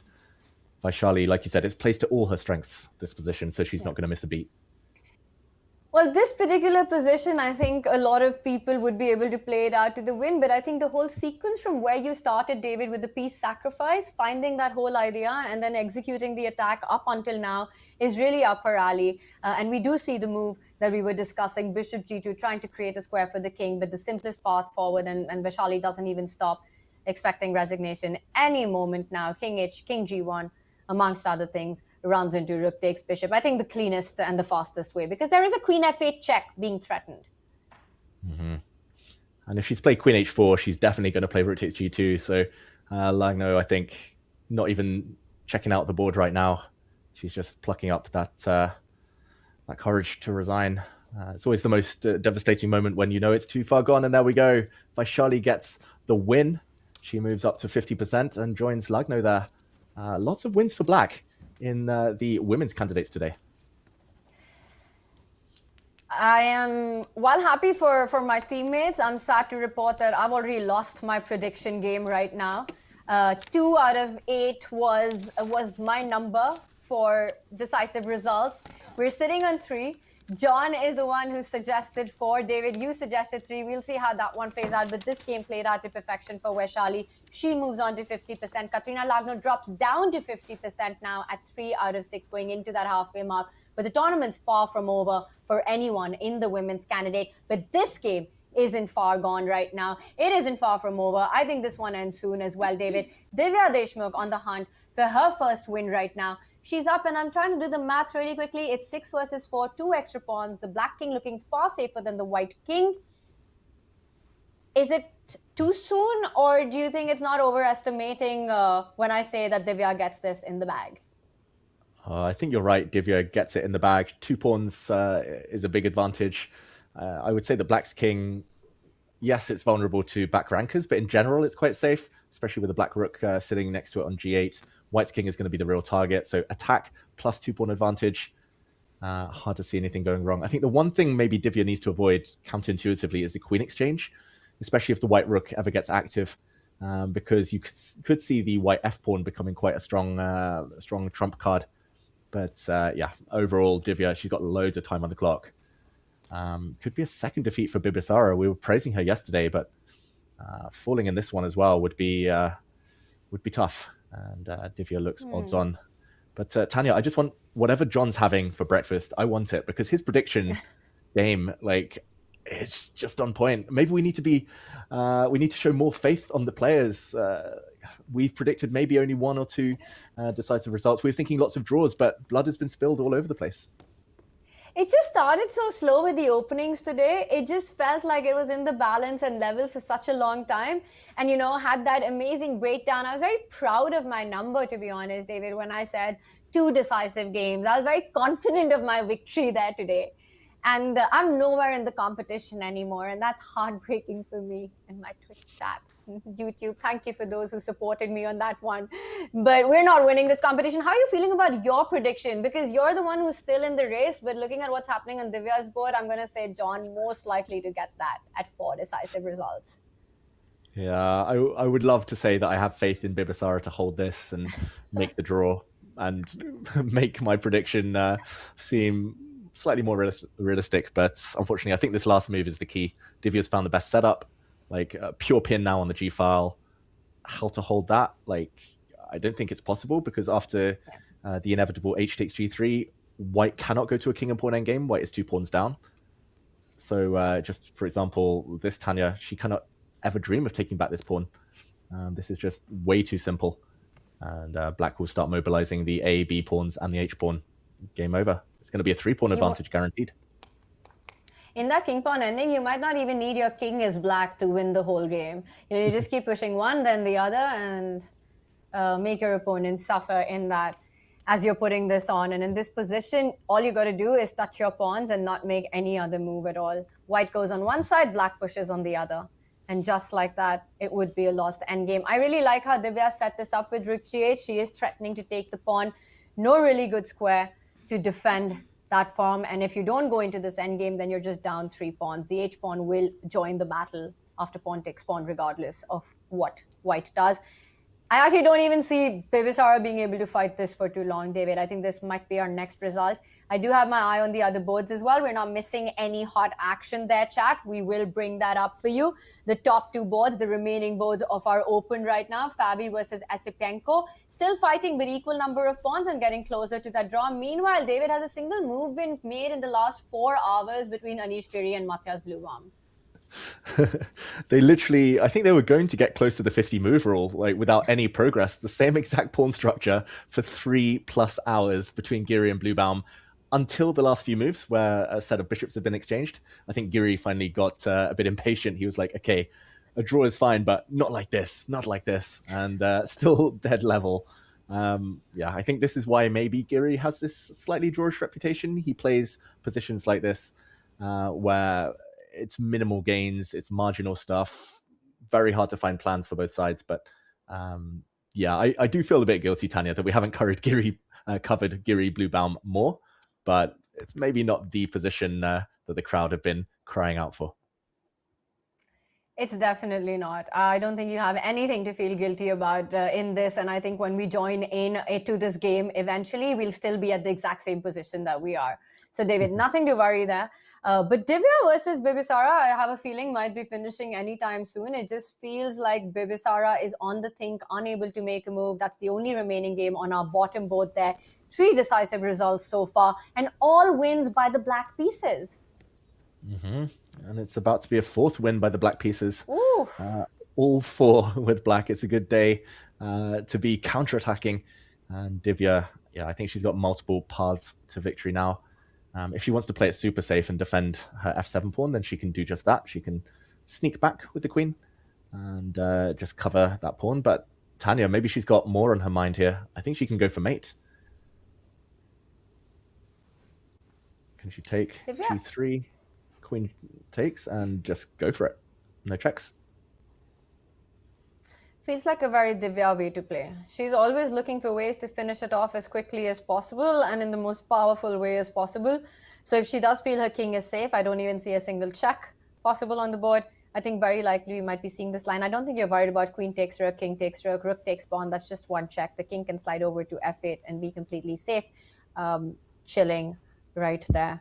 So Divya, all happy choices in this moment for her. All happy choices. And yeah, you know her best. I think she will take this pawn, Tanya. Multiple other ways, of course, but why not go for it if you see it?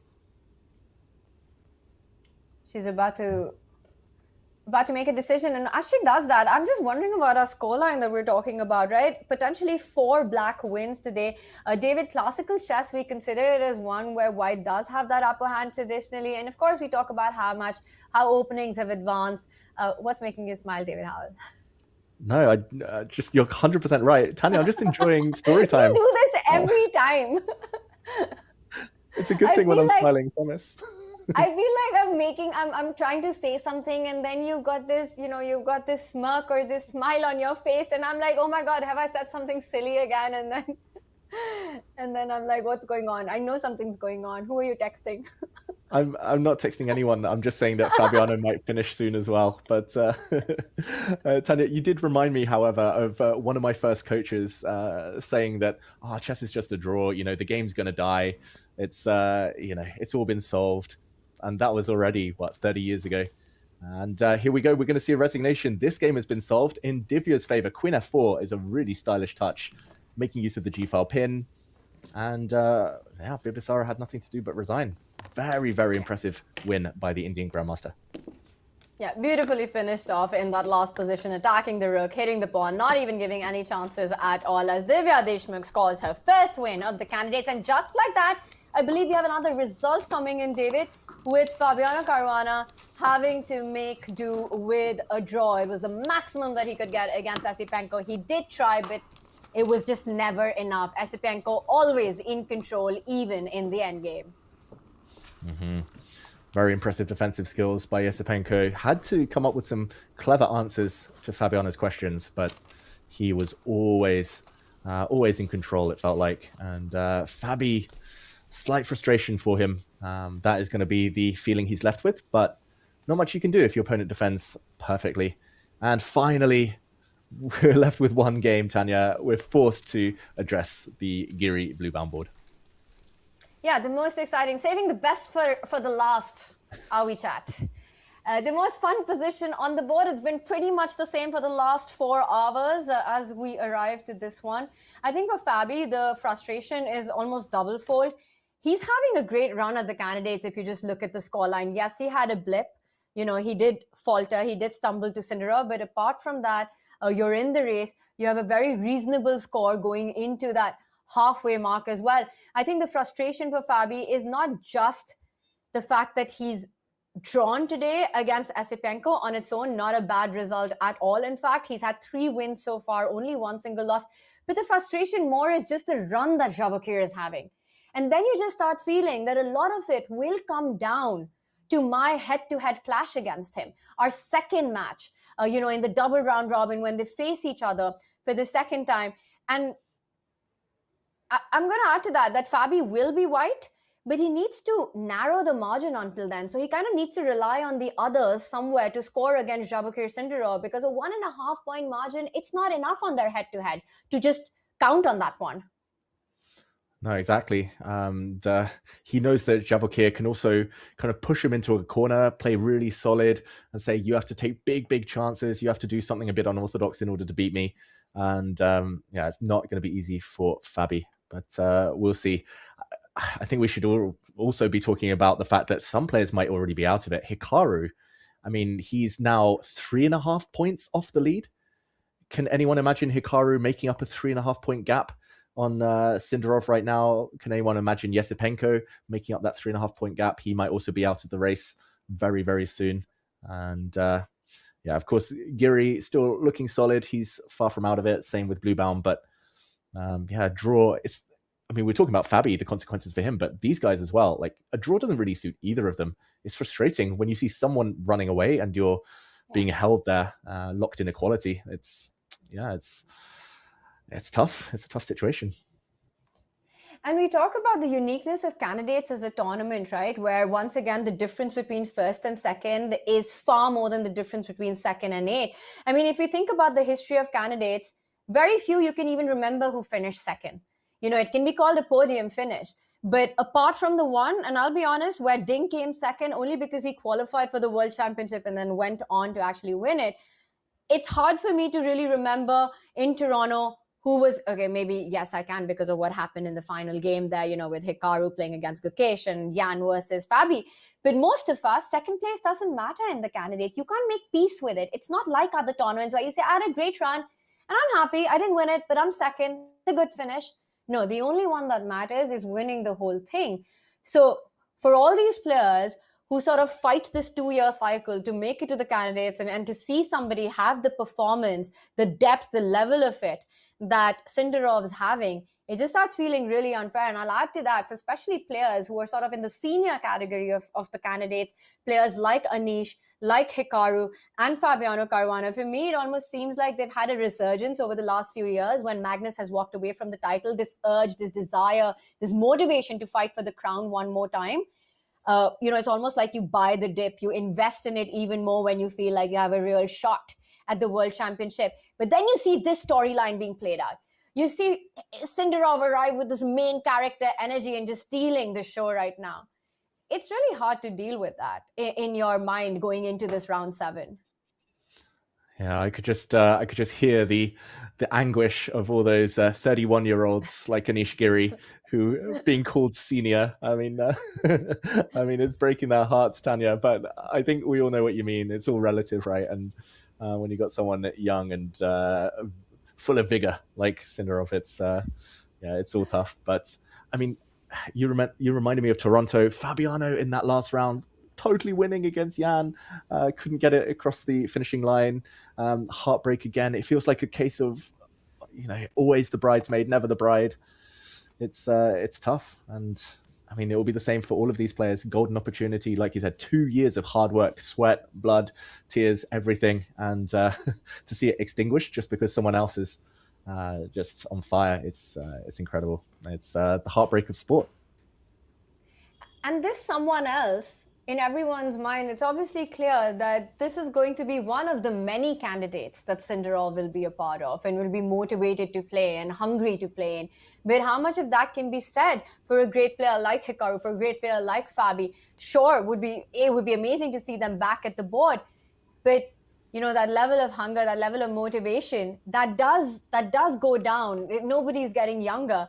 And I'll add, I'll just add to that it almost feels for the likes of Hikaru and Fabi, and with the phenomenal chess depth that they've had at their peak, and just the players they've been, just incredible chess players. And I'll add Anish to that group as well from this candidates. You know, they were in the Magnus era. Most of their chess life was spent in the Magnus era. So becoming a world champion was just incredibly difficult. Getting that title, every time Magnus played, he was a massive favorite. And then now you feel like you have your chance. And then this is what plays out.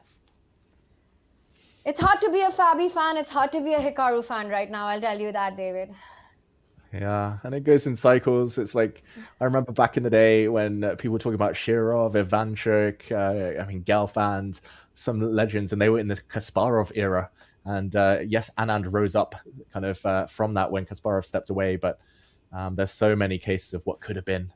What could have been. It's tough. I think for Hikaru, maybe the last chance was that time when he could have banked second with a draw against Ding, but couldn't hold. And he said he didn't really care. He didn't believe Magnus was walking away, but Magnus was quite open about it. Magnus, he was not hiding the fact that he was going to walk away from the World Championship. So I think that was maybe the one moment Hikaru will look back on with regret. This tournament, he's never really been in it, at least so far. So we'll see. But in the meantime, Tanya, we're talking about anything other than the chess because it looks like the players are finally starting to repeat the moves, doing a bit of a night dance.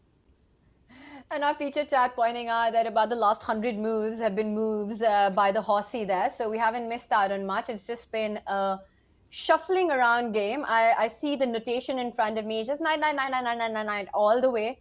And finally, it is the king that's seeing the day of light. The light of day, even? I did that earlier, Tanya. It's, I mean, it's no surprise the players sometimes make mistakes in the 5th, 6th hours because it's hard for us as well to keep our minds about us. But I mean, this is not part of a major plan. I thought actually maybe the White King, after defending F2 on the 2nd rank, moving the E2 knight out the way, might just kind of journey on over. But I think B4 is so unrealistic that pawn breaks won't happen. And just to point out, like you said, nothing's really been happening, Tanya. But I want to take us back to move number 54. What is it? Is this move 61? Wow. I want to take us back to move 16. And this was the pawn structure.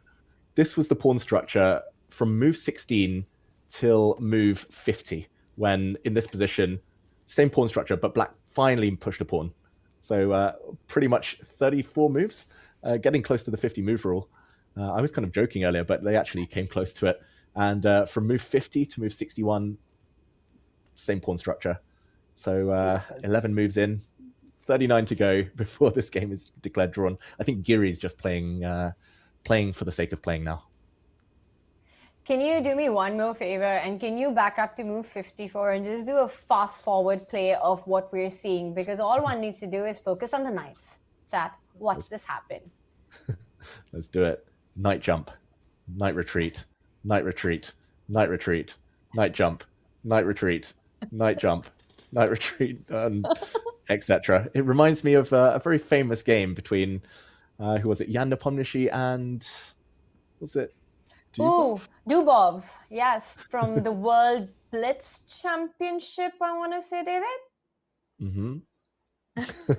Maybe the less said about it, the better. But yeah, lots of knight moves in this one. You know, the World Blitz Championship, they're just always full of drama. And somehow, Jan Nepomniachtchi is on the side of them. Yeah, it's strange seeing a candidates without Jan. Like, it's been a while. Yeah.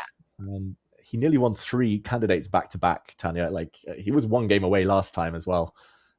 He's a big game player, big match player. I mean, a player to have won 2 candidates. I'm again trying to think who did that. Can't think of any other name except Jan Nepomniachtchi. I'll also add to that, you know, we've been talking about the score generally traditionally needed, and I have a feeling maybe we're setting a new record in this candidates with the way it's going. But so far, it's been a +4, 9 out of 14. Jan Nepomniachtchi, Madrid 2022, won it with 10 out of 14. I want to say he had a plus, or 9.5 out of 14. He won it with a +5 score, David. 1 round to spare. He just crushed the field, and there was just no competition left. And it was the one time that a player won with +5. And that was Jan Nepomniachtchi. Yeah, and there were actually some shades of what Sindarov's doing now. Like, Jan Nepomniachtchi in that tournament, like, players were so scared of him at some point that they were self-destructing. He was winning multiple games on the black side of a Petrov. And I mean, across a couple of candidates, he was doing it to Richard Rapport. He was doing it to Wang Hao. It's as if players, they came to the board and they just felt like his energy was too much. And it feels the same with Sindarov. Like, Wei Yi is such a solid player, nearly never loses. Like, okay, he blundered against Fabi early in the tournament. Occasionally that happens, but it just felt like Wei Yi, as soon as Black's bishop landed on d4 today, he gave up hope. He just felt Sindarov's energy was too forceful and powerful. And yeah, again, trying to dodge this game. But Tanya, I think that this is going to go on for a while. I think we have to dig in a bit deeper but nothing has changed so far. Well, I think we're going to see some more knight jumps, and one plan can be to try to bring the knight to d3, one would think. But wait a second, it's been there, done that before when you're white here, either via f4 or via c1. The other knight to a4, well, that's been there as well. David, I think Anish might play on, but I'm not really seeing a breakthrough. And I'll just want to add a little bit to what we were talking about. You know, you said that missing Jan Nepomniachtchi here, it's kind of strange to have a candidates without him. We've grown so used to it. I think one other player who I really thought would be incredible and who I was really expecting to find at the candidates, and I think it would have been amazing, is Alireza Firouzja. I think without Alireza and Jan Nepomniachtchi, there is something about the field. While exciting, it does feel like we're missing these two players. Yeah, Alireza has contributed to a lot of drama over over a couple of candidates tournaments. His 2 appearances didn't go his way, surprisingly. I think just bad starts contributed towards a bit of tilt, and he played spoiler against Gukesh for 1 game last time, but other than that, had a bit of a tournament to forget. But yeah, I agree. He would contribute to even more decisive games. I think John would probably be predicting 5, 6, maybe even 7 decisive games if Alireza was in the field. Also, on that note, I'm just going to add, currently, David, you and I are out of the race, by the way. It's John's prediction with 4 decisive results. He's going to get this cake and eat it too. I mean, oh my God, we're not going to stop listening about this once he joins us again, because there's only 1 remaining game right now. And I don't think Anish is making much progress on it. Chat, John's going to have a field day with this. I can see him in our call nodding away. Oh, he's so smug. Look at him. He's always right. He's always right. That man, John Sargent, the quizmaster. Oh my goodness. All right, 1 remaining game. But David, the fact that, again, we've got more knights shuffling around, Anish wants to play this on. And I do see the evaluation bar doesn't sit exactly on 0.0. It gives an edge to white. So, yeah, I'm going to ask you why. Break it down to us. You're asking me to have a deep kind of a horizon further than any computer, Tanya. Thank you. Yeah, just put your deep blue bomb mode on and tell us, why is this better for white? And where is Anish Giri's hope, if at all? You've written a book called Grind Like a Grandmaster. I know. And yes, thank you for the plug, Tanya. It's somewhere behind me, somewhere there. But even I, someone renowned for being a grind master, would probably give up hope soon. I think the only plan is to push through with b4.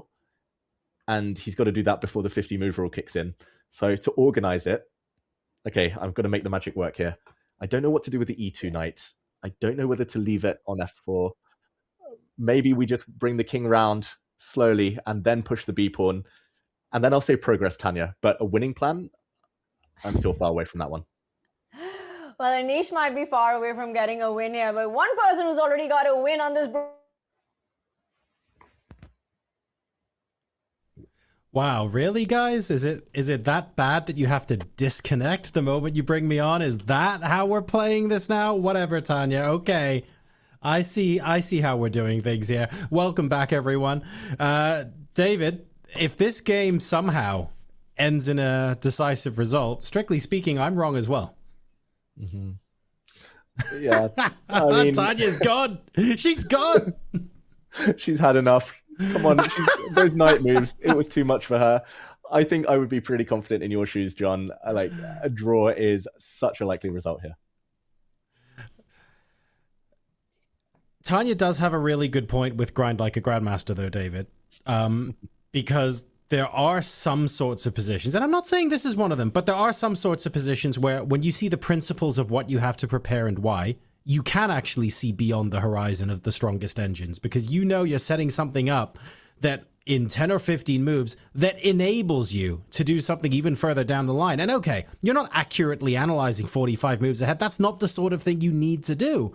But the point is, if you see there are 2 or 3 things you need to do in principle, and each of those things takes 5 to 6 moves of maneuvering, you suddenly start looking like you can amazingly see 20 moves deep. This could be, or these sort of closed positions can be those sorts of moves. And I appreciate It sounds like you don't think this is one of those situations, but maybe give us some insight into when you can have those sorts of situations where it does feel like you're a genius compared to a computer eval. Yeah, that's the key theme here, the key trick, John, to make it look like you're doing something to scare the opponent, to get them maybe to break the tension first, to get them to flinch first. I think ultimately it is those kind of 3-4 move plans. Improve the king, improve the knight, ideally with some threats along the way, some traps that you set. But ultimately, chess is all about pawn breaks. It's all about open lines. It's all about creating tactics sooner or later. So if Giri is able to do that with pawn to b4 at the right moment, yes, this game will continue. Maybe we'll put some moves on the board later, but I think we can predict Bluebaum's moves in the meantime, because knight f6, knight e4 has been almost a pre-move for him in the last 20 minutes. It does feel a bit that way. Some interesting body language as well. Just before knight e4 was played, you could see Anish look up to Matthias Bluebaum, give him maybe 2 or 3 sort of glancing looks with his eyes. And I don't actually know if that's Anish saying, yeah, okay, maybe there's not much life left in this position, or if he's saying, you really want to go for this? I can't quite tell based on the body language, but luckily for us, we have an expert in competitive body language joining us on the broadcast again. So welcome back, Tanya. You didn't have to leave as soon as we talked about my predictions. I mean, I wouldn't have taken any offense. You can lose gracefully as well as win. I know you're used to winning all the time, Tanya, but it's okay, honestly. I'm too competitive. I couldn't handle it, you know, John. I knew you'd come in all smug and you wouldn't live it down, and I knew it was my moment to just sign off for a bit. But no, it wasn't you, John. It was the position on the board. Well, the position on the board might not change very much in the next couple of minutes, so we'll take this opportunity to head to a break. Now, will this be the last break of the broadcast as knight e4, knight e1 is played on the board? We don't know. It depends on how long the players want to keep pressing, but we will catch you after a couple of minutes, and we'll see if this game's any closer to conclusion.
We are back with the FIDE Candidates 2026. One game remaining out of 7. 4 decisive results, just because I see Tanya next to me on the screen. 4 decisive results, but in theory, it could still end up being 5. We'll have to wait and see.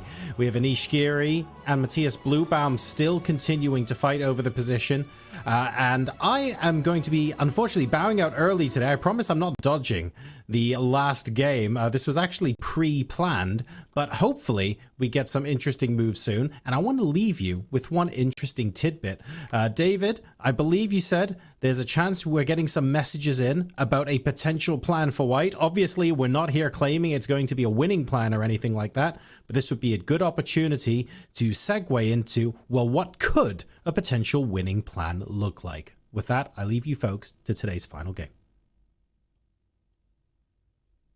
And John there, thank you for that, throwing me in to a position where even the great Anish Giri, a grinder in his own right, is struggling to come up with the most constructive plan here.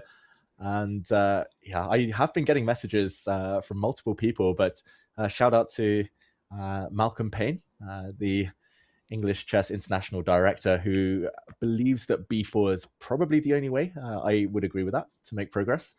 And he thinks that putting both rooks on the back rank, so for example, one rook on c1, one rook on b1, I'm not sure where the white king should go, maybe on e1, and then pushing with b4, b5 is the way to create headroom or headway here. And white's 2 versus black's 3, that's a minority attack in the making.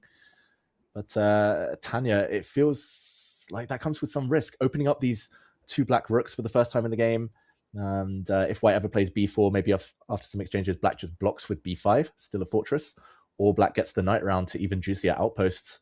I did count in that break because maybe boredom was a slight factor, but I did count that this knight has moved 29 times out of 71 moves, the same knight for black. So he's been doing a lot of exercise with the same piece here. What do you think, Tanya? Should we jump in with some variations, or should we chat again about Hikaru's chances in the tournament? Always Hikaru's chances in the tournament. You know that's my pick every single time. We'll hold on with that thought just yet. David, because you did mention a really interesting idea, and I think in Anish's radar, that's exactly what this is about. It's going to be a long grind. He knows that this is a risk-free position that he can pretty much play on forever. I wonder how much of it is that he wants to also get Matthias low on the clock, as low as possible, and then try to go for that plan of b4, b5, and perhaps black will not have enough time on the clock to handle those questions. I think with the way he's regrouped the knights, he is looking at that b4, b5 advance. You know, also the rook's really nicely placed and ready to jump onto the open, either b line or c line, once you're able to achieve that minority attack that you mentioned. But he's only delaying it. This is not Anish settling for a draw.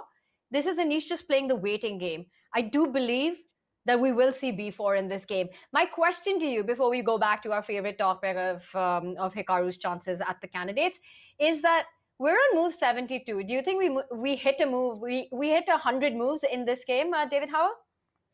Yes, I predict yes. And maybe only because black's last pawn push, the last time either side has made progress, was on move 50. So move 100 is the magical number this time, Tanya. That would be the 50 move rule. No captures, no pawn pushes. So I'm going to say either move 100 is the last one, or maybe that's when finally Giri or move 99 plays b4 or a4 and keeps the game going. Wow. How about yourself? Is this going to be the longest game of the event so far? What do you think? I'd love to see that happen. And I just don't think what I've not seen ever happen is that a trade being played on move 50 with so many pawns and pieces on the board, and nothing changes, and we reach move 100 and they claim a draw on that factor. The 50 move rule comes into play. I don't think I've ever seen that happen. Usually it happens when there's one piece remaining, 1 or 2 pawns remaining. But that would be quite a historic achievement in its own self. I wonder if the Mima and Anish Giri is playing for that. It's quite possible. Maybe he wants a new record. I'm not sure what the longest game at the candidates is, but yeah, I think the longest game in chess history is 269 moves, although I heard rumors that might have been broken in a league game recently in England. So we'll see. But okay, let's put some moves on the board, Tanya. because let's do it. I can't think of any reason to delay. Okay, let's say white. It's too early, I think, but let's say white plays b4. What do you make of this? So we have to check out capture first. I think it's the most human response. The two rooks have been set up on the open line, so pawn takes pawn needs to be looked at. And let's say I play the waiting game. And by the way, Anish is reaching for his rook. He does delay b4. It doesn't change the nature of the game. He plays rook a2. I'd be surprised. That move surprises me because he sort of just made it clear that the next move will not be b4 with all the pins lined up on the a line. Mm-hmm. I mean, I don't understand what the rook's doing on d3. I thought he wanted to use his king to come across, but now the king is tied down defending a pawn. I thought a knight maybe on d3. But, okay, that knight has now moved 31 times, I believe. Soon to be 32, maybe. No, it's the rook that goes back. But just to finish the point, b4, yes. If it ever happens, I mean, at the very least, black can jump in. But also b5, I don't really understand how this helps white's chances. Well, at least we'll see a game where then we can try to create something along the C line. Hard to imagine working out, but just to show ideas like knight e1, rook c3, knight d3, defend the b4 pawn, then bring the rook back, double up on the C line. Yeah, let's just have that rook c3, let's say knight. Okay, I was going to go knight e4, but even if you were to play knight e4, it doesn't change anything because rook c1, rook c2. At least you've got something to shift around and dance around with, right, David? Mm-hmm. Exactly. And he's got to build up towards this, surely. They're playing really quickly. The moves are coming in fast and quick now. Knight f6 happened. The rook slid to a2. Mysterious move by Anish. Then the king went back exactly where it came from a few moves ago. Matthias is doing blue bomb things. He's just shuffling with the knight and the rook. He's keeping it solid. He's keeping it deep blue bomb. Knight went back to e1, David. Knight goes back to f6. The knight keeps jumping around. It's a lot of horsing around here. And then finally offering a trade. That was denied, and the knight lands back to the square where it starts the game from. Well done. I mean, the rook's been on b2 before. The rook's been on d3 before. The knight's also been on b1 before. He's not trying anything new here, Anish Giri, but the valuation's moved up to 0.4, so I do wonder whether finally the moment might have come. I quite like the knight on b1, defending a3, but also taking away squares from the black rooks if the a line ever does open up. So maybe now it will be time to rearrange this piece. Maybe put a knight around on d3. Come on, Anish, b4 before it's too late, before the 50 move rule. He's got about 21 moves to go before we hit the move 100 mark, and the 50 move rule can be claimed from right now. He's shuffling around, he's hinting at b4 but not executing it so far. Meanwhile, the knights, they've had quite a journey on the board. They, like you mentioned, more than 30 moves being played. A lot of knights on that notation board right now in front of me as well as Anish gets ready. More rook moves shuffling around. Speaking of journeys, you know, we've spoken about how the players have gotten here. Now for both Anish and Matthias, candidates happen with their performance at the Grand Swiss. And here's a little bit more about how Anish made it to Cyprus. Take a look. Anish Giri, Super Grandmaster, #1 in the Netherlands, Chess.com CEO for one day. Yes, April 1st, but Anish is much more than the memes. He proved that in 2023 when he beat Magnus Carlsen at Tata Steel and won the tournament. He proved it again at the Grand Swiss in Uzbekistan last September. With a score of 8 points out of 11, Giri won outright, saving himself the headache others faced of needing tiebreaks to work in their favor. This is Giri's third Candidates. At his first, he made only draws, but he's not that kind of player anymore. Just me, or was that video hilarious? I mean, everything's hilarious compared to the position in front of us, Tanya. I mean, Anish, I've known him since he was so young, and I've witnessed him in so many different situations. I mean, here, this is like his dream normally, this type of grindy position, but he also had a dream run at the Grand Swiss, and it was nice to see him make a comeback here at the Candidates. Yeah, his third Candidates, as we heard over there, and Anish, he's sort of in the mix somewhere. And the thing is, had the tournament gone any differently for Vachier-Lagrave, we'd be talking about Anish as one of the players who's definitely going to be in the race in the second half of the Candidates approaching. In this position, yes, he's lost one game so far.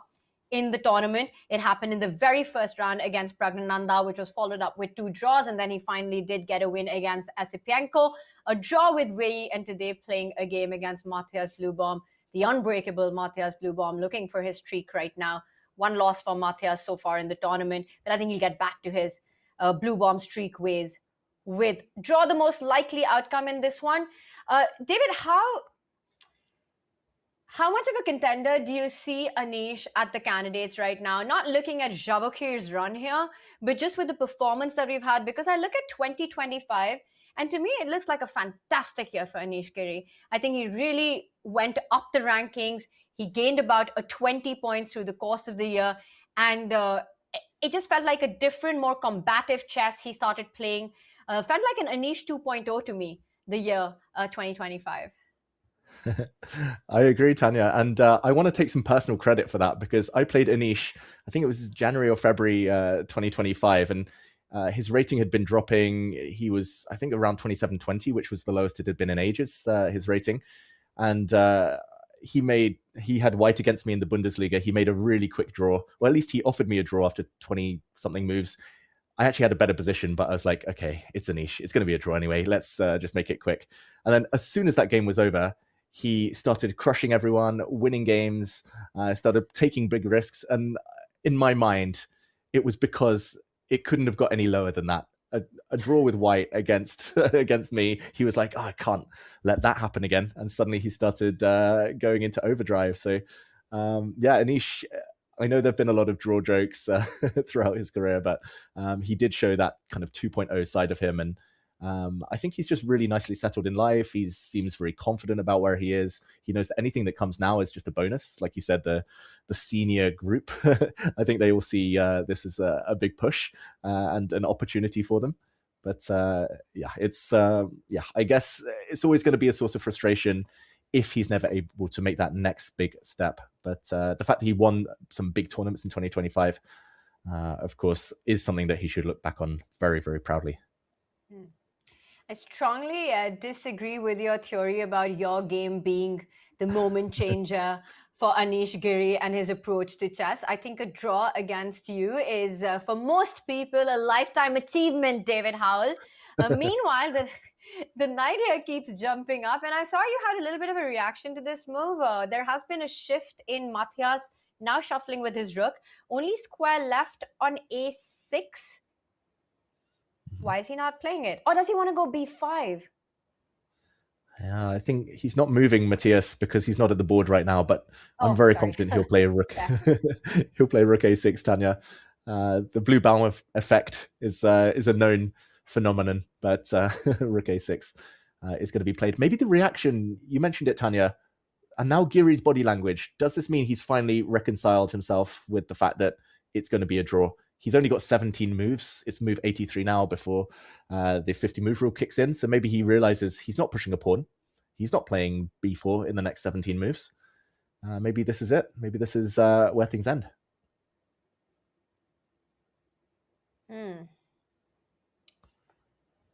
Okay, and just as I say that, Tanya, can I suggest one final plan while blue bounds away from the board? Yes, for white or for black? I mean, for black, I think it's hard to come up with plans. For black, the plan is to play knight f6 for the billionth time. Knight e4 for the trillionth time and make a draw repeat. But I don't think he's going towards it because this knight's going offside. But a few moves ago, in this position, how about if white had just moved? Let's say black keeps doing what he's been doing forever. Knight f6, knight c1, knight e4, knight d3. Is this the optimal setup? b4. Let's go. Very interesting. And let's see what happened. Pawn takes pawn, jump in with the rook. And I like that the two rooks are on the second rank, so I don't have rook a2 so easily. I quite like okay, let's say knight e1. e4. Jumping in with a knight to e4. Oh, but now I get b5 minority attack. I'm going to make a backward pawn or an isolated pawn. And this is the dream, right? This is real progress for Anish Giri if he's able to achieve that. A position like this, like... I just realized I could take with the knight, but okay, for argument's sake, I'll take with the rook. Like here, suddenly the advantage changes. There's actually a second weakness. I'm going to say that the other side is a weakness as well, the isolated double pawns. I think this is his best bet, Anish, but He's moved his knight back and forward. He's repeating the position. Is this it? This is twice now we've seen the knight go back to a4 and c3. I feel like I've seen this position about 500 times already. I don't even know if a draw can be claimed at some moment. It just feels like, because that white knight is on b1, maybe that's the one differentiator that we have from this exact moment. That's the new move there. And look at that, just like that, a draw for even before he decides to make a move. I think it was Matthias who offered a draw, and Anish almost making a move there, but changes his mind, decides to call it a day in office, and this one ends peacefully, exactly how it started, David Howell. A very even, balanced game. Yeah, tough to say that either player deserved to win that game. It felt like Anish was the one pressing. It was only White who was really trying to make progress, but I think a draw, a very fair result. And I can confirm that 97% accuracy for both players meant a pretty level game. But the players discussing plans or discussing something. Maybe that's the biggest shock of the day, Tanya, that the players have something to analyze from this game. I don't know what you mean, David, because this was such an exciting, firework-filled game that we just witnessed right now. But they are going through ideas in this. It just felt like nothing ever moved here. The pawns have remained the same as Anish and Matthias discuss ideas in this one. This was our scoreline in the open of round 6 of the candidates right here. Only one decisive game, and it came from the front runner, the headliner, getting a win with the black pieces. His fourth, he goes into his fifth win even, goes to 5.5 out of 6, taking down Wei right there. And then the other 3 boards ending in a draw. The results, while they look peaceful, David, I have to say that the games themselves had a lot of meat. Exactly. It could have been very, very different. We could have seen blood spilled on other boards. Pragg against Nakamura, that could have continued, but both sides would have been taking risks. Fabiano almost made something of an extra pawn, couldn't quite get there. I think that last game that we saw, a draw, a fair result, but things are opening up. At least the gap at the top is, and 1.5 point lead is huge now over Caruana, but the lead that he has now, Sindarov, over the likes of Wei, Nakamura, Yesipenko, means that likely, barring miraculous run in the second half, those 3 are going to be out of it. Bluebaum as well. He's going to be looking up and thinking, how am I ever going to catch? How are we ever going to catch the magical Sindarov? Exactly. And even for Anish and Pragg, I mean, a 2.5 point margin going into round 7, that is massive. 5.5 out of 6, let alone 5.5 out of 6, even 4.5 out of 5 is something that was never seen in the candidates before. So already a historic score so far by Vachier-Lagrave. In the women's section, a completely different narrative, a totally different storyline, where it is in fact a neck-to-neck battle. Right now, today, we did have 3 decisive results. Again, all wins with the black pieces. All the 4 decisive games across the 8 boards that we had, all wins with black here. In the women's section, it was Divya Vaishali scoring their first wins, and as well Anna Muzychuk getting the job done in a very critical game against Zhu Jin in this one. She's happy at the top. A point difference. Feels like she's starting to break away, to run away, but a point is not enough. And there are a bunch of players on 3 as well. It's a different storyline, David, where there's only one Fabiano Caruana following Vachier-Lagrave. Exactly. And we talked about it yesterday, but Anna Muzychuk's last-minute ticket to the candidates, that's a golden opportunity that never really comes along in a career. So the fact that she was gifted this opportunity, the fact that she's now taking it, that is a fantastic story in itself. But the 5 players in joint second, they're snapping at her heels. And yeah, it feels like anyone can still win. Even the likes of Tan Zhongyi, who's on -1, hasn't won a game yet. Even the likes of Bibisara, who's lost 2 in a row, they're not out of it. And I have a feeling that the women's candidates is going to go down to the wire. Might even be decided in the last few minutes of the last round. It's going to be a lot of fun. I will say one thing though, David. I really hope that the Open as well gets into that sort of a fight where we've got a lot of players vying for that top spot by the end of it. And it does somehow end up becoming a close race. Right now, it feels like a one-man race. It just feels like Vachier-Lagrave is running away with everything. Is there anyone, David, any final thoughts from you before we wrap up the show? Because there is a big round 7 coming up. I mean, my thoughts have to be with the man of the moment, Sindarov. I have rarely seen this energetic a player, this confident a player in my entire career. Just everything seems to be falling into place for him. But you also mentioned that senior group, the older players. I believe in them. That's my generation, Tanya. I still believe that someone's going to rise up. It's probably, on paper, going to be Fabi, but there might be some players now with the pressure off, feeling they can no longer win the tournament, who play the role of spoiler. So I still think a lot to play for in the second half. But first, tomorrow, he still needs to play his best in order to keep that lead.